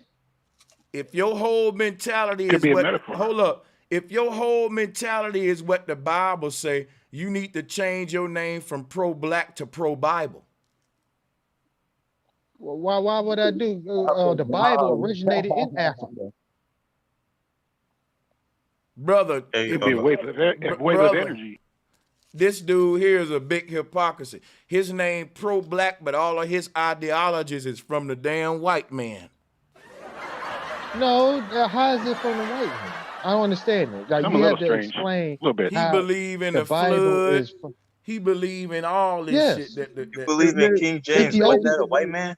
Yo, his No. name Hold on. Oh, Hey, I gotta explain. I have to. He I follows have the to explain. That's King. what you always say when you backed in the corner. Let me explain. I have to explain.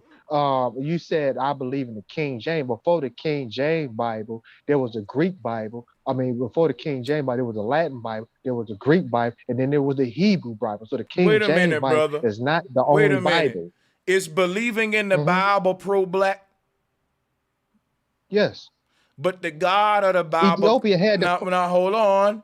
The God of the Bible condones slavery against black people. But these same people who bitching about the white man and call themselves pro-black hugging the Bible. Now that's fucking stupid to me that a person can say that they pro-black, but they can love a book that's anti-black. Can I explain? I don't think you can. I don't think you can, for real. I just give me a chance. Okay, you said slavery. Now, do you know where the word slave come from? It come from the Slav people. Who was the Slav people? Every nigga love to repeat that, man. All right, the Slavs, man. The Slavs, man. You know where the word slave come from, bro? Wait, come on, man. Can I finish? Okay, so in the Bible, and when you read the Bible, when they say, wait, can I finish? When you read the Bible, and it says, "Slave, obey your master." The English, when they got the Bible, they didn't have terms for Hebrew words, so they put terms that. Wait, can I finish? Yes. I just need to finish. They injected terms that made up, just like we inject terms and we make up terms, but things that don't exist now, they injected terms. Like a slave, they represented a lower class people, which was a slave. Now before that, the word meant servant. Servant, obey your master. They both the same. A master is a teacher. Hold up. Student. No, it's not the same. No, it's not the same. It's the same. No, a servant is obey a your slave. teacher. Master me. No, a servant is not a slave. Servant is slave. Just like a indentured servant and a slave was two different things in colonial time. No, it's two different things. It's the same, brother. It's the same, brother. Just like you want to see something brother. I'm gonna show you why it's the same. Cause they both are the opposite of the goddamn master. They both represent this position that's the opposite of the nigga in charge. If you the servant, right, not the boss. Right, you proving my point. The employee is the damn slave. So is it an employee? So when you go work a job, are you a slave? Yes, you still a damn slave. No, you're not. You volunteer to do that. A slave is somebody. Brother, you ain't volunteering to work that job. If you don't work, you don't eat. That's literally what happened to the slaves on the plantation, my nigga. You think you volunteering. You got the motherfucking work to eat. You ain't volunteer. You act like he volunteering to eat. Nigga, if you don't work, you don't eat. But that's simple as that. Mr. Sanchez, that's exactly what a slave is. A motherfucker working for shelter and food and clothes, and that's the shit. Brother, I ain't gonna have this conversation with you, man. And then when there's no masters. When there's no masters, I just want to explain. We'll serve each other. I just want to explain. Brother, what you gotta explain is show us in your Hebrew Bible. Cut your camera on and show us in the Hebrew Bible where it talks about a talking snake. You said where it talk? That's a translated version. You said you was talking shit about King James, and then you said Hebrew Bible. So show me your Hebrew Bible and show me that talking snake. It don't matter. It's the same thing. Hebrew is Greek. Can I get a share screen? Yeah, I'm about to show them what a slave is and master that they are. Listen, but he trying to make it hard. I'm trying to explain. I haven't got to explain. Man, they don't need all that explanation. It's simple though. A servant, what I'm trying to say. A motherfucker that's serving me is my slave, nigga. Hey, look. The king, bro. No, you don't. You don't have to, because we're intelligent. Okay, relax. I won't explain. I can't explain. We just want you to listen right now. Okay, yeah. A master, okay? A man who rules, governs, or directs either men or business. A man who owns slaves is their master. He who has servants is the master. Servants. He who has apprentices is their master. He who has superintendents and directs any business is a master or master workman. Wait, I ain't finished. So let me ask you a question, man. A director, head, or chief manager. He's not listening either. Okay, no, I am listening. Because if you got a director in your job, that's the master. If you got a head in your job, that's the master. If you got a So let me ask manager, you, if you got managers, right? they are masters. He's so quick to cut in to ask a question. I just want to ask this question: Are 95%? You're gonna listen and learn, so you'll know what a slave is, and that you have a master when you go to work every day. It. So you 95%, understand it now? Yes. Okay. Like so the word boss is literally slave master. So do 95% of black people are slaves today? Yes or no? Most of the world is enslaved. Most of the world, most of the world is enslaved. Shit, right? Like, have you seen a generational wealth gap lately? Okay. What makes up the royal families is a very small percent, and either you royal or your ass a slave. So let's get back to the Bible. Let's get scientific. Let's get back to the Bible. Indentured servants, they have contracts. I'm in a union, so I have an indentured servant. I have a contract until I retire. I have 5 more years. So I'm an indentured servant. I have a contract. They can't fire me without just cause. So just so you know. Right. Thank you for y'all gotta study. Like, I'm not going like us Negroes, we want to create this false reality in our mind and not admit, man, we're motherfucking slaves today. I'm a slave to YouTube right now. Hey, I got some smoke for that. I'm a slave to you. If YouTube shut this shit down, all of my motherfucking whole shit over. So let me get back to my premises. Okay, so in the Bible it's a so y'all whole smoke with the Bible is that it enslaved black people. That's the whole smoke, right? That the Bible is literally a book of manifest destiny that the white man used to condone slavery to this day. Facts. Yeah, Leviticus. So he took so he stole the transcript and he put it in his thing. But the first church was in Ethiopia. And Ethiopia never been colonized. Let me show you something real quick. Let me show you something. Ethiopia was hold on. Everybody, me and this man fighting. Let us go. Now check this out, brother. Ethiopians was actually the first land to be ransacked and invaded before Egypt.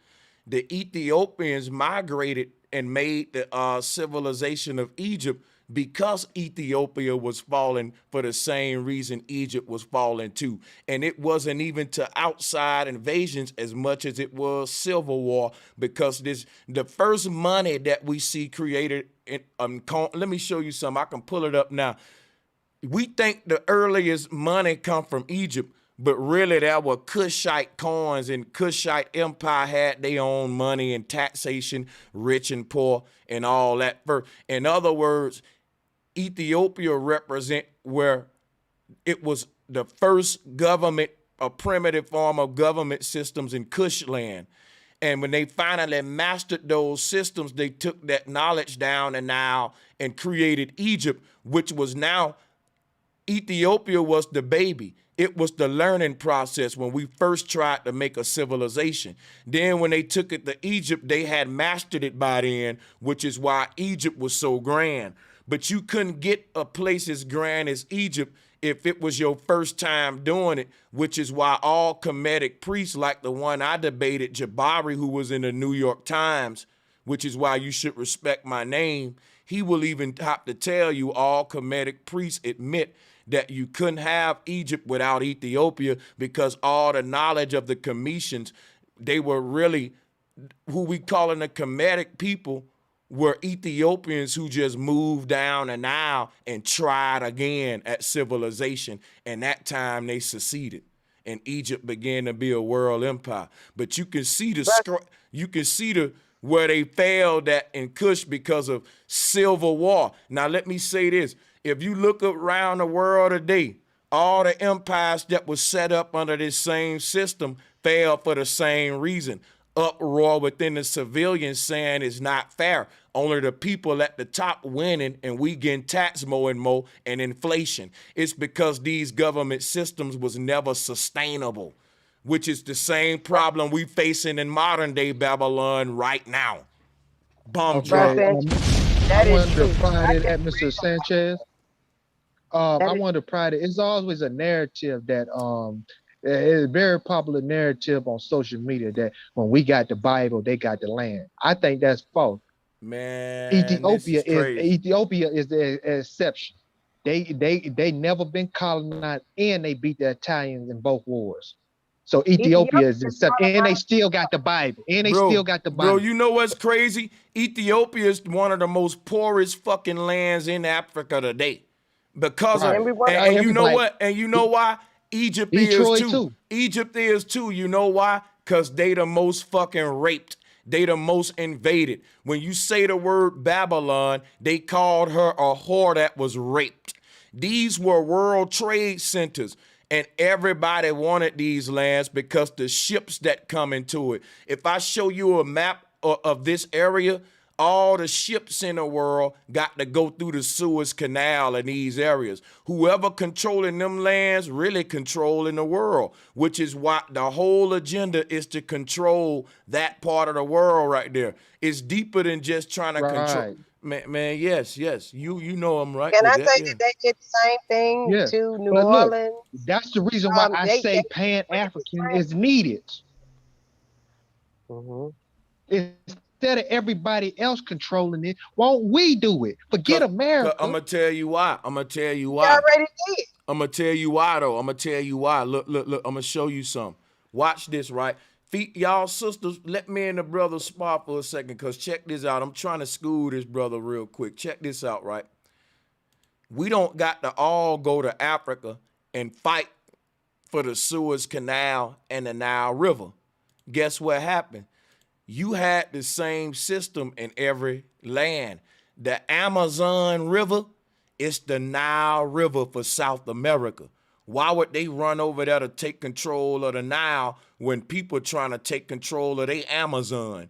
Everybody had a main river system that went through their land that was the main highway system of trade. In South America, it's the Amazon. In North America, where we at, guess what? It's the Mississippi River. Now check this out though. Let me show you what happened to America, our land. Hear me good. The gold rush in America, we started to make dams, right? Hear me out, everybody. When we started to do gold mining and damming in this land, our rivers dried up. The Mississippi River started to get shallow. Listen, if you want to, let me cut my camera on because this is deep. I want y'all to learn something. Check this out, right? Check this out. This is what you need to know. When the Mississippi River used to be deep, you can get whole cruise ships going down the Mississippi from Cali to New York. And we can do a cruise ship that through the Mississippi. That's how deep the Mississippi. The ship that got stuck in the Suez Canal is because the canal drying up and the hull of the ship hitting the ground. But check it out. When the Mississippi River was deep, all the ships went through America, and that when America was in its golden time. That was before the mud floods and shit. That was when America was one of the world trade centers for real. We said we was the world trade center, but we wasn't the world trade center for 100 years when the rivers here dried up after the gold rush. When our gold diminished, that was it for America. We became a fiat government under the central banks ever since then. But America literally was a trade place like the Amazon, like the Suez Canal, the Mississippi River. When it was deep, you can get them ships right through here. That's true. I just read that. That's true. That is true. That's true. Like, imagine going outside in Mississippi in your backyard, seeing cruise ships pass through going to other countries. And you can just go out your backyard and board a cruise ship and be in Japan. That's how America was connected to the world like that at one point. Through the Mississippi. Can I ask you a question? Can I ask you a question? Yeah, it ain't a matter of belief, Negro. We know that the Mississippi River, they wrote fucking in Huckleberry Finn and all of these old novels, they talked about the fucking ships going through the Mississippi. You don't do your motherfucking research, brother. My bad. Can I say something? With I thought you were talking about something else. Yeah, it ain't no matter of belief. No, my bad. I thought you were talking about something else. You deal with, but it don't matter what you hear what I'm talking about. I'm dealing with facts. Yeah, my I'm bad. Yeah, these okay, are so these. The reason why we were building the dams is to flood out cities, and basically that's what I've been researching lately. Is why they built the dams. They were closing off and cutting off the vegetation to certain areas, and they were building it. I don't know if y'all heard anything about it. I'm just here like exploring, like if anybody heard about that, because literally they were building dams to cut off cities, and so they can take over. Then they would flood it back with water, and then they have what you call that power over the water and over the city that they were doing it to.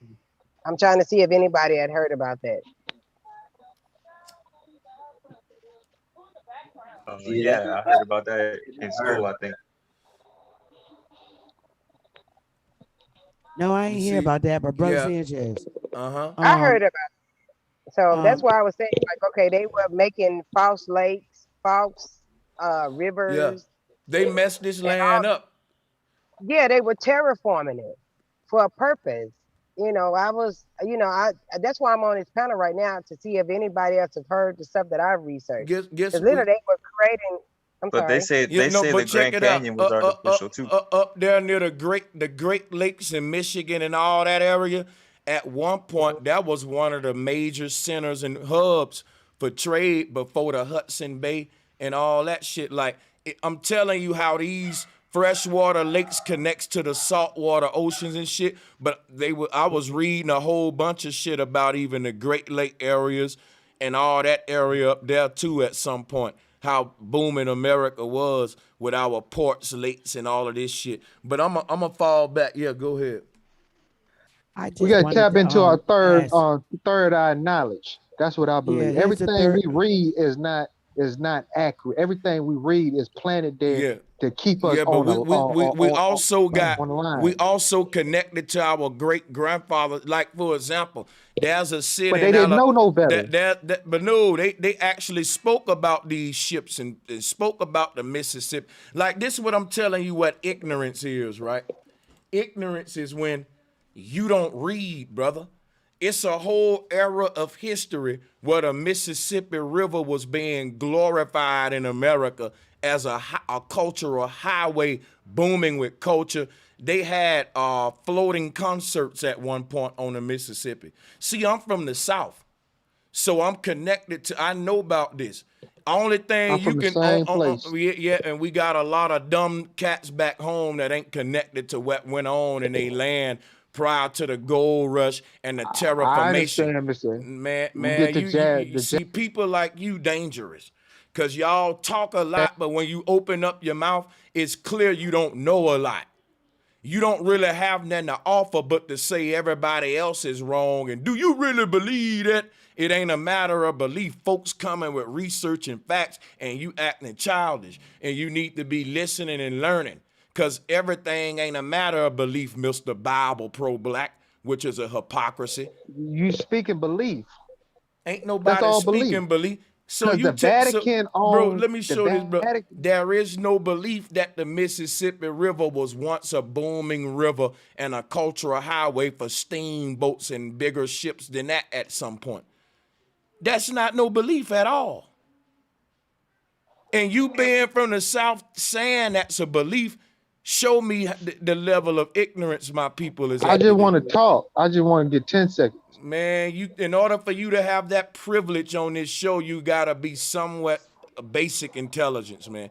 Like, I'm not gonna let you embarrass the South like this, my brother. No. To see, Mr. Sanchez, I understand that I'm against the odds. I'm against the odds. I'm not gonna let you say that the Mississippi River was always the way we see it today. And you don't know your history of that river. You're gonna have to do your research. More likely, you're 100% right about the Mississippi River. Hey, can I say this? Hello? Yes. Bro, Pro Black, it's a whole song called Mississippi Queen talking about just that, bro. Right. Yeah, you more than likely Mr. Sanchez and everybody on the panel is 100% right. But you gotta understand, I come from a pro-black perspective where I believe that, man, black people, we and Africans, man, we brothers. People from Africa. So for you that's to our homie. believe And, that, you got can I finish? Nah, bro, I bro, just bro. want to get 10 seconds. Watch this. So for him to keep his damn pro-black and his African romanticism. I just need 10 seconds. All right, go ahead. I'm gonna let you go, and I'm gonna mop the floor with this shit. Go ahead. I just need let him go. I just need 10 seconds. You can have longer than that. Go ahead. I ain't gonna even cut you off. My bad. I'm wrong. Go ahead. I apologize. Go ahead. 10 seconds, and then you can shred me to pieces. Go ahead. You know what I'm saying? You can do whatever you want to do. Yeah, my bad, brother. Dumb, stupid, or get in them because I already know that I'm against the odds. I'm on the anti. You know, say y'all aboriginals, right? Yeah. Go ahead. But what I'm trying to do. Yeah. You said what? Go ahead with what you were saying about your pro-black. With you under the belief of what with the blacks here? And No, it's not a belief, sir. It's not a belief. It's about icon. See, my before you, I know you're gonna cut me off, but I'm gonna go back to what I said. Everything we've been told has been given to us. Everything we read, everything we were told. Our ancestors, they were kept for ignorant. And everything that they know, they were told from the people higher up. So let's go back to that. I go by with eye contact. Okay. Let's go. Who do you look like the most? Who do black people look like the most? When you look at people from Africa, you see a similar facial feature, a similar hair texture. The only people in the world that got that hair texture right there is the key. You can't get around that hair texture, that nose feature, that skin tone. Is black people from Africa. I don't need no DNA. We don't look like Africans. No, we don't look like no damn Africans. Stop. Yes, we do. Yes, Hell we do. No, dude. No, we don't. Okay, bro. You really think Africa's the only ones with that kind of hair, though? Hey, can I bro, this is fucking go to crazy. South Africa. Go to South Africans Africa. even say we don't look like about them. Taínos, No, man. brother. Y'all talking about. Look, wait, let me finish. Y'all talking about nice. Bro, Wait, can I finish? No. Nope. You can't. Nope. You can't. You gotta listen first. Nope. You gotta listen. Nope. You gotta listen. You got to listen first, brother, and everybody else chill out because you see me trying to get to the brother now. Don't do it. The extra one gonna make it even more chaotic. Now check this out, my brother. Unmute your mic. You could continue, but you got to allow for interjection sometime. Okay. Now I'm gonna be brief with my interjection. You said we look like South Africans, but that's a vague term. You got to tell me what tribe, what nation, because let me tell you something about Africa. When you go to Africa, it's like LA. Once you cross this line, the people look totally different. And once you cross this line, damn, they look different. Like the Bushman tribe don't look like the Pygmy. Africa is the most diverse continent. They don't even look like each other. And you saying we look like them. But I'm trying to see which particular tribe we look like so we can go and pull them up. Okay. You just can't say African. You just can't say we look like Africans, bro. You got to bring a tribe. I said now. the common thing we all got in common is the hair texture. Which tribe do we have it in common with? Every one of them got the same hair texture. No. See, I don't know if you know this, but let me show you something real quick, bro. Hold on. Don't say another word, everybody. Watch this. Here's what you missing, right? Check this out. Now, watch this. This right here is a South African, this white girl. So when you say we got the same features of South Africans, you dealing with a general term of a regional term. In order for you to tell us which particular melanated black group we look like, you got to deal with what these people dealing with, which is a flag. Hold on. Okay. Wait a minute, brother. Wait. There's a lot of tribes and nations in Southern Africa. You got to tell us which tribe we look like, because each of them tribes don't even look like each other. And like I said, if you just use the word we look like, if you just say we look like South Africans, well, that would include even the white people too, which is why I'm telling you, you can't use the word African once you want to start to compare us to looking like people. You got to now start specifying which tribe we look like, and now we're tracing our bloodline back to our home culture. Like when I go to Africa, I can say this my family here because I look like y'all. I'm y'all brother from another land, right? This is so if you don't specify the tribe, you're doing us no good with the conversation. Go ahead. Oh, okay. Well, let me be able to talk. Well, the thing is about it, none of that particularly matters, man. It does matter. Wait, I have to talk. Wait. If you're gonna start off saying it don't matter, I'm moving my conversation to the next person, man. I ain't got time for no dumb shit, bro. This is an intelligent platform. I wouldn't bring it up if it don't matter, and I'm not gonna let nobody come over here and hear you talking stupid, which that is the whole foundation of the argument. You specifying who exactly we look like. Because if you don't tell me who the fuck we look like, how can I prove you right or wrong?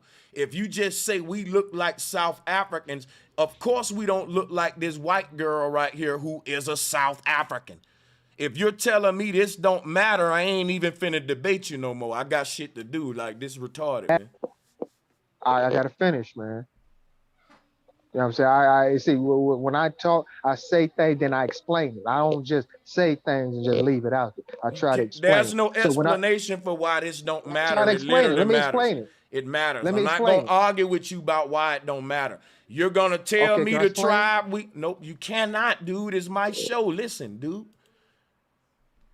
I'm cutting your ass off again. You have a problem following orders.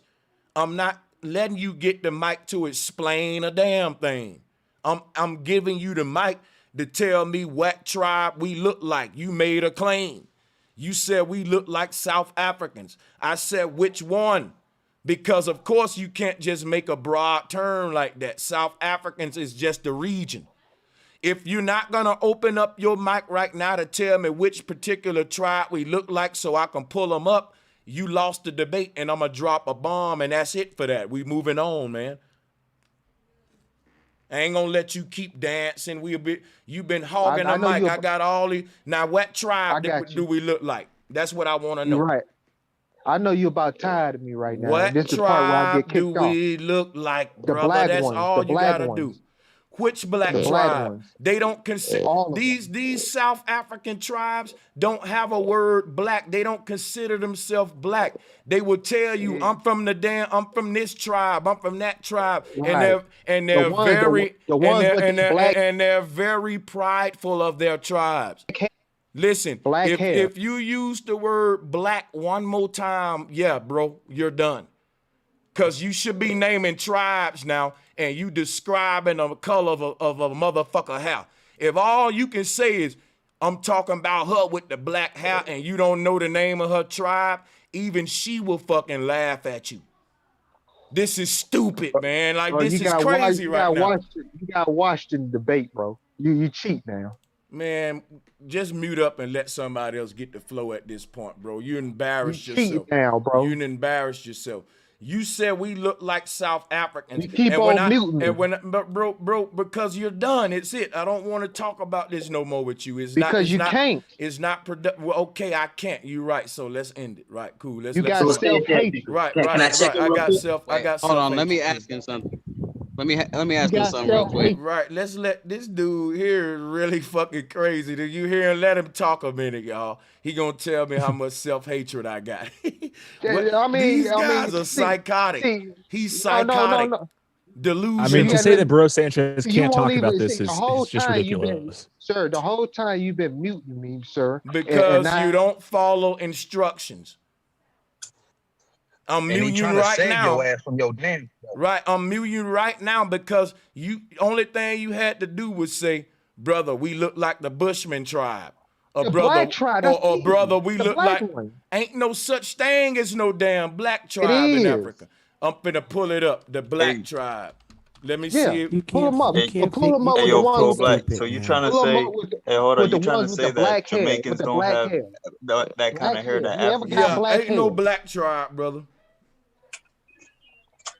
Wait, hold on. Do you know about the Isle of Africa theory?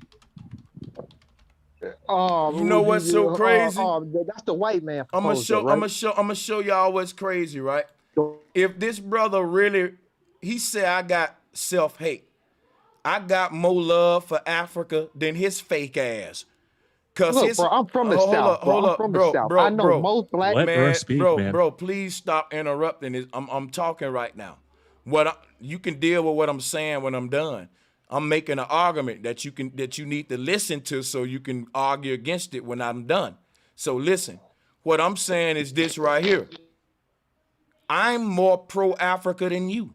You're a fakester to me. And the reason I say that is because I care so much about Africa. I want to know the different tribes. So when a nigga asks me, which tribe, Brother Sanchez, you think we look like the most, I don't sound stupid as fuck like you. I can say, you know what, my brother? We sound like the Bapedi tribe. Or brother, we get our dances from the Venda tribe in South Africa. You know what, brother? Us black Americans look just like the Songa tribe. And when you go to talking like that, that's impressive to Africans. Africans look at you and say, see, I like this black brother right here.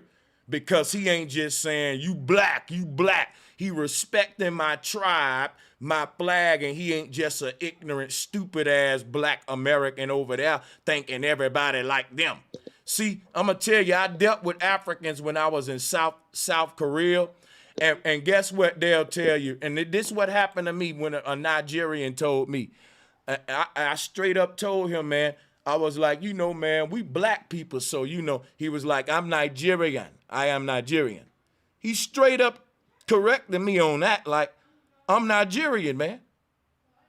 You know what I'm saying? You gonna respect my Nigerian shit, and you ain't gonna make me black because you so desperate that you wanna group everybody with you because you need motherfuckers with you who you wanna attach to out of your sickness and desperation.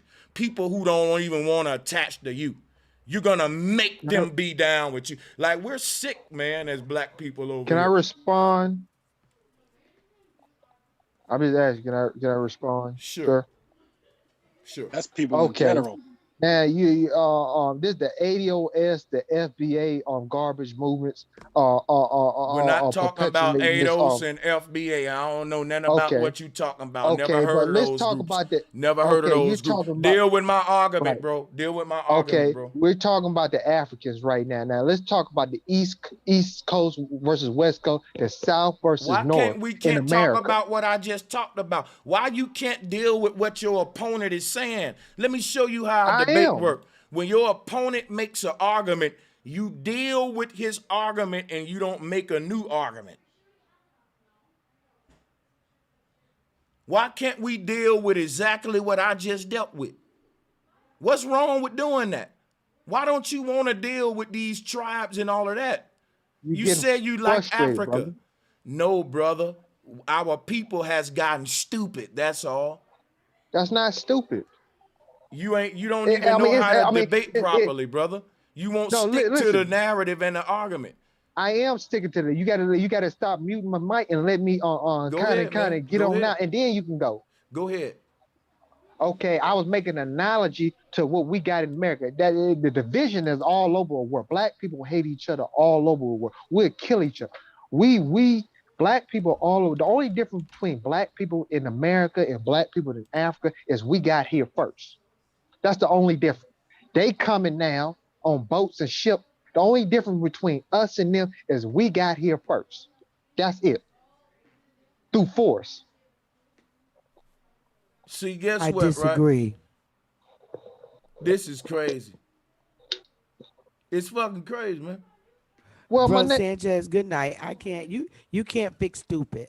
Good night. It was great. That's what I'm trying to say. See, we got different ideology. Y'all calling each other stupid. I mean, we calling each other stupid. Name stupid calling is a word. Like stupid is a word. Let's look up the definition. No, you ain't got to look at it. Look, what I'm trying to tell you. Let's deal with it. Look, Mr. Sanchez, deal with it right now. In the South versus the North, we divided in America. It ain't just that you can leave Africa out. If Africans never came to America, we divided right here. Huh? What'd you say? I said you are stupid. Check it out. Read you the are what? Oh, my bad. You are stupid. So check this out. I hear you. Stupid. Oh, okay. I'm stupid. So y'all. Hey. No. I'm just fucking with you. But check this out. I ain't gotta call a name, bro. No. You did. But I'm trying to tell you, bro. No, I ain't calling you no name. Man, you don't know. Stupid people talk too much. Like I gotta yell over you. I ain't gonna lie, bro. You're very stupid, and I don't feel bad calling it to you, dog, because you made an insult first by saying I got self-hate. And I love my motherfucking self. To tell a person that they hate theyself is worse than calling them stupid. Well, there's insults and there's facts. Stupid. This case out makes an insult. Well, can I I'd rather you call me stupid than tell me I hate myself. But go ahead, yeah. Can I finish before you kick you? I know you're gonna kick me off because I know you're about tired. Y'all want to just talk, brother. Y'all want to talk about whatever y'all want to talk about. I ain't got no. I understand y'all intelligent brothers. I ain't gonna stoop down to calling people names. I believe that ain't that's calling you a name. Too much. No, I believe we do too much of that in YouTube. Listen, calling each other names instead of just having the. See, that's what I'm talking about. Every time he talk, he proves he's stupid. Let me read the definition. Watch this, right? The definition of stupid is having or showing a great lack of intelligence or common sense. He's lacking intelligence, right? He's lacking intelligence in the fact that stupid is an adjective and not a name of a person or a name call. If I say you're a stupid person, it's the opposite of saying you're a smart person. And stupid people exist, and I don't think nothing wrong with pointing them out when we see a stupid person by definition. I'm saying you are a person that lack of intelligence and common sense. That's your opinion. It shows that you lack a lot of intelligence and common sense when you speak. That's an opinion. In my opinion, I'm gonna give you that adjective. Yes. In my opinion, by definition, yeah. And I respect your opinion. That's your opinion. Now it's your opinion of me that I hate myself, and I respect. And I respect your opinion on that, and I respect your opinion on that. Fair enough. Let's keep going. All I wanted to say is that in America, man, we divided. South versus North, East versus West, rich versus poor, middle class versus ghetto, food stamp versus people that ain't on food stamp. I know that I work on jobs. I work on jobs every day in the South. I hear people got their little great black men versus women. Some black men, they can't stand black women. In higher positions. You see it on YouTube all the time. So what I'm trying to say is even if Africans or Caribbeans or whatever never stepped in America, we'll still have a problem. That's what I'm trying to say. I'm done. What problem? What problem, brother? You've been done, bro. Next topic, man. Yeah, let's swap it up. You can next topic. To be honest, he sound like those dudes early on in the Americas that said we all from Africa just because we share the phenotype. Sharing a phenotype doesn't mean you're from the same area. Yes, sir. Just like the people who you're trying to downplay. Yes, sir. Hey, you know what? Hey, we're the most white folks. Okay, you look at white folks. Where they come from? Europe. The Asians come from. Oh, look, wait a minute. Do polar bears come from Europe, my brother? Where are polar bears? I'm saying, do polar bears come? Do white things come from Europe? Yes or no? I didn't say that.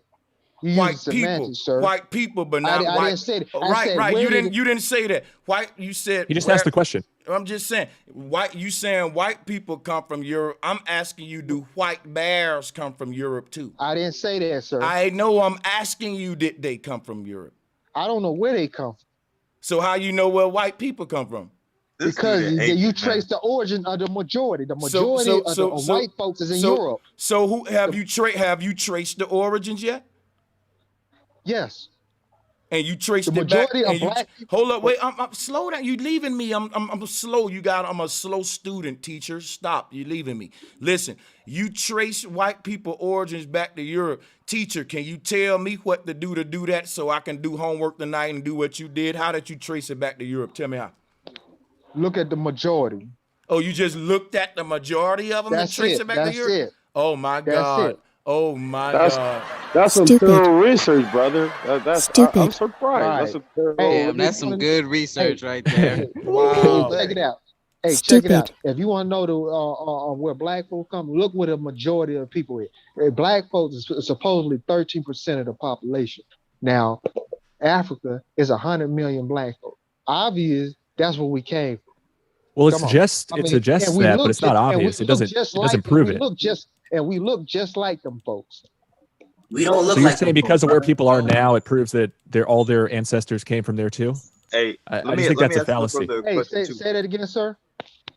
Well, no, I was just saying I don't think it's proof that because a certain group is somewhere now that they originated there and have always been there. Okay, well, you got to give me an example, sir. Well, here's an example. Did you know that we have 2.1 billion ancestors, each of us, in the last 30 generations before us? So we're kind of from all over, and I'm guessing certain people have different distributions when you look at where those people were. But there's a lot of ancestors we each have. So let me ask you a question. Why was race I want to ask this question. I know y'all about tired of me. It's all good. It's all good. It's all good. I want to ask this one question. Okay, since y'all believe what y'all believe, which I ain't got no problem. Okay, where did race come? Why are some people black, some people white, some people with slanted eyes and yellow skin, some people got straight hair, and we got hair that grow in the air and that's coarse? Hue of man. Hue of man. Why did God wait? Man of you. No, example. I'm trying to explain. Okay, why did God give us hair that grow up in the air with dark skin and make us different from everybody else? The Indians got dark skin, but they hair straight just like the white folks. The Asians got yellow dark skin, but they got yellow dark tan skin, but they got straight black hair, just like the white. Everybody got wait, finish. Let me finish and I'm done. Everybody got dog hair. If you look at so many times. Wait, listen, bro. I gotta finish. Give me 10 seconds. The whole rest of the world on top of their hair got like hair like fur. Like a cat. Like when you rub a cat or pet your cat, that's how they hair is. Now, black people are the only people in the world with hair different. No matter what phenotype, whether they got straight, whether they got straight nose, big lip, little nose, light skin, whether they albino, whether whatever, it's the hair texture. Why did God? Let me get it. Let me get it though. Brother, I'm gonna say this one more time. This is the last question. This is the last question. Wait, let me say something. Why did God give us this marker? Why? Everybody. Because if you look in nature, they're all different species and they're different. That's why it's like it's not that hard. Really, if you just look at the different trees, the different spiders, the different. What you mean? No, because if you look, let me tell you real quick. It's called adaptation, brother, and genetics. So you believe in science? Yes. So you believe we apes? No, that's what he said. Sir. Yeah, you're actually. Hey, let me say this. Yo, hold up. Yo, let me say this real quick, bro. What the brother is saying, sir, is that God created diversity. God did not create just one species of plant or animal. God created a whole host of different species and animals, and the same goes for humans. And also a system by which the species propagate and take on different variations over time. It's kind of like a simulation how it plays out because children resemble their parents, and various factors determine who mates together and how many children they have. So, and then there's like the evil bastards that are controlling the population and doing genocides and stuff, and all that plays in. Exactly. We're provided with the code. Wait. And let me it plays out just like a simulation, just like anything else. Just like in the Sims game, you're not gonna get like a Chinese person from 2 black parents, is what I'm saying. It's gonna happen how it happens. Right, Hey, That's all you we're know saying. what? I want Let to me say ask you something this, real Pro quick. Black. I Hold on, want to I've say been trying something to real. ask Go for a ahead. minute. Y'all been hearing me trying to ask this dude. Look, are Jamaicans from Africa, Pro Black? Yes. I'm Jamaican, So and why on don't you think who was in Jamaica before the Jamaicans? See y'all crickets, y'all. I told you. No, you didn't let me answer Jamaicans the were. question, Exactly, sir. and they got the same hair. Come on, man. Why can't Hey, you but who shoot a called it little closer to Jamaica, home? sir? Who called it Jamaica? I mean, names change. To be honest, 200 years from now, the places we live won't even be called the That's a same whole name. To be different honest, question, bro. but yeah, Hey, that guys, really don't matter. I But understand. I'm I'm gonna not let y'all. trying to fight with I'm gonna none of let you y'all guys. carry. I'm not trying to fight with none of you No, guys. I just I want to just say want to real make my quick. premises right here. This is my whole premises What's right your here. premises, Okay, bro? we in America right now. Y'all put so much energy in America. You got to think like you got to be a problem solver. Like the white man. I'm The in white man Jamaica go right now, just so you right. know. You go anywhere you at. The white man can go anywhere on earth and settle. He went to the desert, settle. He went to under the water in the submarine, settle. He went to the moon, settle. Black people, we got to start thinking about like problems. We can go anywhere Nah, on. brother. Wait. He ain't been to the Hold on. moon though. Went to We the can go moon? Nah, The that's moon. He ain't settled We on the gotta stop. moon. We gotta. I already know what we getting with. But look, Wait, before y'all we I ain't finish, gotta even finished. I can't hold on. we never. gotta I can't wait, never we finish. wait. I We can't gotta never shut finish. we gotta shut all this down because what you're You promoting gotta is let me coming. finish No, before because you I won't let already me know. finish, bro. Yeah, you I If you don't let me need you finish, to then finish. shut it That's down. I don't Let need me you to finish, finish. then You're shut it Hey, down. pro no, black, shut the fuck up, dog. You've been talking all Let me day. finish, then Yeah, shut it bro. down. Hey, Bro, we you've really been ain't no, talking running. bro. all I day. just You want to. gotta shut Thank before you, you bro. get Like, clowned. That's no, how you you Hey, do don't. it. No, hey, you're excuse me, man. unaware of a lot of things and that you're promoting ideas that are seated in us becoming black monkeys and stuff like that because you don't know the out of Africa theory. That's the whole Why premise would of I what know you're the out of spinning. Africa theory? Yo, Well, because you have to brother, do your you Speaking, remember research. Gotta Shiloh? stop watching Coming hey, to let me America, Yo, talk bro. to. bro. Let me This Oh talk no, to brother, let him, me this keep black. brother. talking Listen, to him real quick because Yeah, you need to know about reality the out of sauce. Africa theory, which was I want started to by talk to Franz reality Boas. sauce. Okay, Reality yeah, sauce. Go ahead. hey, yeah, bro, no. So Sanchez. Hey, let Killer King Rod up, bro. I was chilling here with him. He hit the link, but y'all finish building. Go ahead. Hey, yo, yeah, when all y'all right. finish with the pro black, I want to ask something Reality about that sauce. I want simulation. to go back to that. What you All talking right. about? The out of Africa theory, which was started by Franz Boas, the whole premises of it was that the copper colored people of America somehow lost contact with the people of Africa, and that's where this whole thing that you're spinning is coming from. But that came from a white man that you're talking about. That came from Franz Boas, who was a student of Charles Darwin, who started evolution. So you are unaware of the simple fact of where you're getting your information from, and you keep spinning like we're from Africa. No, we're from right here. That's what the Hey, whole thing. That's what the whole So thing is about. So let me tell you something. Let me respond to that. Okay, even if you're right, I'm wrong. We from right here. We can go anywhere on top. Even if you right, we was right here, and then it all started right here. Okay, we right here. We ain't doing nothing right here. I mean, the white man came over here and took this thing over. Won't we go back to Africa where all the resources is at?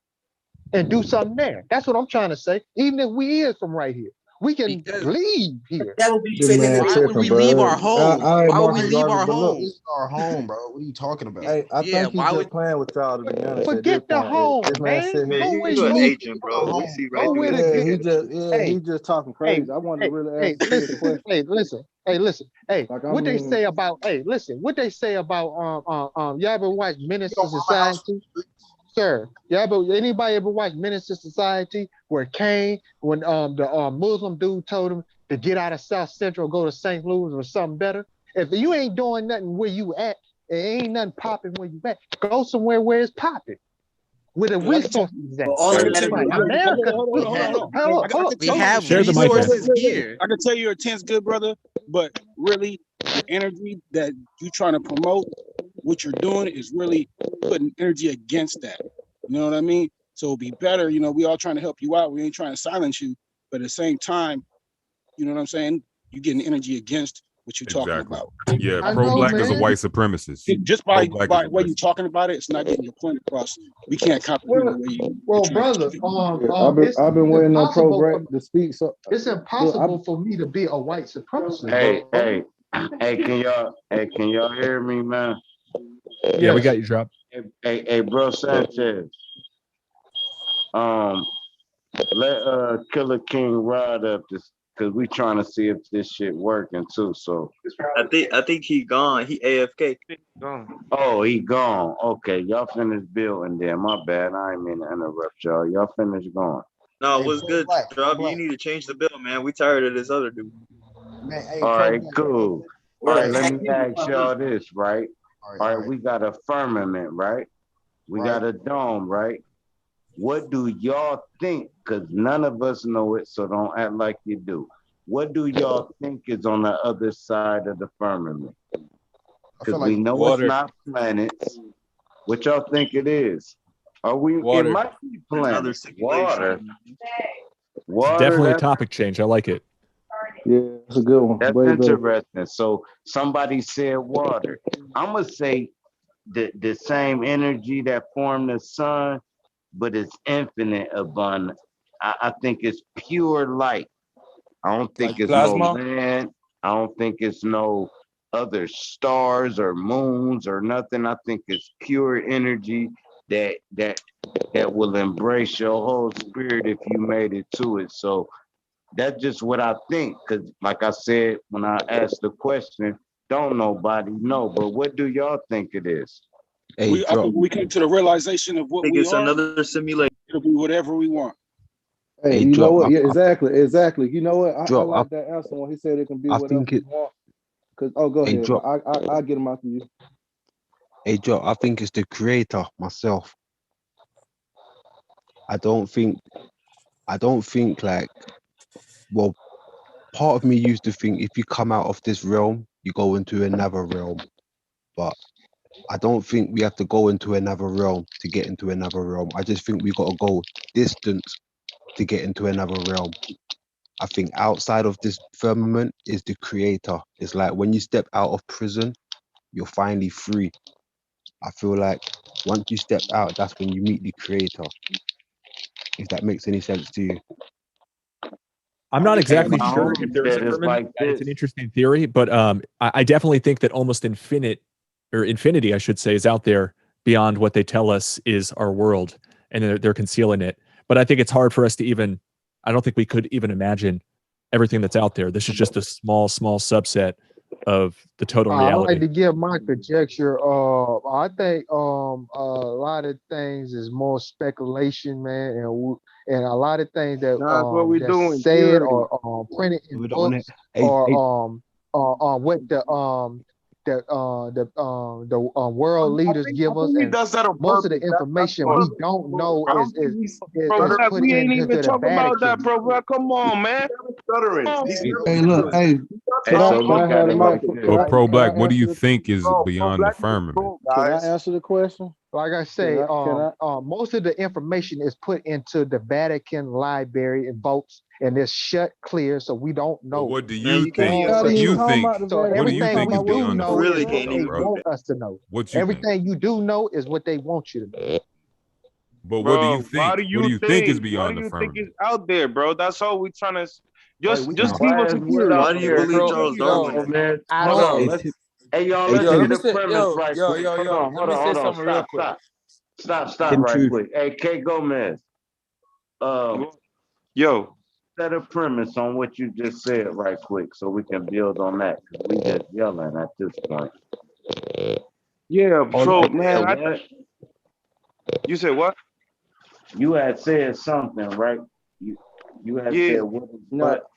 yeah. I think my theory is that after the dome we got a different type of water. You know what I'm saying?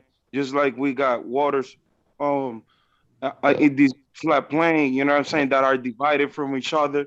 I think that after you reach certain point, you got a different type of, you know what I'm saying, liquid type of thing that is like water. You know what I'm saying? It's like a deep sea, and it's infinite. You know what I'm saying? So on the other side of the firmament is water, and your thinking. Yeah, like a type of liquid that is separated from this, you know what I'm saying, reality. You know what I'm saying? Can I ask a question? What evidence do you guys have that there is a dome? No, you will never have evidence for that shit. This There is ain't no all evidence. pseudo right quick. I think Like it's the reflection you're of the immortal. sun. You gotta understand, man. I would Listen. like to answer it though with evidence. All right, go ahead, bro. My bad, y'all. I was in the middle of drinking something. Hold on. Here I go. So I answer with this.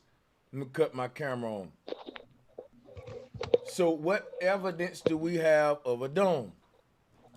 All right. The word dome is dealing with the positioning of the stars more than so a dome-shaped barrier. But we believe in this dome-shaped barrier because we're saying that our proof of the stars' positioning, if we outline the stars and the way they shape lean to Polaris, it'll look like a Christmas tree. But check this out right here. How do we know it's a dome? If Polaris is the central star in the middle of the sky, that gives us a point for a center. And if every other constellation, all 12, spread out from that highest point and brightest star and revolve around it, then to the least we could say that the stars themselves is a canopy. But the word canopy, which used in the Quran, is no different than the word tent. Polaris will be the star at the top of the tent, and then it'll, kind of descend down like that. But that would be a dome shape or arch shape, or the top of a house. But I know what you mean is there proof of a physical barrier besides these stars. That's when it goes into why are the stars making the shape of a dome? Could there be something, you know what I'm saying? But I'll go into that in a minute. Go ahead. And I think that this would be hypothesizing at this point. Sorry, I butchered the word, but it wouldn't be evidence. But people look at rainbows and how how the refraction of light works, and some people would call rainbows evidence of the dome. Because hold on. I'm not dealing with rainbows. I'm dealing with Polaris. We can get the rainbows in a minute. What I like to do in this is respect too, guys. In a debate, when a person makes a argument or a statement, you really don't move on to the next one till the debaters deal with that one that was made. The judges will even make you do that. Like, hold on, did you hear his argument? Do you need to repeat it? I'm dealing with Polaris and the positioning of the stars. You saying that's hypothetical? That's not true? No. I was saying that about my point, but yeah, we'll move on in a second. Back to that. Polaris is a great point. People need to consider that. And also the one side of the moon. Like that wouldn't happen with just a normal orbit like they describe. You would have it shifting from time to time. But everybody always sees the one side of the moon. And Polaris is always right in the middle. Yeah. So hey, salute Sanchez, to everybody on the panel, by the way. Yeah, go ahead, Adrian. do you ever think there's a possibility that the plane that we're living on is not infinite, but the mind is infinite? I think the proof that the mind is infinite is proof that the plane is infinite. I can go deeper with that if you want me to. Please. If it was the mind that created the plane and we live and we talk about as above, so below, then if the heavens is infinite, which represent the mind, the ethereal space, then the ground below is infinite. There would not be a need to stretch the sky forward, onward, without stretching the ground forward too. Hey, can I ask something? My question is, how is this out of this current situation in America on this information? I understand that it's very thoughtful and it's useful and it's very stimulating, but Hey, yes, sir. my brother Pro Black, do me a favor, man. I'm gonna let you know something real quick.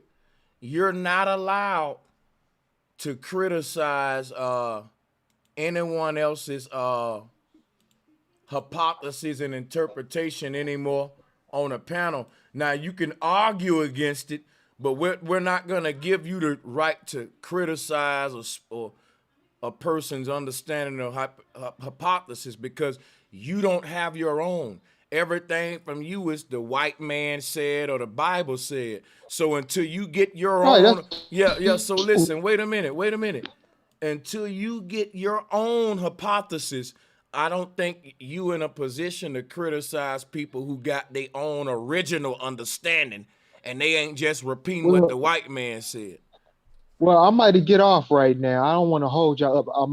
I You just been wanted to say saying that shit for a whole hour, man. No, I'm about to get off. Real talk. I'm about to get off. But my hypothesis is that as black people, most people on this panel is black, right?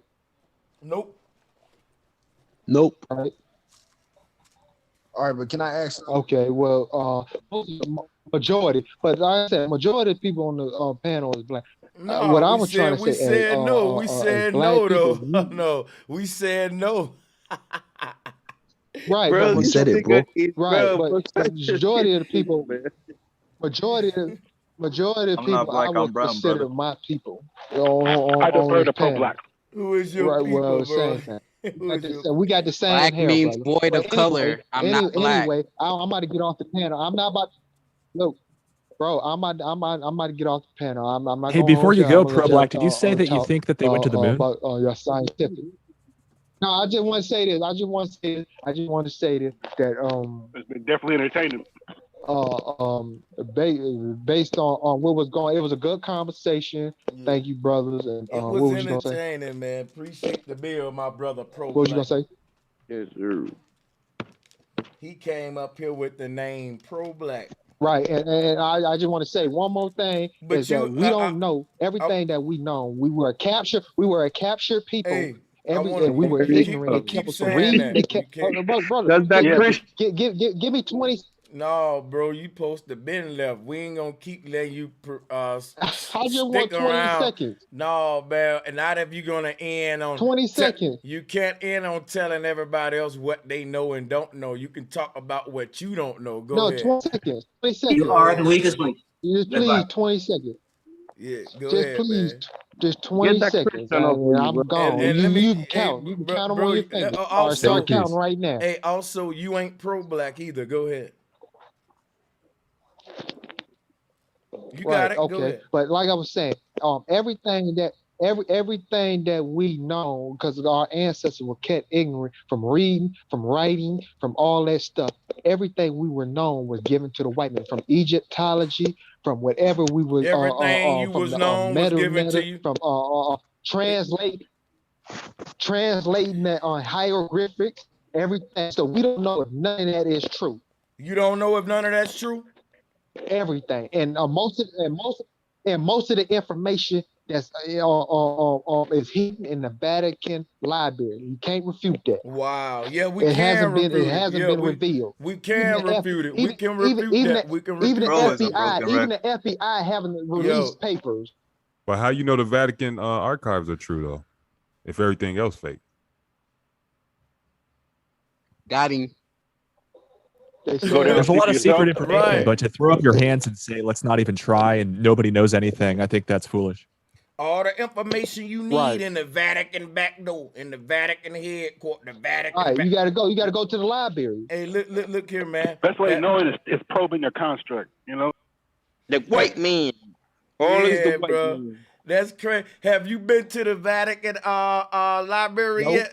You ain't? Nope. So how you know what's there? He's regurgitating. They said it. Hey, what if you go to the Vatican library? Yeah, go ahead, man. Go ahead, bro. I can't. Who's they? Somebody cutting in every time I talk, but when I shut up, they don't say nothing. Like, that's fucked up for real. But that's it. You know, they might not let no one in the library, but they might just not let you in the library. Maybe you ain't worthy. Maybe they let all kind of motherfuckers in. All the pedophiles going out. Right. Yeah, Right. you know that. So You've been what there. I'm Have you gonna seen them? so Have you seen them? Have you seen them my pedophiles? whole That's basic all I'm saying. my whole basic We don't premise know is what's from a real. pro-black We know what we're perspective told. is that And we're going to start to believe it. everything that we know it come from the white man. Not saying they ain't though. And he's a liar. Everything we know. He's Let a me liar. tell you, bro, why does he keep everything out his mouth? He just like a tape recorder, basically. But like I was saying, you know, everything we know, it comes from that white man. And that white man. And when I was talking to him, everything out of his mouth came from the white man, but not everything out my mouth came from the white man, which is why I tell niggas like him, speak for your motherfucking self. I hate when other people try to speak for me. How can a man obviously know what the fuck I know? Like how fucking egotistical. You was talking about No, Polaris. brother. And then this nigga don't let nobody else talk either. He pro-black and pro-interruptions too around this motherfucker too, I see.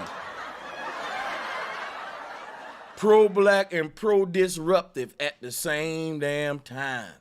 Damn it, brother. We can disagree, but you can still let me talk, man. I'm going to let you talk. Yeah, he keeps cutting you off while you're speaking facts to say that nobody knows anything. It's like you were just expressing knowledge and he cuts you off. No, I didn't say that. What I'm trying to say, y'all was just talking about Polaris and y'all was talking about the moon shot. How do you know all that information? You wouldn't know unless the white man gave it to you. Here we go. Bro, let me tell you something. That's from bro. observation. I'm about to hop off of the panel, but the white man, white man. Bro, this guy literally saying all knowledge come from the white man. Listen. I mean, everybody he stole mute up everything, a minute. Didn't he mute lie? up a minute. Mute up a minute. Did he not lie? Can Did he everybody not lie? mute it? How the fuck am I muting? Did he not lie? How am I muting everybody and this dude still talking? He don't really want me to answer that. That's why he won't be quiet. Stop, mute up, man. Check this out, right? He asked me that the white man steal everything. Let me answer your question.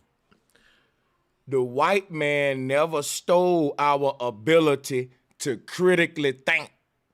The white man never stole my ability to think for myself. That's something you still got.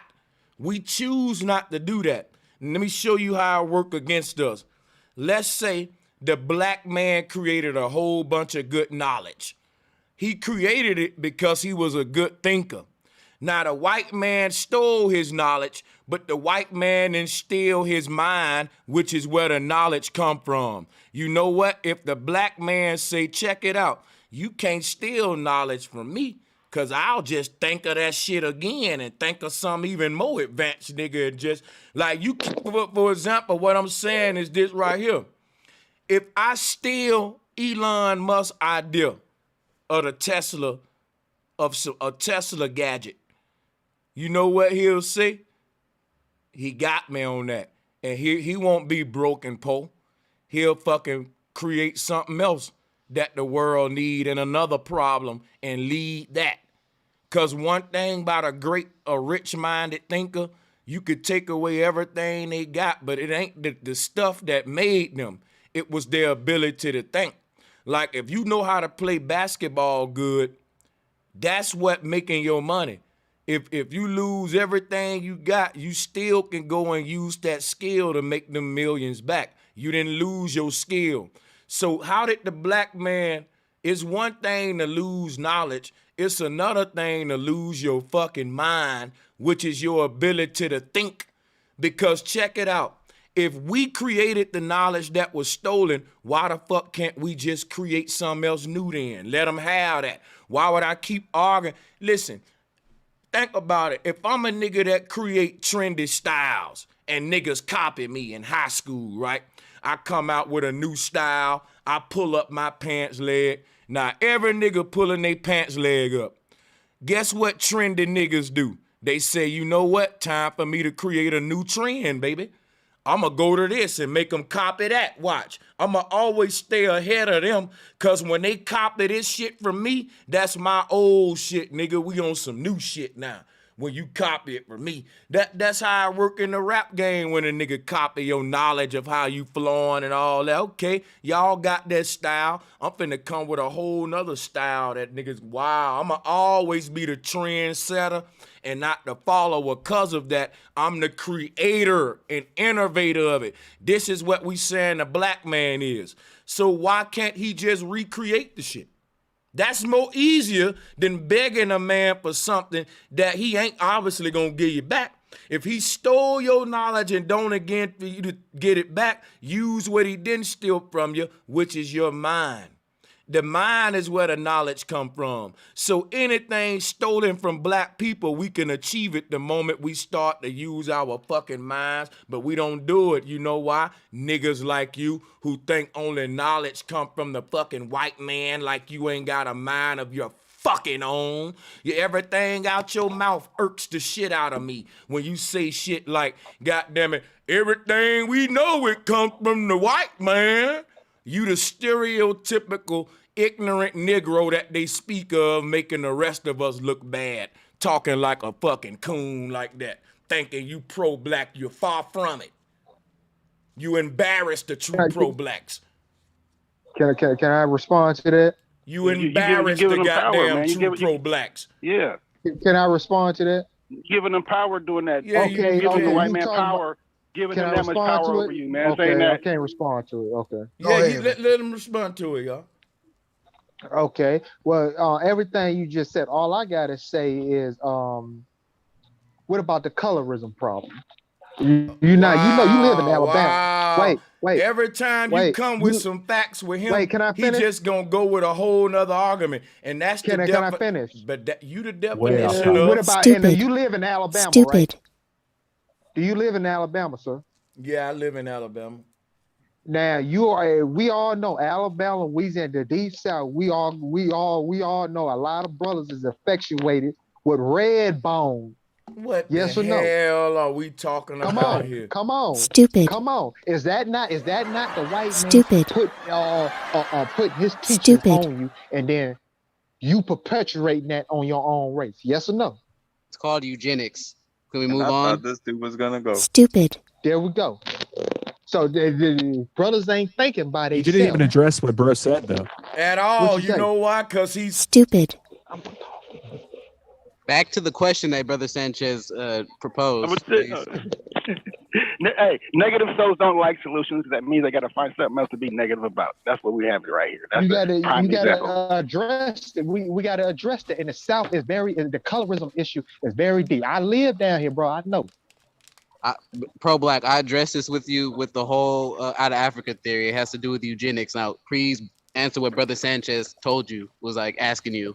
Like, you're going back into an old argument. Like, just answer what he said. No, that was my response to what he was saying. You didn't respond to what I said at all. You just said something else. Right. Bro, No. You said that the white man can't put nothing in my head. I got my own knowledge. The black man got his own knowledge. The black man, the majority of the black man out here don't have nothing in his own knowledge. Everything he was taught. This dumb nigga is a prime example of what I'm talking about. The reason the black man ain't got no fucking knowledge is because you can't get knowledge if you don't use your fucking mind. You ain't using your mind right now. You acting real stupid. So how am I acting stupid? Because you keep talking about what the black man ain't got instead of telling us how he can get the shit like I'm doing. Instead of me coming up here saying what the black man ain't got and why the black man can't compete, I'm telling people why the black man can't. Because the black man don't know shit other than what the white man tell him, and he can't know shit new because he don't listen enough and he talk too damn much like you. Okay, bro, you gonna keep on throwing jabs? You got another black man telling you what to do, opposite of what the white man telling you to do, and you not even following it, bro.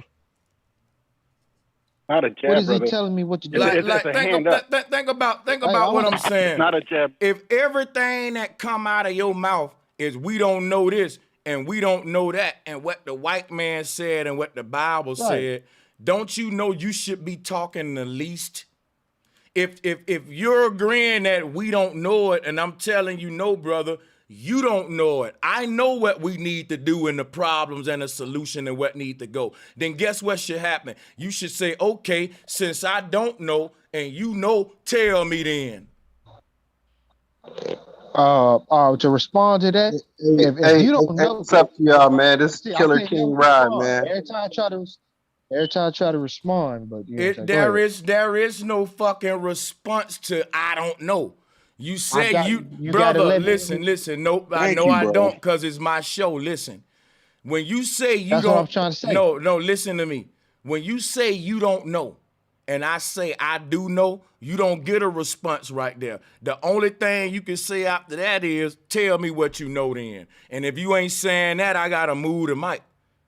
Why would we keep letting you speak if you don't know? If we ain't gonna let the man who said he do know speak, why would we pass the mic back to the man who admit he don't know? That'll be stupid as fuck. That's fair. Well, move the mic. Hey, can I ask the panel a question real quick, man? Go ahead, bro. Earlier we was talking about like the flat plane or whatever. So I wanted to ask this because this kind of like popped up in my head. So if it's lands outside, like the ice rings or whatever, it would stand to reason that there are inhabitants like on other continents. So why ain't they? So if there is other people like on other continents, why ain't they came this way, like came towards our way instead of us going out? Like how come we ain't? I believe they have. Like you feel what I'm saying? Can I kind of build on that? Well, that kind of tied to one of my theories. I believe that they try to make us believe that UFOs and all that kind of stuff come from outer space and the whole space theory, because they don't want us to know that they have like treaties with beings outside those walls that travel in and out all the time. Now, I've seen things in the sky. I'd rather have some video proof before I talk about it. But I really can't describe what it is, and I wouldn't say it came. I can't say it came from another planet because I don't believe in all that planet stuff. I don't even like the UFO topic for real. When I say UFO, all I say is something that's in the sky and we don't know what it is. I ain't saying it's a green man. You know how? Guess how short that conversation should be. It's watch this. It's an unidentified flying object. So my homies say, look, I saw some shit in the sky I couldn't identify. And since he can't identify it, we shouldn't talk about it till he do. So that means that UFO need to become an IFO, which is an identified flying object. So the next time I talk to my homeboy, we should be saying, did you identify it yet? Other than that, let's talk about the honeys we had sex with that night. I don't want to hear about it till you identify. To me, that's how the UFO conversation should go. Like a bunch of people sitting around talking about something they cannot identify is bogus to me. That is bananas, man. Okay, can I ask you a question, bro, Sanchez? Yeah. Have you ever seen anything that you couldn't identify out that way? I have saw weird stuff in the sky that I can't identify more than once. I've saw UFOs. I'm with you on that. You're right. Okay. Well, fair enough. Yeah, but see, but the conversation to me is, hey, baby, I saw some shit in the sky I couldn't identify. Okay. Did the Cowboys win? You know what? Yeah, that's straight up. But I believe a lot of those things we see in the sky, it kind of tie into the energy and stuff for the North Pole. Well, look, and, working for the Air Force, I saw a lot of shit in the sky that I couldn't identify, but later I identified it. It's so many types of aircraft. I didn't know them all, and I was in the Air Force.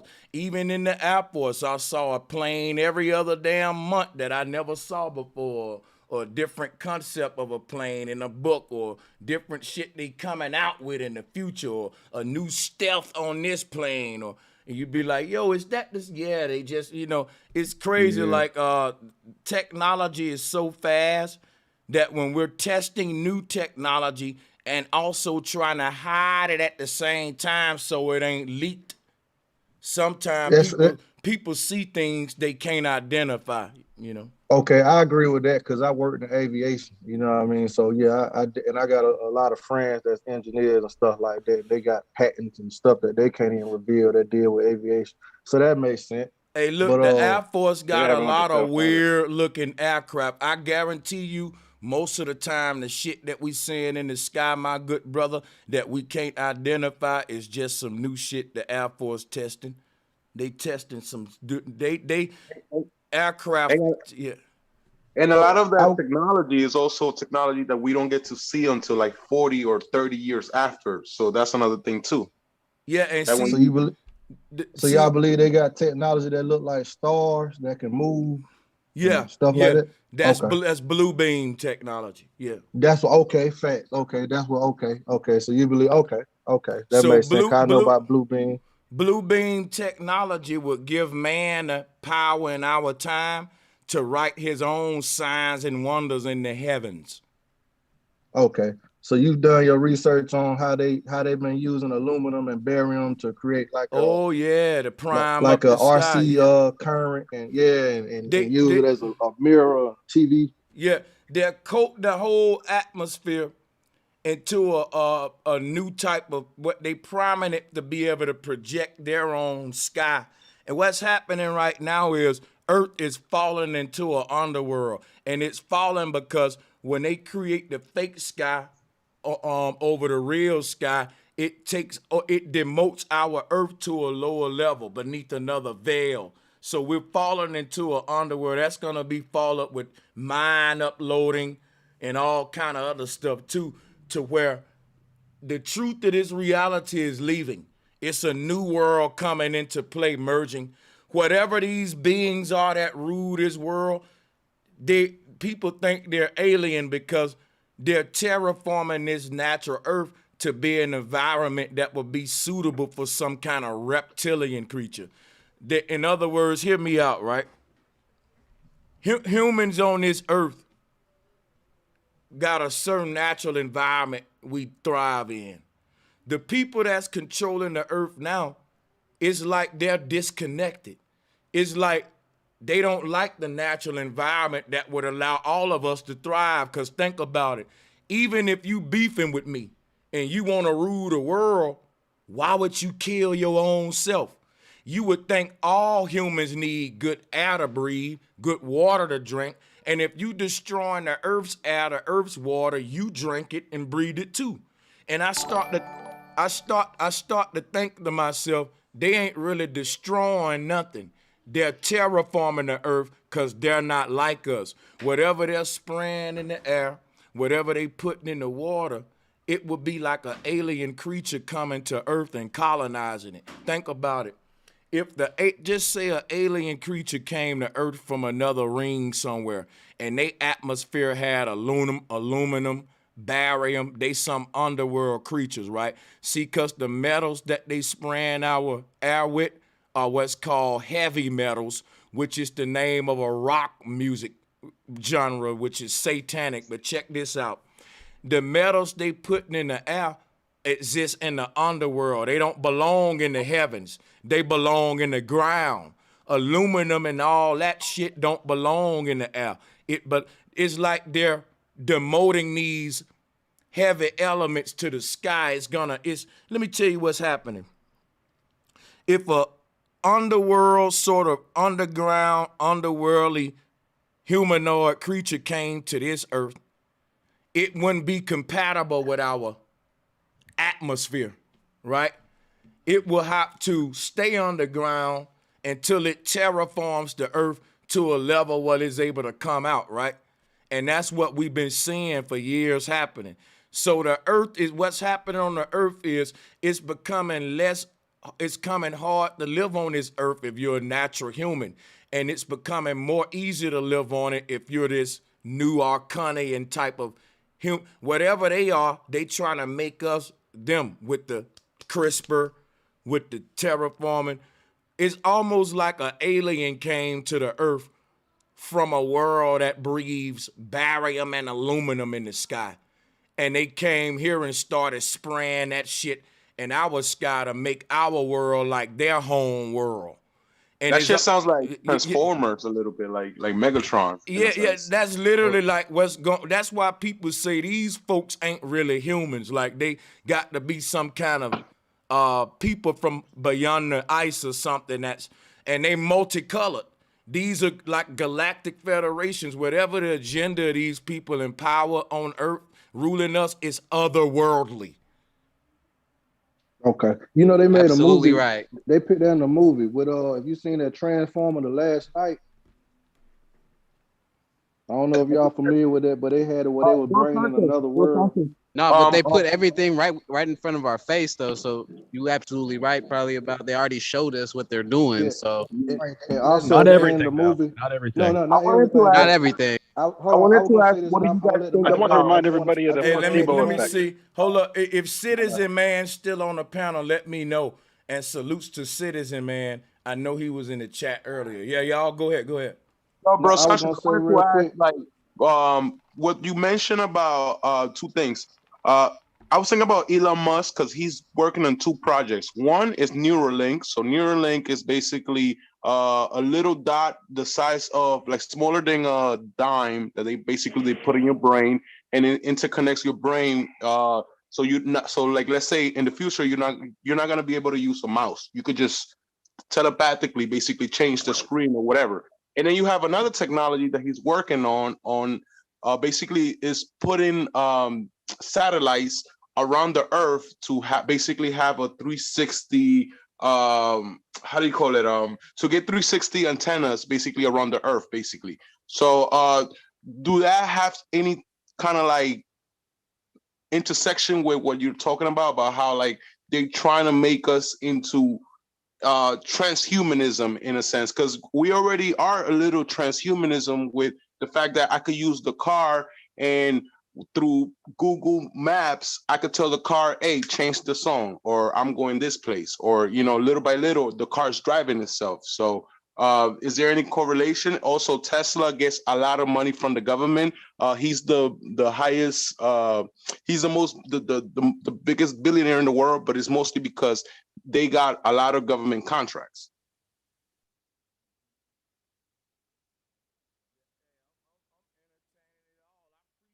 My bad. So my question is, what was the question? Is Elon Musk in this? Like, is the Neuralink connected to it? Sorry.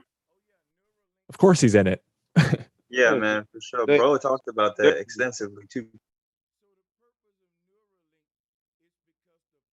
Fucking Go sick. ahead. Go ahead, brother. What I say is think of the static. You look and close your eyes, I've you might been see here. that static like in radio waves or the old TVs before digital. You see that static. I've been it's like talking in American Gods. You know what I mean? Oh, you're on mute, bro. Go ahead. Yeah, I was talking with my mic muted, man. He asked me about Neuralink. My bad, I wasn't ignoring you. I was saying Neuralink is the final step. See, the ultimate goal of the agenda, the New World Order agenda, is to bring man into the new world. But what we living in today under this pandemic and all that is them saying we got to destroy the old world to make a need for man to. The ultimate form of man's transhumanism is when robots become humans and humans become robots. And how that's going to happen is with Neuralink, because the consciousness of man will go inside of a computer and man will literally now become the machine, while the robot will be on Earth watering our gardens, walking our dogs, smelling flowers. The robots will be human. That's literally what's going on. They got robots in your fucking I saw a clip the other day. There was a robot in the garden watering the flowers, smelling the flowers like it's human, and watering. Said, this is a job that can free up time like in the future and shit. And they saying it's freeing up time, but it's making us less human.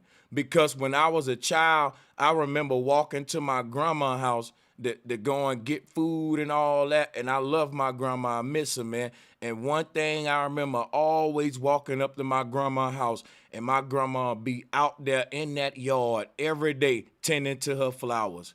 She loved her plants. So when I saw the robot tending to the flowers, that shit hit my heart. I was like, damn, like, I see what they doing. Like, that's like my grandma, like, had a connection with flowers that a robot wouldn't even begin to understand. Like, and they're giving robot the shit that the humans is detached from now. We're running away from our humanity under the guise of speeding the world up. And so now when you look at it, the robots will be doing everything we did that we said we didn't want to do no more to free up time. And all that stuff, what we did was what made us human. Or kind of like that was the stuff that made us human. When people were protesting for $15 an hour, the first thing that McDonald's did was to release the self-checkout, or like now you could just order yourself and you get rid of the human. But so I understand, like, no, that ain't. I'm talking about when I'm talking about interacting with the flowers. See, giving a robot your slave job is different than a robot that's smelling a rose if it can understand the satisfaction of that shit. That's how about a frequency? A frequency that'll make you have adrenaline and give you that extra. Like, bro, that's an insult to my grandmother right there. Like, that's why I'm saying nobody will be able to connect to that like me, because I'm talking about the connection between the people in the South and the trees. We love our plum trees, berry trees, poke salad plants. We do a lot of that in the South. Pecan tree, apricot trees. Like, so the connection I saw old people had in the South with their trees. And I'm saying now I'm seeing videos of robots watering the garden. Robots like that y'all don't see what I'm. Can't nobody see the fucking dehumanization like the.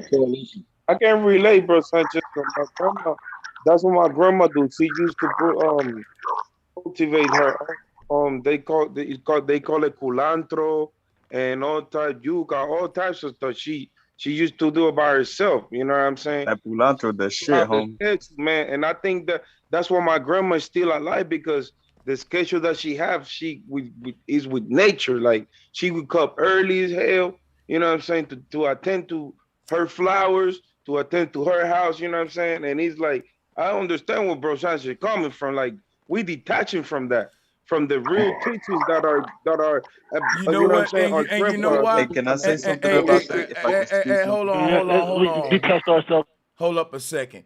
Fam G, I know you want to get in, but every time you unmute, it's like you're inside of a tornado or something. So hold up a second. Let me get these other folks. Right? What I want to say before I pass the mic is this. We making technology to free up more time. But what it boils down to, what we saying is we don't have time to be human no more.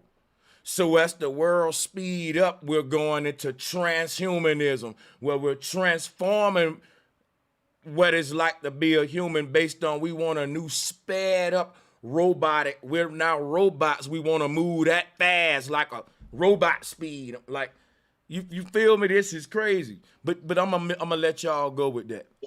So you think humans are gonna operate? Hold on. Ever since nanotechnology, if you notice, ever since nanotechnology hit the scene, that's when everything started transitioning. Because think about it, the deeper you can get molecularly down to the cell, and you can manipulate how the human body reacts and connects to the earth, that's how you take the power away from people, and then you can usher in the robotic sense and aspect of fucking life until AI becomes a dangerous threat to the human. Because they are humans gonna operate these robots? Well, you see, this one thing is no, humans ain't gonna operate. It's still from the planet. Yo, Sister Bentley said, "Are humans gonna operate?" I can't let the sister ask a question, right? and she was completely ignored. You can move on, my brother, but I want y'all to kind of, go one at a time. Go ahead, Sister Betty. No, I just wanted to know, are humans going to operate these robots? Like you said, they're working in the garden. Will somebody actually be operating it, or is it just going to literally? Yeah, I'm gonna try to pull up these things. They started off with a little bit of circular versions. Now they got full-size human robots. But yeah, they self-operated. In fact, the robots they got, Sister Betty, humans don't operate these robots. These robots gonna be operating humans for real and doing surgeries on humans and cutting kidneys and shit for real. But something's got to be in there that's programmed for it to do what it does. You know what it's right? called? It's called an algorithm. That without the algorithm, there will be no new world order. These robots are programmed. Think about it. A surgeon, what makes a person a surgeon is a neuronic algorithm in the brain, which is all their years of training and experience relate to a set of neuronic patterns. So they can look in the brain and say, oh, this person brain pattern look like they went to medical school, because the part of their neuronic network, which has, the information that would be lit up and stimulated if you're privy to medical knowledge, right? Let me get Captain up out of here real quick. So yeah, that part is very lit up, right? So they can actually see if you look at 1,000 football coaches' neuronic pattern of their brain under the equipment they use, you'll see a similar pattern in all of them, and that's literally would be the algorithm for football coach. Now you could take that pattern, turn it into a code, and you can put it into a virtual coach in a computer, and you can take the algorithmic pattern of a running back's mind and do this for the whole team, and you can have an NFL league going in a computer on simulation randomly, and whoever win at the Super Bowl will be that own league. Like without humans interfering, it'll run. The coach is a coach, the players will run, they'll recruit and all that without humans. It can go forever. It's just a simulation in the computer of the NFL, just until somebody hit stop, and it'll be random based upon the algorithms there. And that's basically what the coding and algorithms and all that, why it's so important as we move on into the future. Humans ain't gonna be doing a lot of the work in the smart world. AI is. So in the work that humans are gonna be doing now is coding, creating algorithms for the AI. Now, the word algorithm translates to El, which is the name of their God, Go, which is self-explanatory, and rhythm. We're going forward with a new rhythm, and that rhythm is the God El, a new Saturnian system, a new world order that they've been trying to bring forth. El, Go, rhythm. The etymology of that itself, this is the language of the agenda behind the snakes, programmed into the minds of every human and every computer, meaning that they can just sit back and let it run on simulation on autopilot like I just explained. They ain't just coding the robots, they coding the humans too. They turning us into, right. I just wanted to add one thing, bro, because you're exactly right. This is a huge threat to us. Somebody the other day said it's like we're playing checkers and they're playing chess, and I think that's true, except for they're playing chess using millions of computers to decide what moves to make. And you're right, they've automated and they just made a machine that systematically, socially engineers us. So great points. Just think about, like, in a household right now, mostly everybody is affected by these magnetic frequencies with Wi-Fi, cell phones. Once we become numb and desensitized to that, then they could execute the next process of stimulating our bodies to react to certain technologies that will inevitably have us like connected to a freaking computer, just like Bro Sanchez was saying. At the end of the day, that's the end state, to the point where we don't have no difference between AI, robot, and human. We could literally feel the senses of a robot through technology and have that at the forefront while we safeguard ourselves behind closed doors.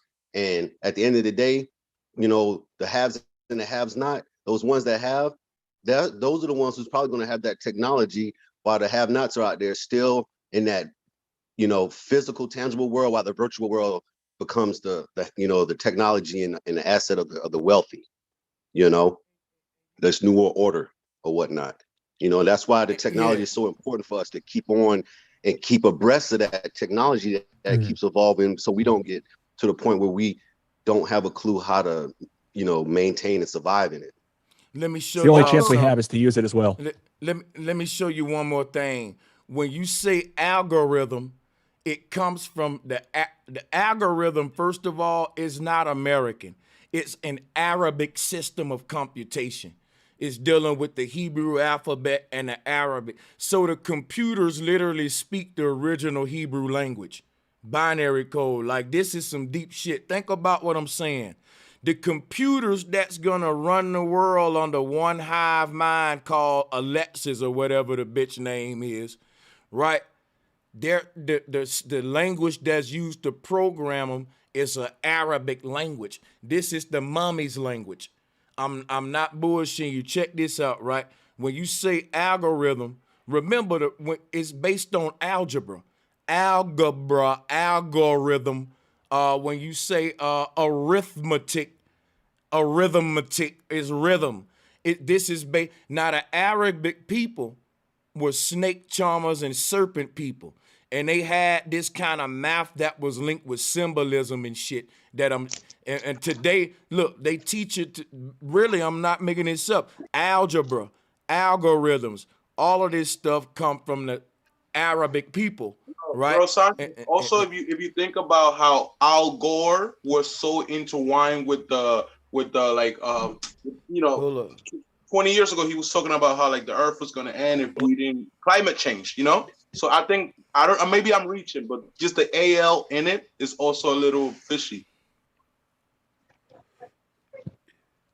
Yeah, so, but yeah, you know, I mean, I can see, yeah, I wasn't thinking about Al Gore, but there. But I mean, he basically warned 20 years ago that this was gonna happen, or like that, you know, the earth was gonna die if we didn't, you know, stop using oil or whatever. So, but it's kind of like the changing of a world, or like the transhumanism in a sense. Another thing I wanted to touch on is the fact that with the algorithms, like I'm in California, I work for a dispensary, right? And when you use a lot of these apps, for example, like DoorDash, Uber, people don't acknowledge that you're providing DoorDash the address, your physical address. You know, you're providing whenever you say, "Oh, I want them to leave it at the door." Yeah, it might look innocent, but when I take a picture of your door, the government is also funding a lot of these companies, like Uber. Uber makes a lot of money, but a lot of the money that they make is because of the investors that already invested before. Uber is actually losing money per year because they spend a lot of money on a lot of different advertisements. So people don't acknowledge that. Like the algorithm is basically downloading a lot of your information, but we don't know. Yeah, listen. Yeah, go ahead. Yeah, we I already. mean, don't forget Google and Facebook. We're yeah, but what I'm trying to get, I was trying to get y'all to see the language behind the algorithm too. You know what I'm saying? The whole agenda behind coding, though. But you know, I don't want to. You know, we don't got to talk about algorithms too long if y'all don't want to, man. Yeah, go ahead. You want to get No, into that C++? it's amazing what these algorithms can do. And yeah, like C++, like you're saying, it's actually written in like a bunch of different languages all on top of each other. And it's actually, you know, pretty incredible what they're able to do. And it's a huge adversary for us. It's because it's just crunching numbers all the time to decide what's the most strategic best move to make. So it's going to annihilate people if they don't wise up to the fact that it's like military technology being weaponized against them in their living rooms to control their minds. Yeah, I'm gonna show him what I was talking about too with the whole religion and shit, right? Like, hold on a second.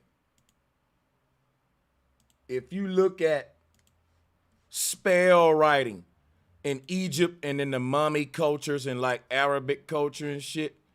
Let me show you something. Oh yeah, I know where you going. Yeah, watch this. Hold on a second. Yeah, I'm trying to show it to them. There they go. Now they can see it. So check this out. Most of us wouldn't understand this language. Now, you saying English alphabet, but what we don't understand is the English, that all of these is one alphabet, man. It's really one language. And that all these languages lead up to a singularity, just like all the religions and shit, all the sciences in each land. Now, the thing that I'm saying about the whole Arabic connection at this time, this is supposed to be what they call I think like the algorithmic language, coding language or whatever. But when That's JavaScript. Yeah, and jQuery. JavaScript. There you go. And that's even deep that they call it JavaScript. It's a scripted language. And also Java is the words Yahweh, which is Yahweh, Yahweh, God, the name of God. Yeah, Java is just Jehovah without the H, Java, Jehovah. And that's what I'm telling you. This the language of God. Like their God is literally man acting as God, which would be when man actually make his own synthetic conscious being, which would be the algorithm. It'll run itself, fix itself. It's a self-created God, which was what the God El was. But check this out. When you look at the Arabic writing, it looks a little similar to JavaScript. Like when you write it out on paper, like this was said to be a coded language, right? Today we look at this and we say, well, this is a coding language. Like this, just the similarities. I don't know what it means, but I'm seeing that their God is, they call a computer a beast. The biggest computer in the world that's gonna control every other computer in the world is called a beast, which is their God. And like, think about that. The beast was called Allah, the great serpent. And this would have been the Arabic language and the Hebrew language look strikingly similar. The beast is also what they call the president's Cadillac, which has basically like weapons of mass, like all types of technologies to basically protect itself. So I think I don't know. Now look, I want to show y'all how something. much computers can compute. This is why I say this is God. Because check this out. I don't know if y'all know about this, but give me like 3 minutes. I'm finna show you something. Tracking the trash. Now, this is a whole United Nation World Economic Forum agenda. This is what they doing right now as I speak. They saying a problem to the pollution in the world today, which is part of the pandemic as well at this time, is to create a tracking trash system, which is really now a whole new system of slavery for humanity disguised under some cleaning up the environment crap. So what they basically saying is this is the Internet of Things, and putting nano cells and nanobots basically in everything on Earth. Your fucking coffee cup, your straw. We need to be able to track every fucking piece of trash down to the little bitty rubber package you use. And by doing this, it'll help on crime and all that in the future, because a criminal can't lie that he was at the house or not. Think of how this would help for a new whole law enforcement system and forensic system where your cup can be tracked now. Like, you know how many people gonna lose their jobs with this new system? You ain't gonna need a forensic specialist no more. AI finna take over everything. I'm telling you that right now.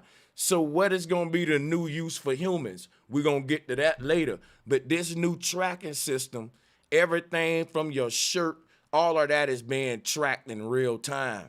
You can't run, you can't hide, privacy everybody and everything being tracked under the guise of we need to do this because the earth is getting this much polluted. So guess what? Let's just clean up the earth and stop making plastic and products that would leave behind a footprint. That way you don't need nothing to track our fucking footprints. Y'all don't see the game? Instead of solving the problem for real, which is let's not create this pollution. No, let's keep creating the pollution, but let's track it all now. And people so dumb we don't see we the ones being tracked. People are so dumb that they've been convinced to demand it. You know what I mean? To go out in the street and protest for more enslavement. Yeah. Let's just, yeah, this is crazy, man. The world getting so, and people don't know, they think they getting more advanced and we doing good, and they losing more and more of their humanity and freedoms. And these computers can crunch all the data that they're collecting to make decisions, be it like which YouTube video to show somebody next. That's like one of the most powerful tools they have that I think they're going to exploit. And they can do it in such a way that people won't even detect that they're being misled. Because if people could see through it, then the computer wouldn't recommend that video. So the computer's finding all these hidden patterns in us, in each individual person, and then they can exploit those patterns in such a way that people can't even detect that they're being influenced. This is some scary stuff. Yeah, because, and this is what I was saying about a whole world that's ran by one big algorithm. Ain't no human on earth smarter than the algorithm, which means that in the future, a police dog can shoot you. And they won't even question if that dog was right or wrong, because we're agreeing that computers can't make mistakes. We're consenting to the algorithm to rule over us. And once we start using the algorithm for things that we use humans for, we can't get mad when they start replacing the humans with the algorithm. Why have a doggone police whose job is founded on the use of his smartphone when you can just have a smart robot and save a human life? Now we don't gotta put a human at risk. We can have a robot walk up to your car and check that license. And we convince the world that the robot will even be more rational than the human. Well, I experienced that once. I remember once, growing up when I was living in New York, I was in the highway, and apparently I had a suspended registration due to a ticket that I didn't work on. The officer that stopped me actually was pretty nice, and he let me go. But before he let me go, he told me, "Hey, turn off your phone." And I'm like, "All right." He said, "Look, go park that car and fix that problem on Monday, because I'm supposed to take the car from you and impound it, and I can even arrest you due to the fact that you're driving with a fucked up registration, but you didn't know it, and I believe you."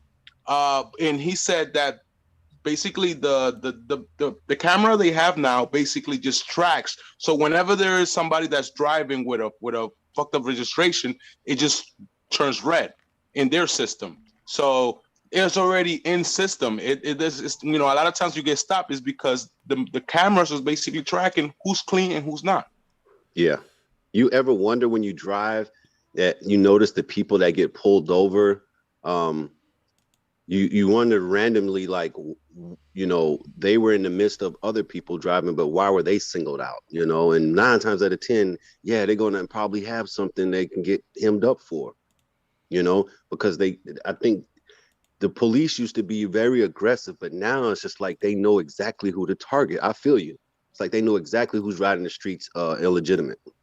That's because you give up all your information when you go register for your license. Like, you're not even supposed to go get your license. That's just a way to track. That's another way to track you. Like talking about license and all that is like talking about Stone Age shit when we go to bringing up this new algorithm. Bro, the license ain't even finna be the same. That shit gonna be digital license. Like, niggas need to be talking about the new digital license now. Any niggas still talk about, like, y'all don't get what's happening on Earth right now? They're trying to digitalize everything. Yeah, the same shit we was saying about the old system, that old system passing away. Yeah, in a minute, like, your car is gonna be able to, like, know something is wrong with it and, like, start ordering parts and, like, telling you which stores you can go to get the parts. It's like everything, and it's all gonna be on like blockchain shit. And I'm not trying to bring up nothing crypto, but I'm just saying the technology of blockchain is gonna be crazy. You know what I mean? They're gonna be logging, like when you walk through the door, that's gonna be on the blockchain, like the door opening and closing at the store. You know what I mean? It's all just gonna be marked and logged. So I mean, I know exactly what you're talking about, but I mean, forget somebody all in the that. chat said I'm making stuff up about the digital license when they already getting them in some states. It show you how people they don't research, but they talk too goddamn much out of that little hole under their nose. Go ahead. Yeah, I was just reading an article that was talking about how, I forgot what state it was, but they're teaming up with Apple Wallet to do digital licenses now. It's I mean, it's so ridiculous. Yeah. And then the real ID thing too. I mean, these people have an agenda. You know, they don't like that it's just a piece of paper with a picture on it. They need to track us to, as far as they can. Well, what comes with that is like the consolidation of waste, man. Like, why keep spending money investing in bulk items when you can slim it down and digitalize it for more convenience and better connectivity, man? Think about it, and it's able to be tracked. It's almost like we got one choice: freedom or slavery. That's about you damn near right. Unless, I mean, we can fight, but I mean, we gonna have to do a lot of waking other motherfuckers up. And I think we really just about to lose a lot of motherfuckers, bro. I don't know, man, because the more I talk to people, the more I feel like it's a lot of people who just aren't aware of what's going on. They just watch too much TV. It's like 5 TVs in every crib. Everybody got one for themselves and a phone. Just getting like, I don't know, man. I don't know what conditions we in, or what we got, but it ain't looking too good for us right now. If don't nobody else get it but us over here in Bro Sanchez community. You know what I mean? Like, man, personally, I feel definitely. But the trust in the media has never been lower. The trust in government's never been lower. So there are some good forces at work here, but I think people are falling into preset traps as well. And they're being as much misled by the entertainment as by, the news readers. You know what's crazy, Tim? You know what's crazy? Go ahead. I was gonna say, it's funny when you was talking about them having technology that that they're using to control the way we think and algorithms. But I believe that they all, that was invented with the TV, because a lot of people don't know the television was not invented for entertainment. It was invented as a mind control weapon. And the weird thing, if you pay attention to everything they're doing, everything that they putting in those movies is happening now. Like when Bro Sanchez said that they got technology where the AI gonna tell whether the person is guilty or not. They put that in that movie Judge Dredd when they scan them and see if they lying, and then they execute them. Minority Report too. Yeah, they didn't have any police. They just had judges. Like you guilt. Yeah, and the Repo Man too. When they come back to get those organs and stuff, that's crazy. How you think they're going to get away with that? Nanotechnology, right? If they put it in your body, they have capabilities to scan, to read every electrical pulse and signal in your body. Look here, man.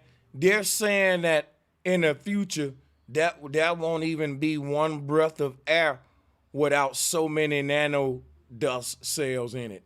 That basically our future. So they whatever this nanotechnology is. It's remember I talked about aliens earlier? Let's think of the old sci-fi movies. Let's say an alien come to Earth and it try to terraform our Earth to make it like its Earth. And it try to, like a vampire, bite us with its venom to make us one of it through terraformation. The jab is the venom of that vampire. But that jab ain't just been put in humans. It's being put in the air. It's going to be put in the flowers. This going to be the foundation for the Internet of Things. They already admitted that it's nanotechnology in this smart medicine. So people are already now being familiar with using nanotechnology in themselves. They don't really understand it, but that's going to be to our own detriment, because the nano is going to be the synthetic connection between us and this new reality that they're veiling over the real world, like spraying the sky with it, putting it in you and around you. The nano is the new ether. Like if the ether is a primordial ocean that's filled up our earth and all of our realities sit in that ocean like a fish in the water, right? Then they're changing the color of the water with some ink, right? And that's the new world order, a new world that's coloring over the real world. And see, if you got a fish in a fish bowl, if you just say the nano invasion is the black ink in the water. Once you terraform the fish water with this black ink, then the fish gonna have the black ink inside of them too, because the water going in them too. We are our environment. So this whole invasion of nano in the sky and the food and the human is like them bringing forth the new world order inside out and outside in. And this is an invasion of a new ether, a new space to live in, literally, that's gonna lead into quantum computers and all this kind of crazy stuff that I yield the flow so I don't hog the mic. But you know what's crazy, bro, Sanchez? So- Somebody said you were making stuff up, but once you start understanding how this technology works, I'm happy you brought up the point about them pinning in the sky. They got the same ingredients in the jab, and a lot of people don't know one of the main things you need for RC, DC, AC current is aluminum. So it kind of, and then if you know about electricity, you need the positive and the negative. So it would make sense that if they fill in the sky with that, they need to, in order to connect the current, they have to, go in, you know what I'm saying, with the jab. So that makes sense. Can I say something? Yeah, go ahead. Second. Yeah, it's that's actually a whole point that I could bring up. I mean, the whole technology debate about whether technology is improving our lives or if it's making it worse. But the one thing I'm gonna say is that right now technology is also, it's doing a lot of bad, but it's also opening the doors for a lot of people like us, because right now you can make 73% interest on certain kind of coins and tokens, and that's basically just passive income. Money can't That's always. passive income. No, money can't always make the destruction of our humanity, the earth, and all of that right. Like you can't justify this. And with it sounds money, like I'm not you know saying what I'm that, but saying? still. We trying to fix our problem with another problem. But yeah, I wanted to add about the television being a mind control technique, and that's absolutely the case. Back in the day, that people would tell them something about them, whether you tuned into Fox or whether you turned it to MSNBC, and then they can target the mind control at that audience. So people were already kind of giving up their information to the mind controllers. Now it's just gotten so much worse. People tell them so much more than just what side of the aisle they're on, and I think that they can. Well, I know that they can definitely target us at an individual level. So they can make certain people want to kill themselves. They can make certain people want to have children. They can make other people not want to have children.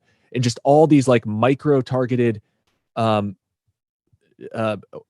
attacks on the population. And I think that that's something we need to be on the lookout for and be wary of. And you know what I want to add to that? I was going to say, when they had those TV shows, how they have the applause button. That's it. They tell you when to cheer, when to laugh. You know what I'm saying?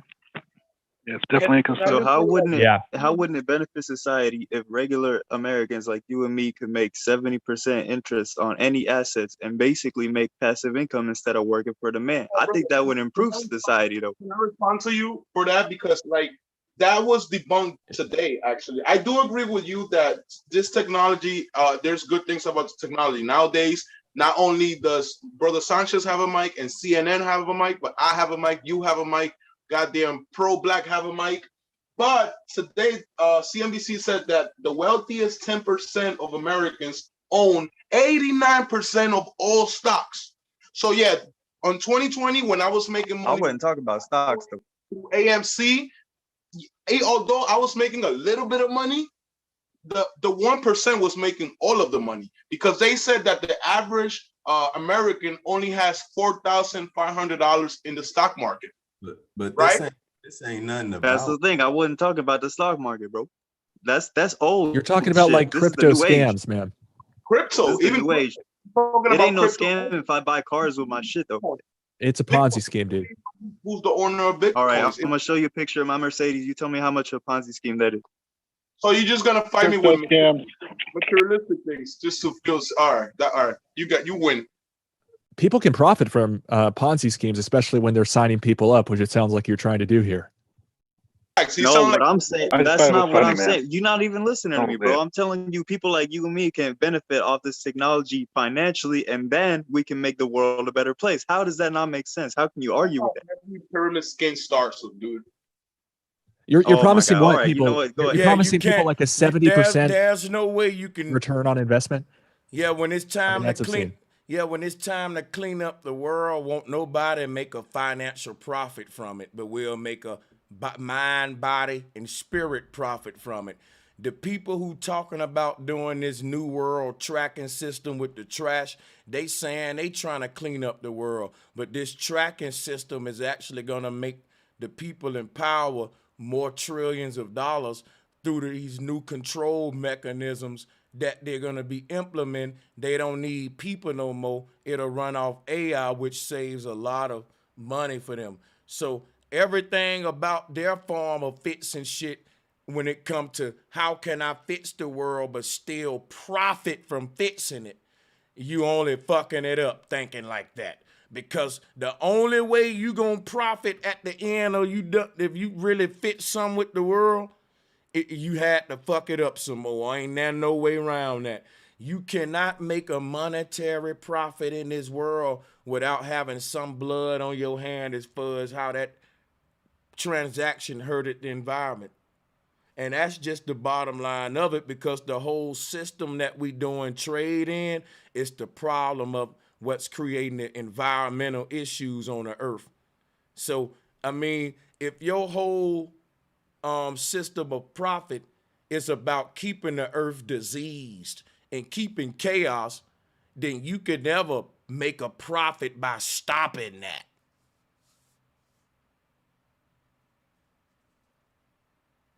That's facts, bro, Sanchez, because that's literally the infrastructure that we live in, man. That's you can't escape that. That's 100%. Yo, Sanchez, I can say something real quick. Uh-huh. Yeah, this E. My name E. I've been listening to you for a couple years. Now. I'm 21 years old, and I've learned a lot from you. But I was having a conversation with one of my homies the other day, and we were kind of talking about something like this. I was trying to tell him, I told him to come meet me somewhere. We had some business to go handle and stuff. And he said it was 30 minutes away. It was too far. He said 30 minutes was a long drive. And I kind of started talking to him about it, because I was trying to tell him that's kind of like how we helped ourselves fall into destruction, if you want to say so. Because I feel like at a certain point in time, we had, I guess you can say, we rode horses or whatever we used to ride, whatever, this and that, and we used to get around. It wasn't no problem back then. But somebody came along with the idea of a car. You feel me? And yeah, it kind of did help us at the time. Yeah, we was like, a car is gonna help us get around faster and this and that. But at the end of the day, look what they don't start finna do with cars now. You know what I'm saying? Like, it's really finna be our detriment. You know what I'm saying? And I feel like every time we say that we need we trying to like cut corners around stuff and find simpler ways to do it, I feel like that's just killing us even more slowly. So, okay, yeah, you know what? The car is good because that's hurting the environment. That's one example of technology hurting the environment. But I'll give you one. How about the bicycle? Because if you ain't had technology, but I have the technology of a bicycle, I get way ahead of you. Let's talk about the car for real. Right. Yeah, can we talk about the car for a second? Because that's a good one. We can talk about Detroit, the automobile industry. Let me show you something about the car. The car is like the cell phone industry. Because they creating a new iPhone every year, the people that bought the new iPhone this year, next year they gonna buy another one. But where do all them old iPhones go? To a landfill somewhere. And it's big mountains of old technology that we used to use Right now is a mountain of motherfucking Game Boys somewhere, whatever old technology obsolete now, beepers or whatever the fuck. But check this out, right? The thing is this right here. Once we created the car, we also created the automobile industry. The automobile industry is what led us in what's called industrialization. So for generations, we created a new type of human, one that's a mechanical type of human. He's a factory-based human. He works with tools and steel. He's a steel-bended human. And he's interacting with robots for the first time and machine and stuff like that in a big way. An assembly line was created, right? So the thing about mass producing metal, huge chunks of metal and everything it takes to make one big ass car, mass producing those is gonna really take a lot from the earth, man. And not only that, think about it. It's gonna create a new way of lifestyle under industrialization that ain't sustainable. Because for how many generations do you need to make 1 million cars a day? Like, think about it. They just made millions of cars today. Most folks can't afford one car. Think about this. We're able to overproduce things in massive quantity quicker than we can buy them and use them. And then we making a new version of that one every year. So now what's happening with the earth with this one, just talking about the car, right? Generations, people will say, well, since the world need cars, this will always be a good job for a person. So people will buy houses, they'll start families, they will build wealth working in car factories. But since it's not a sustainable industry, what happens when cars are no longer needed? What happens to the people who relied for generations on that as a way of living? They lose all the wealth they acquired. That's what happened in Detroit, because when the industry shut down, foreclosures followed. Like, it's crazy because it's almost like you never making enough with inflation on the dollar, is what I'm saying, that by the time these places like Detroit fell off, the dollar was so inflated that the amount of money you was making in a car factory wasn't the same no more as it was in the glory days. So this was when, because the more cars we make, the less value the car is, the less money I'm be able to pay my employees, because it's so many cars and it ain't nobody buying them like that. Everybody got like 3-4 cars in America. Don't you know it ain't too many other countries like that? Even poor people in America got 5 broke down cars on their lawn. Even in the car dealerships. Yeah, so, I'm just showing you one example of how just creating a car, you may say, well, it helped us, but think about it. When our ancestors owned big old mansions in the woods before the car was created, then based on the car industry and industrialization, they started to rely on working industrialization. They started to lose their property in these industries when they closed down and stuff. Whereas we say, yeah, man, we making our world better with the car, but we becoming more reliant based on the industry that's created. Y'all don't see how it's like put it this way. So we was riding on horseback, but you owned your house. You didn't work for nobody.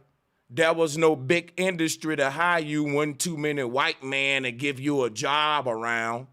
But anybody could train a horse for a vehicle back in them days. So let's say our ancestors had the knowledge of how to train horses to be able to ride on them and get around. And we was self-sufficient. We may have then have cars, but we had our horses, our farms. We didn't really need nobody. Industry made us less self-sufficient because we said, you know what? I'll trade my horse. I will trade my 40 acres and my mule to go get a job in the industry, in the plant, because the dream they was selling people, the American dream was that if you work in this motherfucking plant or these industries or whatever it was for a year or two, you can own a house in that much of time. And that's because anytime a new industry start, there's a boom. But it ain't sustainable, and they never tell you when it's gonna crash. So this is how you end up like what happened with Detroit, where when the automobile industry crashed, it was too late for the people of Detroit. But it wasn't too late for the people who they gonna stay ahead of us. Like it ain't their job to tell you when to hold them and when to fold them. It ain't, you know what I'm saying? This what reliancy bring. So like you may say, well, the world was good. We was in big houses. All you had to do was work 6 hours in the plant, and you can own 2-3 cars, man, and ride around the city in the car. Guess what? Now a nigga is wishing we can go back to just owning a horse and being self-sufficient. Like if they told me now, you don't have you can give up all the technology in our new world, and we'll give you back land and all that, but you got to come up with your own technology and systems and be self-sufficient. Our shit is patented, and since you want to detach and be off grid, anything we can come fuck with you if you using any of our shit. We forbidden you to use it since you want to be on your own. I'll do it, and I'll just come up with my own technology. That's what I'm saying. There's a connection between new technologies and new reliances, and then new control and a whole new level of slavery and a generational wealth gap and less land we own, and just it's a domino effect, and it's all starting with new. It starts with new technology. So yeah, I'll stop there. I know that was long-winded. Yeah, Sanchez, like that's just crazy because like I've been watching your old videos. Like everything you're saying right now, everything that's going on in the world, from like his to her story, like it's all going on. Like if you could just watch all them old videos and just look outside into the world today, everything you were saying, like it's all going down. Like from them terraforming us and giving us all this technology, and to a certain degree, I kind of feel like it's kind of our fault too, because we indulge in all this stuff, like indulge in all this technology and trying to make life easier, but we really making it harder. Yeah, like even everything down to when man made a slingshot or a bow and arrow, we started fucking up right there. You know, that to me, I know now this is a deep debate. A lot of people may not agree. We're technological creatures, but I'm just saying that I think technology is the whole Satan and the God Saturn and all that shit, the whole New World Order.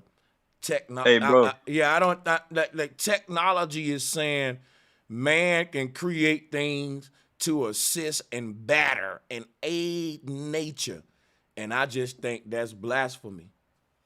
Hey, bro, tell me what's satanic about a bicycle and a boat. Listen, I'm gonna tell you right here what I think about it, bro. Ain't that satanic about a bicycle or a boat? But here's what I'm telling you. In our universe, Jastamet, there's something called cause and effect, right? So, me personally, humans ain't need boats because the world is one big landmass, and we know that we know about the Bering Strait research and all that we can travel to any other continents by foot. That's a big debate that we need to have. But anyway, check this out though. Well, that's a convenience factor though. Yeah, I mean that's a good thing to point out to the people with this conversation. But the point I want to answer your question though, before I pass the mic, right? Ain't nothing wrong with a bicycle, but check this out. Something wrong with taking too much iron and rubber and metals out the earth. So what happens is, if I can do something like, well, I'm finna show you right now. Hold Hold on, just bear with me for he asked a question.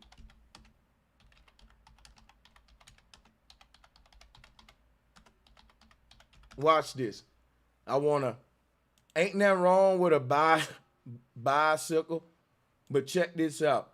Here's where it become a problem. Ain't nothing wrong with a bicycle, but now industrialization.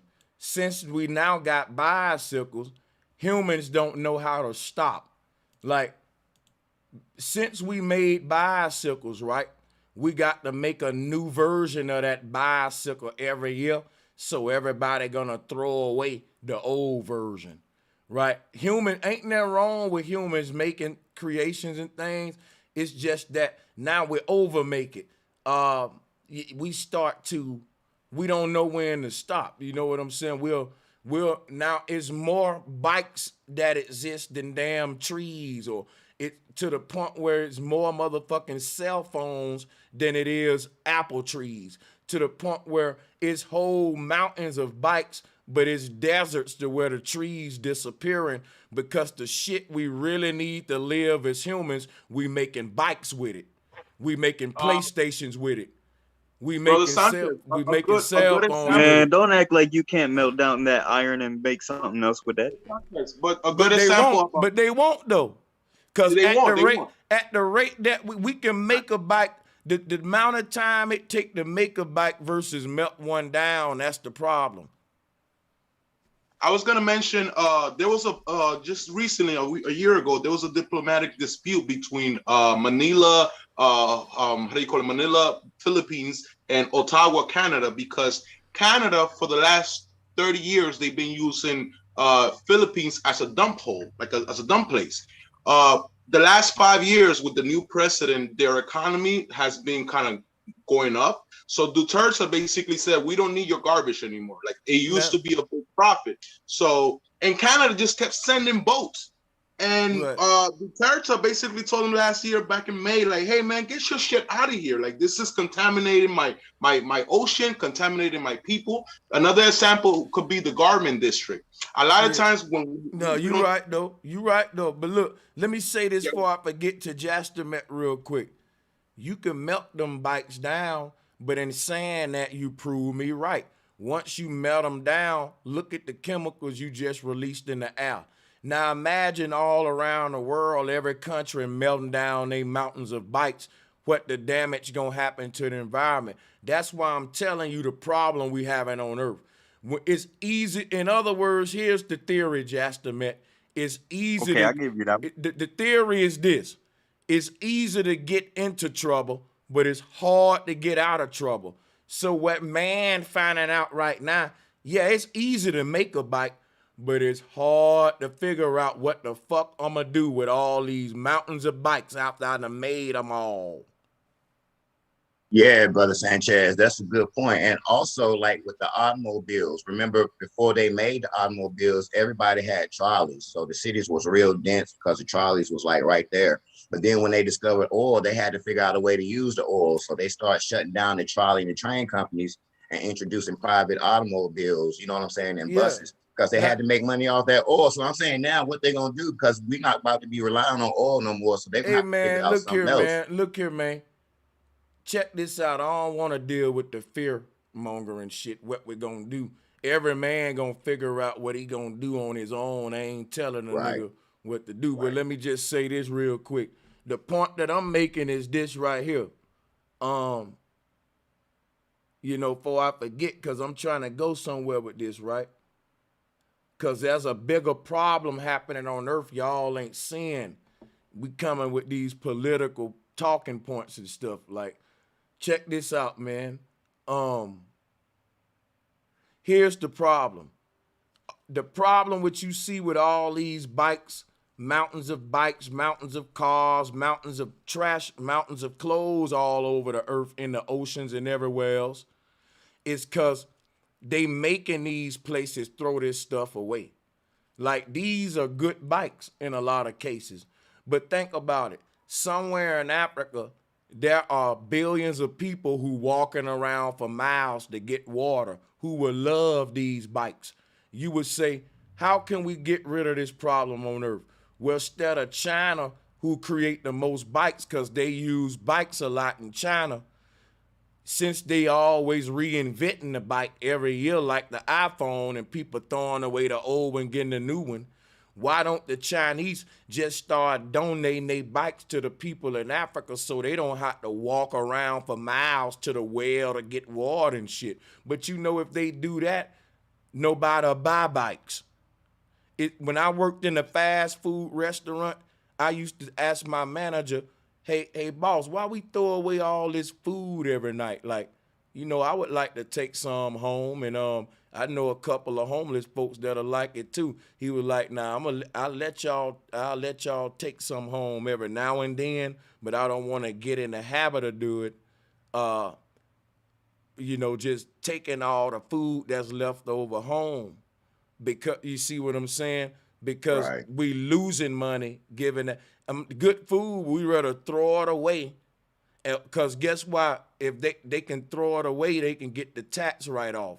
But if you give it away, that's kind of stepping on charity shoes and shit. Like I found out the big scam because I was working with charity. I worked fast food, and I remember asking the fast food manager, like, why we throw it away? But the real reason why is because your ass, if you made any kind of profit off that access, you couldn't write it off. And then if you gave it away, then you stepping on a homeless shelter down the street. You stepping on their shoes now. That's they hustle. They give away the food. So they rather, it's the corporations and the charities in the bed together. Because look, let me show y'all the big scam. The charities represent all the places on earth where the surplus material build up at, the goodwill and all that. If they actually let all that stuff go, actually makes its way to the needy, no one will buy that in the store. The markets will crash. If you gave every child in the hood a used bike from China, you think they daddy gonna make that drug sale or do that robbery to buy the new bike? It's so much surplus in the earth, but it's end up on a dump somewhere to keep you buying the new stuff. But that's what's keeping, you see, it's so sad, man, because I work for a charity company and I would see good material come through there and get donated, and they'll be selling it in our thrift stores. And I'm like, I thought we was giving, and I'm like, what? Hold up, bro. Can I finish though real quick? I'm almost done. Hold on, hold your horses, bro. So what I was saying was, these folks would donate all kind of shit, bro. Like hundreds of laptops and shit. Different shit that can help these folks get on their feet. And them laptops will never make it to them folks. It'll end up in some internet cafe where they done sold them and flipped the money. I saw this shit where a lot of shit will get donated for these folks, and it'll end up as clothes sold in the thrift store for profit, and it never make it to the homeless. Like they get the guess what? Let me show you what happened. When you go to a place like where I work, and I can't mention the name, but you just say you donate a bag of clothes. Out of that clothes, you got some Tommy, some Jordan, and you got some bullshit too. Now just say you got some decent shit that's good, it's name brand.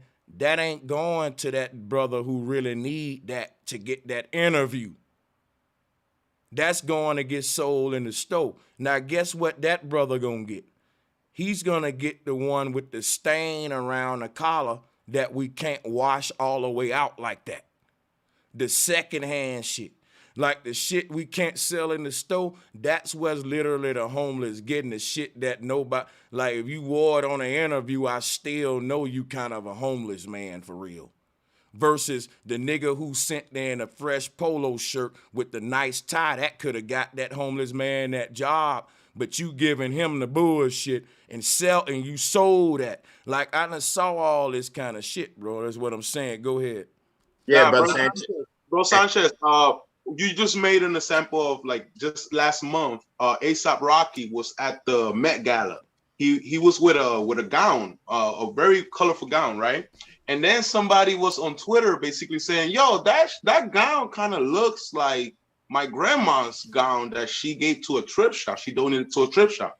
And then then she read an article about the artists that worked on the gown. They basically found the gown on the thrift shop, and then they collaborated with ASAP Rocky. And like you said, something that was garbage became, once it's in the Met Gala, we're talking about thousands or even thousands of dollars. So and I was going to talk about how my engagement with like thrift shop. The first time I went to a thrift shop as a 19-year-old, I thought it was a white people thing.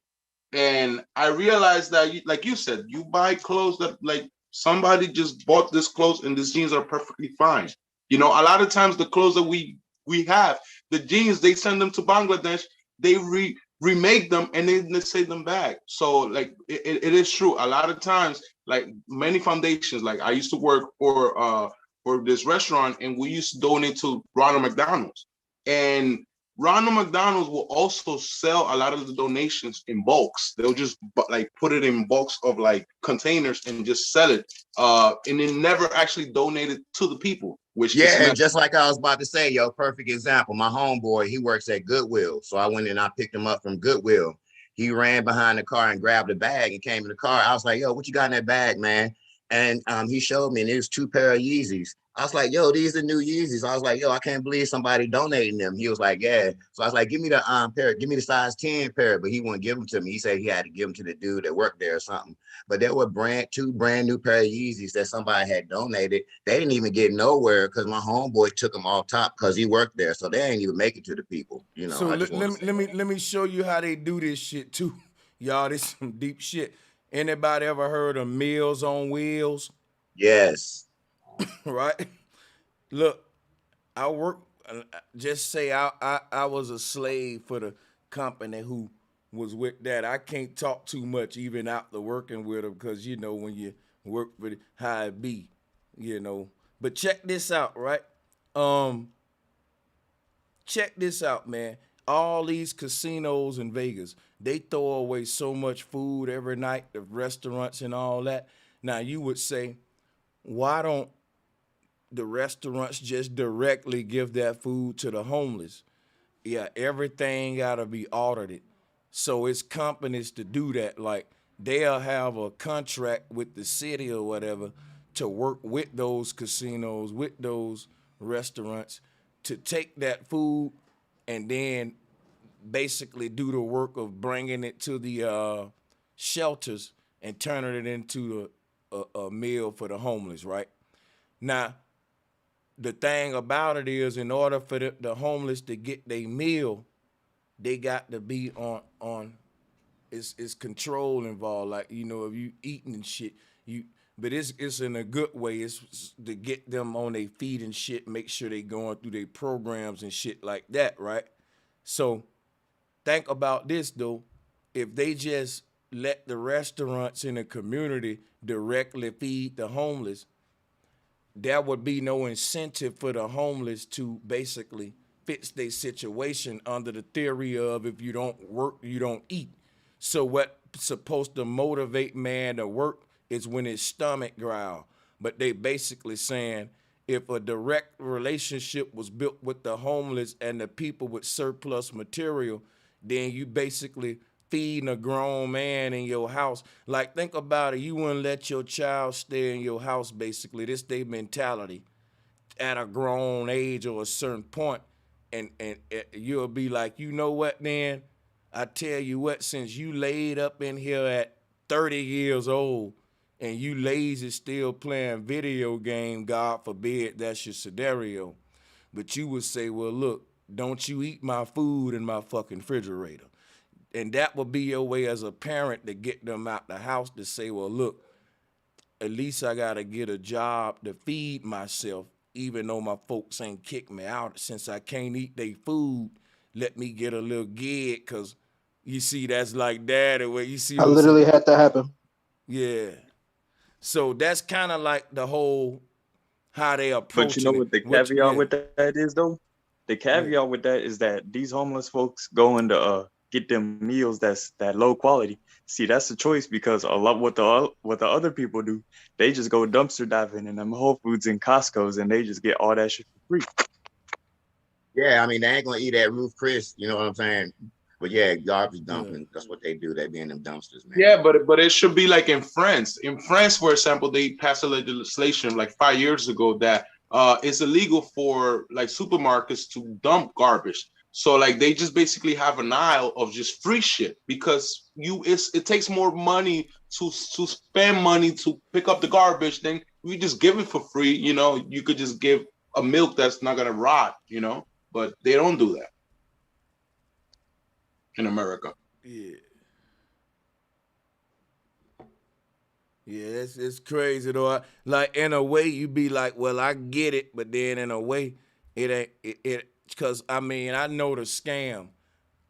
It's a numbers game. If it's not that many opportunities in a city, it's a mathematics game. Like every city got a set amount of jobs, and the number of people that's eligible for employment always supersede the amount of jobs in every city, which leaves another percentage of that people to look for alternatives, whether it be online or whatever the fuck, you know what I'm saying, or But bro, even Sanchez, homeless. I wanted to ask you a question about two different minerals because right now we have the incoming lithium, for example. You know, I don't know if you acknowledge that Bolivia had an attempted coup 2 years ago.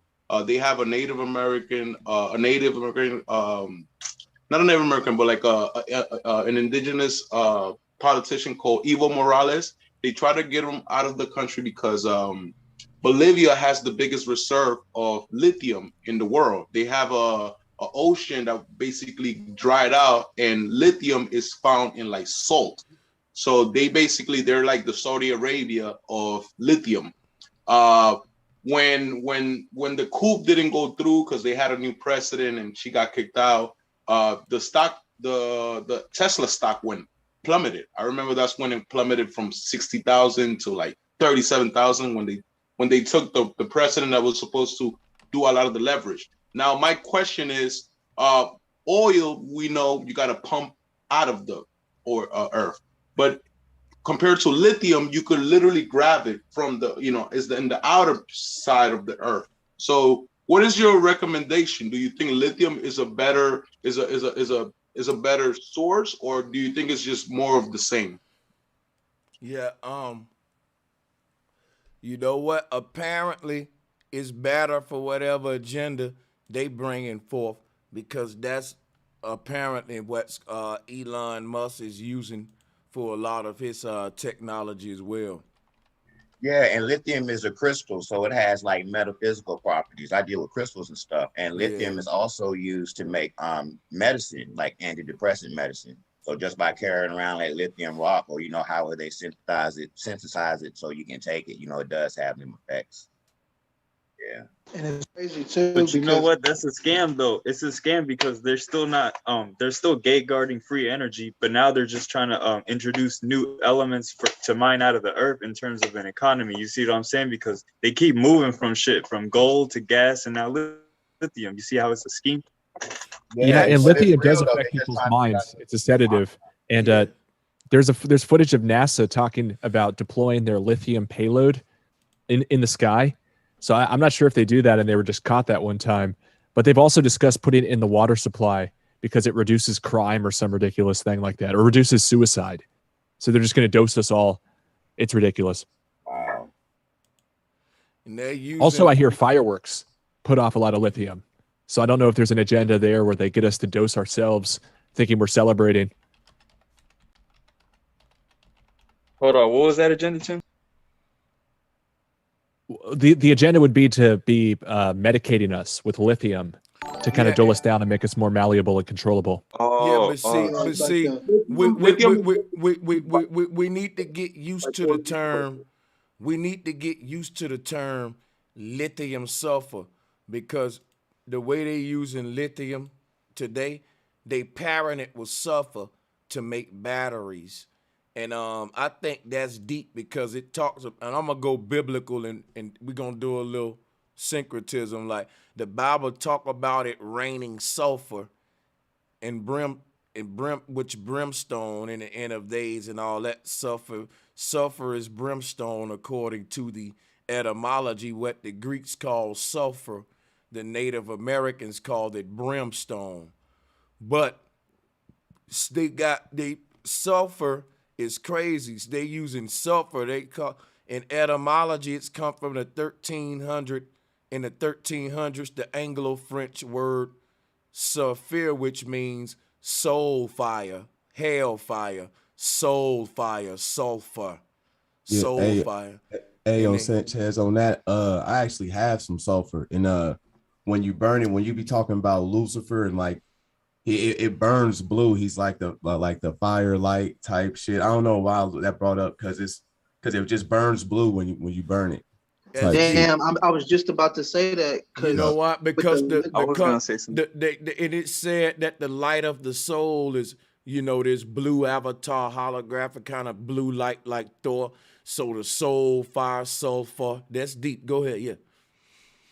Yeah, and when you think of the blue, you think of like when y'all said lithium with Elon Musk using for his technology. I remember we said before, like he's like the real life Iron Man, and I know Iron Man's arc reactor in the comics or whatever, it's actually made out of lithium. I think it's like lithium iodide or something like that, and it glows blue. Which is interesting, just synchronism.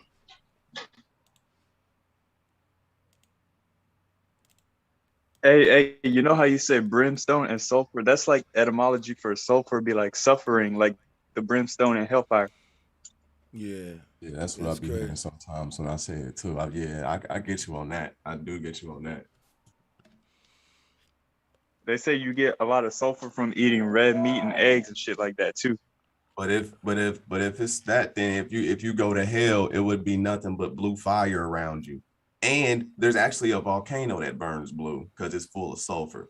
I forget. Well, the blue fire is actually because there's a stock called Nikola. That's like the opposite of Tesla. Nikola, they do hydrogen, right? And hydrogen is a thing that they've been trying to promote because the difference between a Tesla, you got to charge it for 3 hours or more, right? And you still using a machine that uses oil. So although they use lithium, they still using oil at the end of the day. But Nikola uses hydrogen. Oh, damn. Hydrogen is the same thing because remember, big pharma and the oil companies, they're not gonna get rid of the business. They're just gonna probably like intertwine it. So they want to continue the same way of like you going to the gas station and pumping up.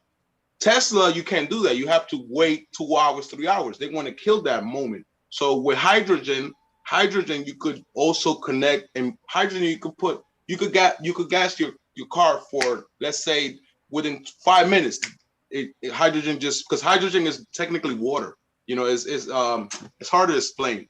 But look up the Nikola stock because California is already put in effect that by 2035 we're already killing all of the oil running cars, and they're already starting to install hydrogen plants around the state.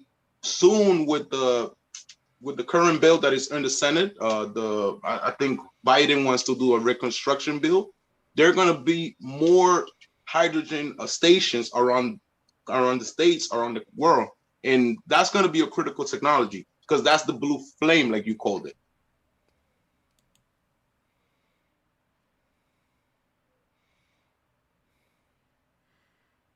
Anybody want to move anywhere else or had anything else they wanted to speak of? Y'all can change the narrative if you like. I was just gonna say very briefly that I really like what you did with the bike example. You got me on that. I'll give you that. But you ain't gonna show me a mountain of guitars nowhere, and that's the best technology mankind can make because you give back to the earth when you made it from. Yes, you can. Guess what, man? You can everything we make gonna contribute to pollution on Earth. But yeah, you can find mountains of guitars though, Justin, check your back check. All you gotta do is Google it like I'm doing, funny, and I'm looking at it. but I am looking at them though. You want to Okay, see 'em? okay, okay. No, it's cool. I'm gonna take your word. How you? We can move forward. You can find mountains of clothes, mountains of phones. The shit got to go. You can't dig a hole without making a pile. And every time, man, go in the ground and dig up all these plastics, excuse me, not plastic, but metals and all that's used to make our technology, when we throw it away, it's no different than digging a hole and making a pile. Like, it's the same theory. Like, you can't dig out the ground and turn this stuff into phones and stuff. And then when we start throwing away the old phones, you don't think that's like saying I can dig a hole but not pile up the dirt somewhere. Yo, bro, Sanchez, somebody in the chat is asking, let's talk about this fake ass volcano they keep pushing in the news, pretending that somehow this proves flat Earth. Yeah, because I've been watching a lot of the volcanoes popping up around the Earth. Can you talk a little about the volcanoes, that they're just, is there misinformation? Is it a distraction, or volcanoes pop up out of there are volcanoes underwater, right but now, since they're surrounded underwater, they just solidify, and then it builds up eventually, and then volcanoes become islands that popped out the water. Yep. Like, hey, so the volcanoes, are they coming from the center of the Earth? What? Yep. That's exactly all the pressure that you see under the ocean coming from the center. That's correct. So if there's a center, that means it has to be outer crust, right? Like a month. So we're talking about the center. That means it's surrounded by Earth, right? Okay. All right. I mean, no, he's playing semantics. He's trying to call the flat Earth the crust. Hey man, I'm not trying to. I'm just asking a question. I'm not playing semantics or nothing. There's only so far we can go. Look, all I said was it's coming from the center. I don't want to acknowledge your terminology of crust and et cetera. And all of that shit. Okay.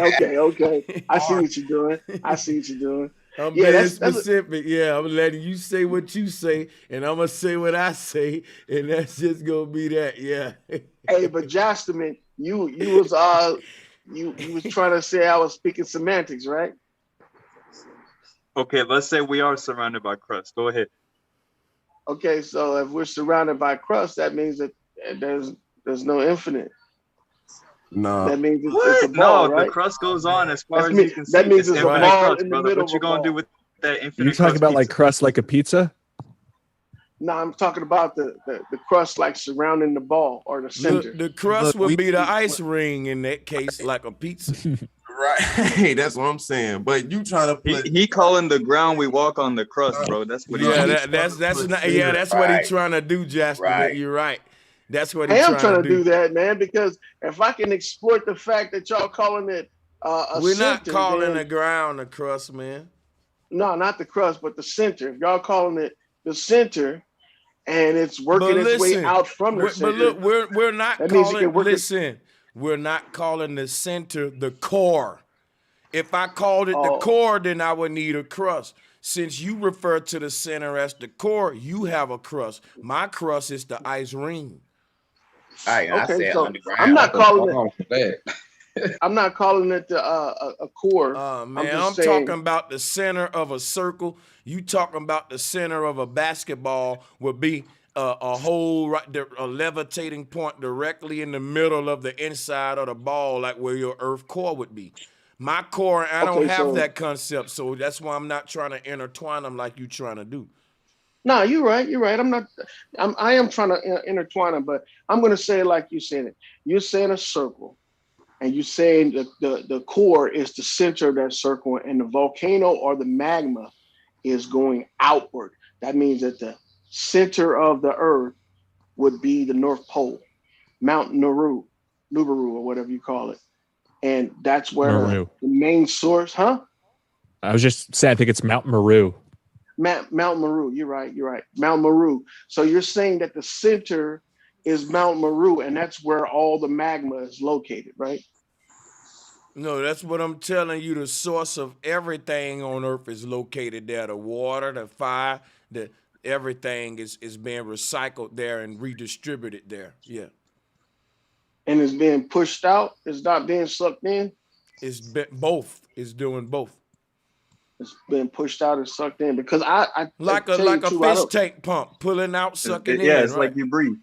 Breathing. Oh, Yeah, okay. I say it's breathing. It's alive. It's functional. Then how did we originate there? I mean, wouldn't that be a volatile location? What do you mean, brother? That's what I'm telling you. This is the origin point of all things. And yes, it would be a volatile location. For example, right? Where new land is created is very chaotic. We call it lava and magma popping up, but it's new land. When it cool off and settle, it's nice land with trees and flowers. It's always a chaotic aspect of creation. Like life is a paradox. Like to get a pretty baby, you gotta have some ugly sets. Let's go, man. So check this out. Have you ever overcooked a piece of metal in the fire? Like who has ever used a forge? Anybody's used a forge before? All right, make your point. We get it. We familiar. We familiar. Go ahead. Okay, so when you overcook metal in the forge, it doesn't stay solid. It becomes like liquid. Yeah, malleable. Malleable, right? So what happens to that metal if you don't shape it? It'll just form into whatever shape it's in. Right, and, gotcha. And it'll get hard like a rock, right? Mm-hmm. Or like the metal. It'll stay hard. It'll get hard like the metal. Now, I don't believe in volcanoes. I know we've already talked about this before. I don't believe in volcanoes, but I do believe in man-made like volatile locations, like not. How you don't believe in volcanoes? So do you think they're making this footage in like studios and stuff with computer graphics? Can you explain a little bit what you? No, I think I think these are landfills, like what Sanchez was talking about, that have become like mixed and heat over pressure. Like I've showed you guys one time a picture of a giant compost heap that's burning in Texas. It's been burning there for like decades now. And it produces what looks like lava too. And it looks like a mountain. And this is nothing but trees. So you think this is waste disposal that they're selling to us? Exactly. You think they're disposing of waste and they're calling it a volcano? Yes. Because they've been stripping the land for so long. If you ever go to a foundry, listen, what he's saying is true. There are man-made volcanoes based on what he said, and what they found out is that different chemicals in these mountains of trash don't mix right, and you'll get like smoke coming up. Let's say if Clorox spill on this and gas spill, like it all kind of shit mixing together in them fields. But so he's right on that. But guess what? There are natural volcanoes too. You know, man will try to cover up landfills with dirt, and then sometime, we will see smoke come from those sites based on shit happening that don't agree, shit busting over time, and when it busts, the chemicals in it pour it onto this, and crazy shit happen in landfills. But yeah, go ahead. I thought he was talking about the Olympic torch for a minute. That's pretty interesting. Nah. Well, something I keep seeing created from a volcano, wasn't it? Yeah, the volcano. I'm gonna go as far as say ain't no real volcanoes. Because when they take the ones under the ocean gotta be real though, kind of. Right? No, it's just like if an ant if ants have a nest, right? They always have a big opening that we see above ground, but they also have these small tunnels and stuff too on the surrounding portions of the ant nest. That's why if you stump an ant nest, you're gonna get the ants coming out, and you think you cleared it for a certain distance, and you have ants attacking you from a further location. They have little tunnels and stuff. Same thing with when pressure builds up underground, it'll push out vents like you guys are talking about with volcanoes, and people think that's coming from another location, but it's all tied together. They've never been able to track any of this stuff. So just to show y'all, here go an example of man-made volcanoes. just to show you that, this is real. Now, I agree with him that out of all the volcanoes on Earth, shit, probably half of them is man-made. Man started making volcanoes the moment he started making land dumps and stuff and setting them on fire. But he also called himself Vulcan. And when he started doing it, the god Vulcan is literally the god that represents man's ability to make a volcano right here. See? Oh shit! Look at the subtitle there. I don't know if Volcanoes you make the psychic Earth. or what. I don't know if you psychic, bro, Sanchez, but you just said these are man-made volcanoes. Yeah, that's what you just said about 3 things that I was gonna say. But hey, man, that's why man created the god Thor when he figured out electricity, showing you man becoming god of this certain thing now. Yeah.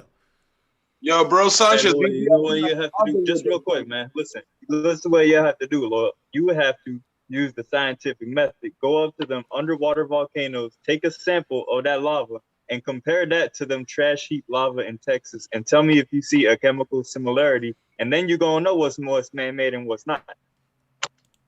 Yeah, there's people that have already done that. Yeah, and they produce some of the same chemicals. Yeah, and like you're gonna take their word for it, right? That's not that. science. Yeah, bro. There's people have done that. That what you just said. But look, go if you got a wood burning stove, get you a chunk of pine tree, and let that pine tree cook. That piece of pine, it has to be fresh. Let it cook, bro. It'll produce what looks like metal lava out of it. I don't know why it does that, and then it'll get hard like a piece of metal.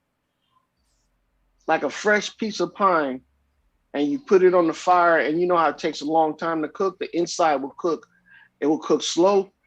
It will do the same thing. Most materials have iron in them. I mean, almost everything. I ain't gonna lie. A couple of years ago, a cat couldn't have told me that this mountain was man-made. You just wouldn't have been able to tell me that. You know what I'm saying? But what I know now about what man been doing on the earth, yeah. That's why I say I agree with him. Like, this look like a natural earth structure here, what we looking at. But if you zoom in on it, you'll see around the rim, you got trucks going around. It's a road. It's a man-made structure. You know what I'm saying? Yellowstone also. There's some parts of Yellowstone where the reason why they close it off to the public is because they don't want them to see how much shit that they're trying to cover up out there. And then you got all these hot spots and geysers and shit in Yellowstone, and people think that it's gonna blow, every year it's gonna get worse and blow up, but it's not. This stuff has been cooking on the ground for decades because they haven't. Can you repeat what you said about burning pine? Because I was thinking about I read before about something like they were trying to do hempcrete, for example. Hempcrete is in which you use 50% concrete and 50% hemp, like marijuana. And they were basically saying that if you put 50% of hemp, it's actually stronger than the average concrete, because concrete breaks through time. But then if you use hemp, for example, as a natural source, you're basically using technology of like natural technology. And, it's like through time, it doesn't break because you're using plants. So can you repeat what you were talking about, the pine, burning pine, and you were comparing it to metal? Can you say that again? You can get in and produce a resin and cook it, and they have what they call these tanks that you can create yourself. They're called gasifiers. Okay. And what it does is it cooks inside of that containment without putting any oxygen, and it slow cooks, and it makes biochar. And you can do this with any tree that takes a bunch of resin, and the biochar will be just like metal. It'll be not as refined as metal, but it'll be brittle like glass. I made some in my backyard one time out of just some old plywood and shit. Hey, Loyal, are you trying to say that Pompeii was a psyop or an accident? What about Pompeii? Because their whole shit burned down because of that volcano. The whole shit burned down. Or you just don't know history. It's all right, never mind. You talking about the people that were, you know, like I'm thinking about the people that were caught in their sleep or some shit like that. Yeah, and they were was all caught covered the in streets. ash. Yeah, man, I think that's I don't think that's real. I think that's like a, you know, like a tourist trap. Psyop, right? You know, It was they had Pompeii psyops 500 BC. All right, y'all. yeah, bro. There's no way you can verify that. Not unless you break I mean, they got body parts. the video. They digging it up. You can watch it where they digging it up. They got actual remnants, physical objects from there. You know, so I mean, it's true. I know they can do shit like that. That it's fake. That is fake, bro. Come on, 500 BC, bro. You talking about, you know, the Julian calendar started back in 1800 or 18 BC, and the Gregorian calendar took over in 1582. I ain't gotta help me about that point. I know none of them dates is accurate. I'm just letting you know how much of history you don't know. You know, none of what dates is accurate. What dates are you talking about? Yo, what are y'all? What's the point? The point is, I just said he's trying to say the fall of Pompeii was a psyop, and I'm like, okay, that's laughable, bro. Man, Pompeii was a psyop, man. Let him have that one.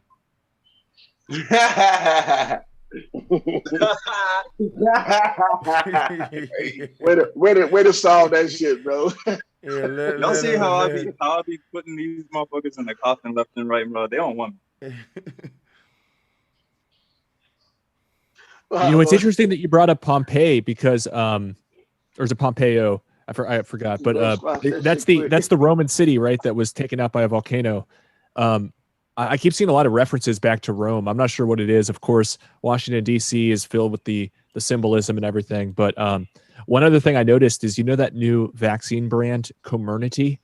It's actually an anagram for the phrase Roman city, and I don't think that's a coincidence. And so I keep seeing It's interesting that you brought up. My bad. I like turtles, man. All right, go ahead. No, I was just going to say that also with the siege of Congress, remember the so-called insurrection on January the 6th, a lot of the photos that went super viral seem to harken back to these drawings of the siege of Rome back when it was the German vandals who supposedly came and took it over. Maybe they're trying to tell us something. I think they're trying to tell themselves something. I wish I could figure it out, though. Right.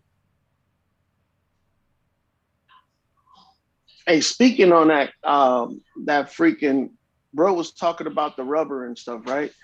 You know that they have a rubber tree in South America that they get most of their rubber and plastic products from, and this rubber tree, if you take the sap, and this is the reason why I'm saying that is because of what Tim was just talking about the Carmony.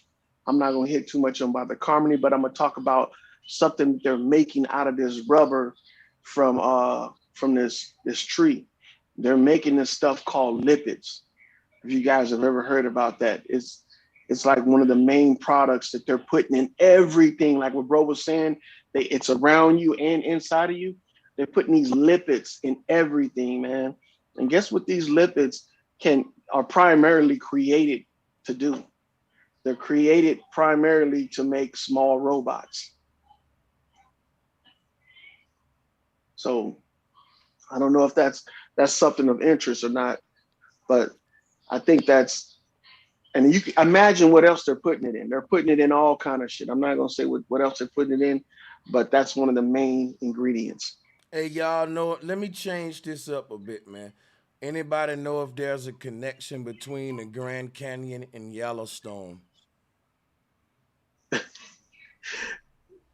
don't want to talk about it. I know the Grand Canyon got yellow stones up in that motherfucker. We already talked about that once before. Yeah, I guess water something curved it. Like it used to be water running through it, and that's why it curved out, you know, the trenches and stuff, I guess.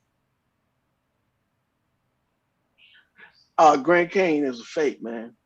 I think it's got connection with the giants in Yellowstone too. That they didn't want to. I want to hear why he thinks it's a fake. Yeah, like explain how something we can see is fake, man? You mean the story of it or the history of it? Specify, brother. The history of it, how it was created, Okay, how the was it time created? frames. How was it created? It was created by man. It's a quarry. We'll agree with you on that. I do. I ain't gonna push back on you. I think a lot of it has to do with man's yeah. And I can tell you about what the machine is called that they used to create it. They still use it today. But I tell you this right here. I don't know. I think that it's natural. I just think that man started to use a natural. I think the canyon was formed by the river that's flowing right through it, bro. You see the river that's still carving it out. But what I'm saying is, man started to mine and use the river and shit like that. I think that the Grand Canyon probably was deeper than what it is today. Like how the water in Lake Mead kind of drying up, the lake getting shallow. Imagine a deep ass river, yo. Like a deep, like this is just speculating. I know ain't no truth to this, but that'll be like the deepest river in the fucking world. Like if the Grand Canyon was the little river we see at the bottom of the Grand Canyon, if it was really at the surface where we standing up on the cliff, if the water went down that low. You know, that would have been one of the deepest rivers in the fucking world. But right now, I'm just speculating, man. Let me stop. But The don't. Marianas Trench comes first, though. Like if the Grand Canyon was full, it wouldn't be. We wouldn't have like as many deserts and through the mountains. Then you know what I mean. It would supply. That meant that lot more. Arizona and the whole West Coast would have been a jungle. Damn, this is a good theory. I like this theory though. That would have supplied a lot of things, and if the Earth been here, you know what I mean. But yeah, go ahead. You right, bro. Cause look, but they same find thing hold with on. the Damn, when the brother get the mic, he beat you already. You can't buzz in like that. Hold on. So look, they finding like sea animals at the top of mountains and shit on the West Coast, like shells in the ground, and as if this shit was underwater. Now Salt Lake in Utah, is to my understanding salt water, and people want to explain how you get in the middle of the fucking desert this huge lake of salt water. When did the ocean flow into these lands? Like, it's a lot of questions to ask. You know what I'm saying? Yeah, bro. Sanchez, I was Do they literally claim before you that's a start man-made that. lake at all? I was literally finna just ask you if you ever thought Nevada was like full of like grass and stuff like before like desert, before it was like a desert and stuff. It's a lot of untold history, man. I'm telling you, and the history don't even go back that far either. Like, what if Big they blew up? What if the Hoover Dam blew up? And you know what I mean? Just all that water come through. You know what I mean? And how it would? I bet it would have a dramatic effect on land. It would kind of.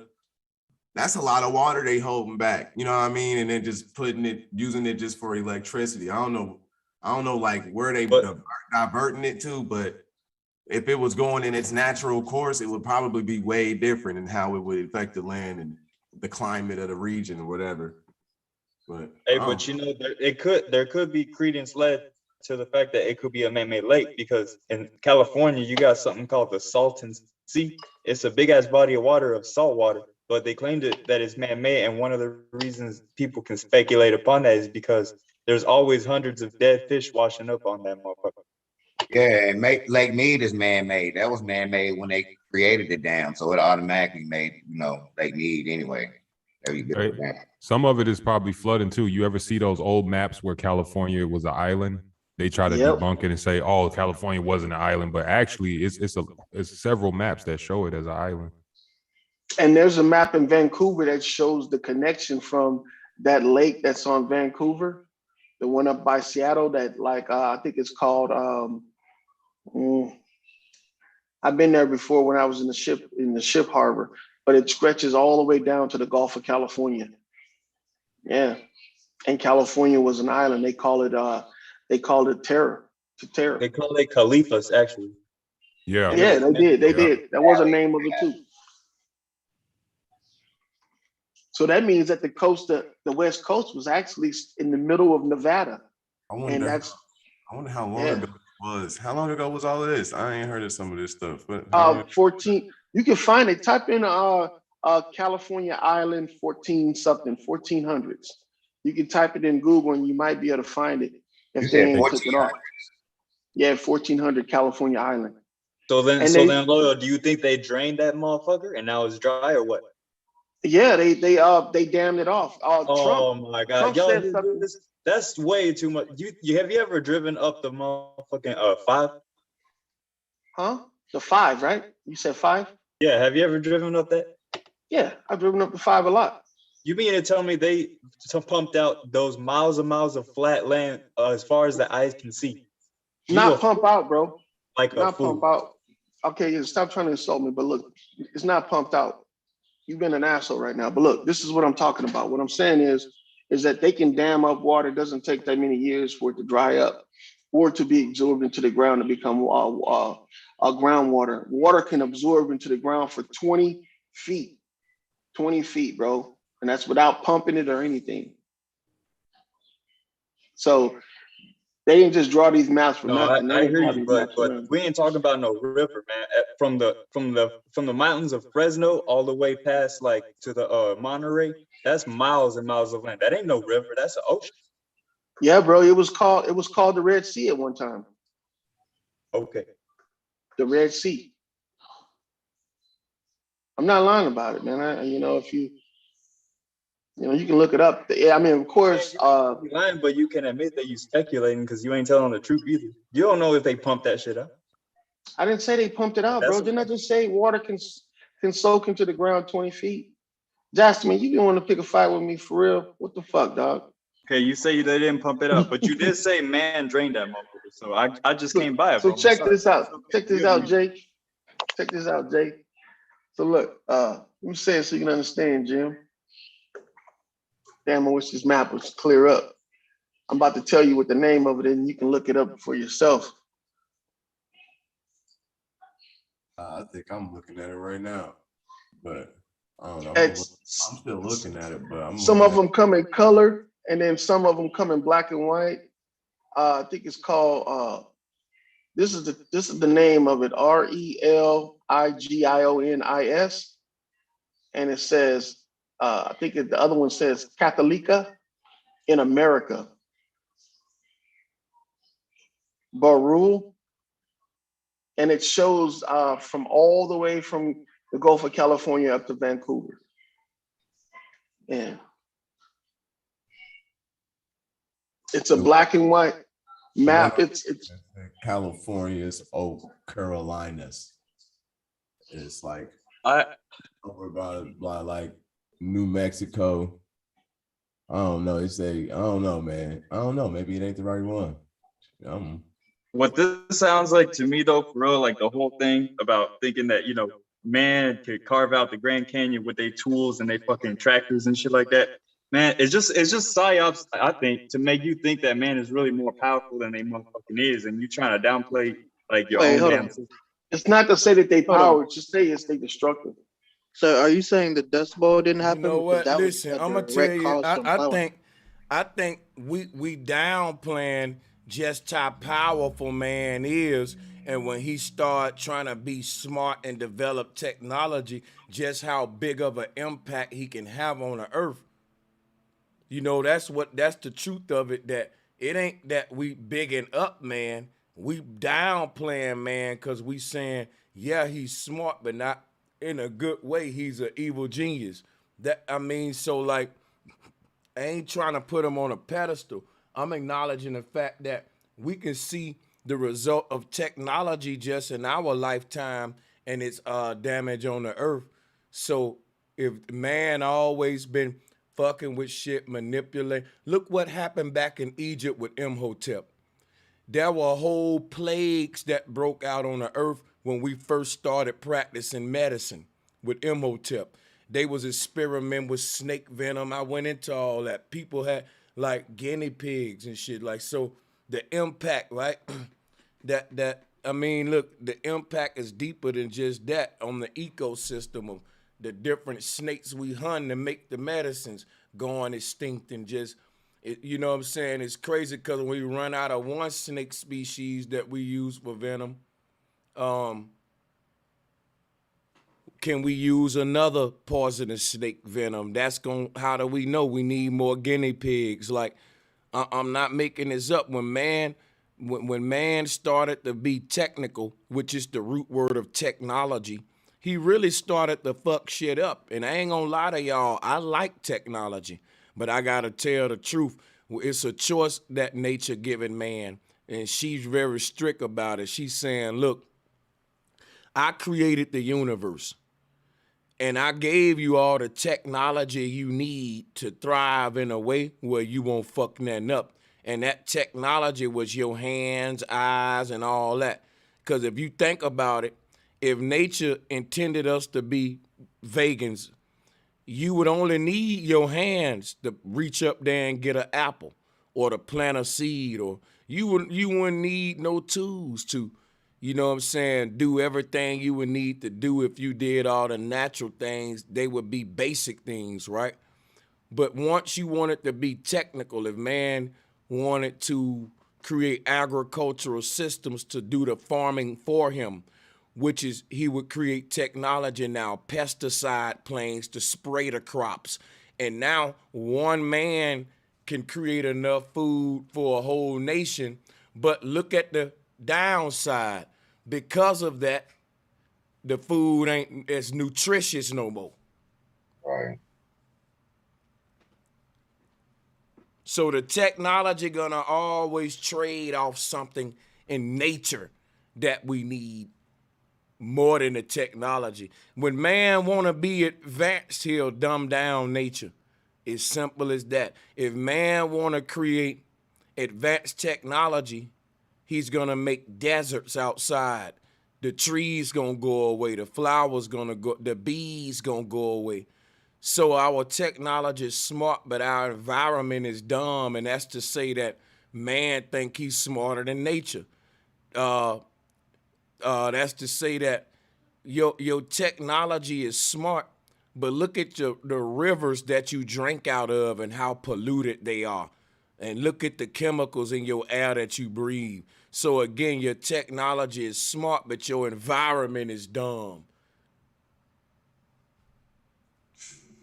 Yeah, that makes a lot of sense. I think a great example of that, like I said, was if anybody watched the documentary on how the Dust Bowl happened and how man invented the plow to speed up the production of how much they can farm and stuff, basically out of greed, and they ended up pulling out more of what was in the earth for it to replenish itself. And next thing you know, they created deserts, storms of deserts that were killing people, and people were literally talking about in the documentary, some people that were still alive when the documentary came out, whatever, and they were saying how like they basically everybody was eating whatever they could, like meat, rabbits, whatever, because like there was no crops growing.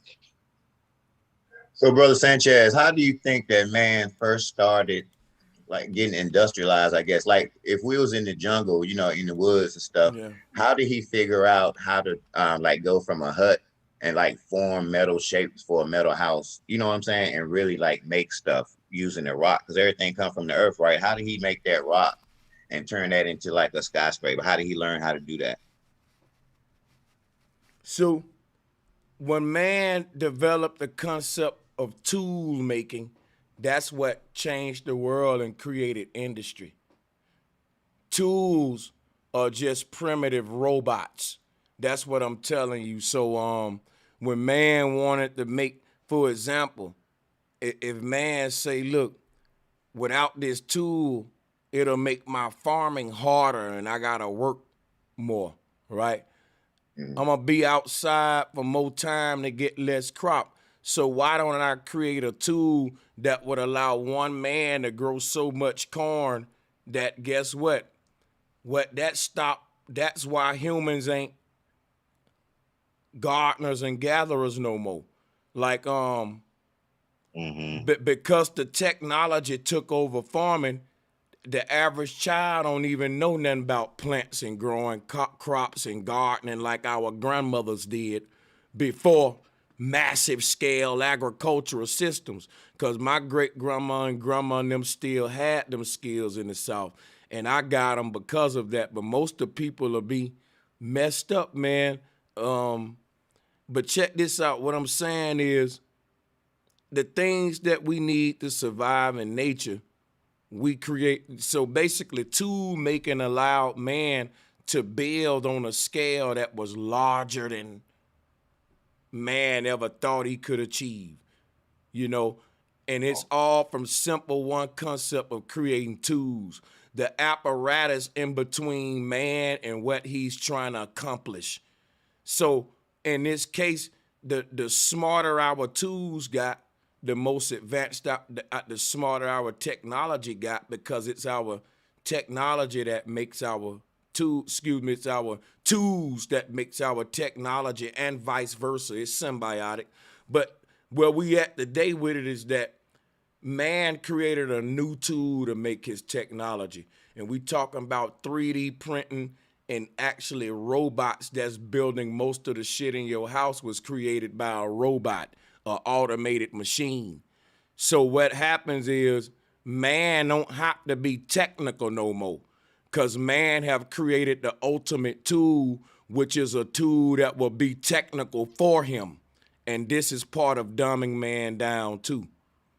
Okay, right. So if a dude in the jungle looking up in a tree at a certain herb that can heal his son who's sick, but it's a beehive next to it and he got to climb up 20 feet, that's what the technical aspect of the human brain, what nature gave us. How are you going to get up there and access that fungus that's growing up there? Your son dying. He got a certain amount of time. He got to climb that tree. This is literally real life to people in the jungle, man. They ain't got the medical center and ambulance like you. So think about it. Somebody already climbed up in the tree to get your herbs and turn it into medicine and stuff. Somebody already wrestled a snake and got the venom and turned it to a medicine for you. It's some dude in the jungle that got to do all that himself. One dude, like, you know what I'm saying? So you talking about the level of technicality the human brain is under just day-to-day living when you in your natural environment. So humans said, we don't want to be technical no more. We want to create technology, which is machines that'll be technical for us. I don't have to think about climbing that tree no more. I got a machine I can use that take the thinking process away. Just reach with a hammer and get her done. There's nothing to be technical about here. You know, the machines have taken away the ability for man to negotiate with a problem that he may be facing at any moment. That's why if you take away all the tools today and put man back in nature, once he is faced with problems, he'll be doomed. Like, you ain't got a lot of time to think about it. Boom, boom, just, you know. Because we stopped using that part, yeah. Okay. Yeah, but y'all, I gotta shut down. Unfortunately, we've been going a while, and I do gotta get up out of here. I hate to shut it down because we really building, but it's getting late, and I gotta handle some little stuff. This was another great classic, bro. Most definitely, I'm gonna leave it up, and I'm gonna thanks again for having me. Anytime, I'm gonna try to follow it up tomorrow. Mm-hmm. Before you go, I just want to ask, Sister Bethy is still on. I wanted to get in touch with her after the panel. Okay, if she there, I'm asking her to unmute now, Sister Bethy. If you can hear me, someone wants you to drop your email real quick. That's up. And if not, then you can actually go to her YouTube channel, and I'm pretty sure that she probably listed there or whatever, and probably got her information there. But if any route, will still be live here shortly, Tuesday, Thursday, one of these days. But be on the lookout. I want to say salutes to y'all. I do got to get up out of here, man. Peace and love, y'all. Be safe, my brothers and sisters. Bless up. Bro. For sure. Later. And salutes to that brother Pro Black wherever he at. I hope he come back. We gave him a hard time. He might be scared, but it's all love. And salutes to y'all, man, for sure. Later. Most definitely. Hey, salutes to everybody in the chat. Look, I want to thank y'all real talk for the donations that I've been seeing throughout the show. I try to wait to the end to call them out because I don't really be want to take away from the show and interrupt and all that. You know what I'm saying? Everybody. So look, let me go ahead and pull this up and see what we got. See if we get any Cash App donation. Hey, salutes to everybody. Yeah, man. Hold up.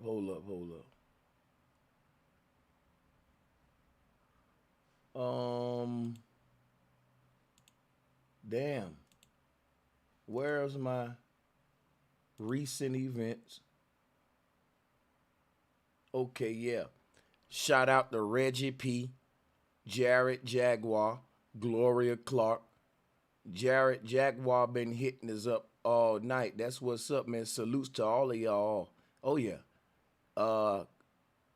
Who was that? Camone became a member today. Salutes to Camone Reed for becoming a Emerald membership today. Much love. Salutes to Ryan Ruiz, Jarrell Gaddis, and Tilly Mint. Tilly Mint, thank you. That was a gracious donation. Shout out again to Gloria Clark. I really appreciate the love. Shout out to Kelly Green. And I think that's it for today. Let's drop a bomb, real talk.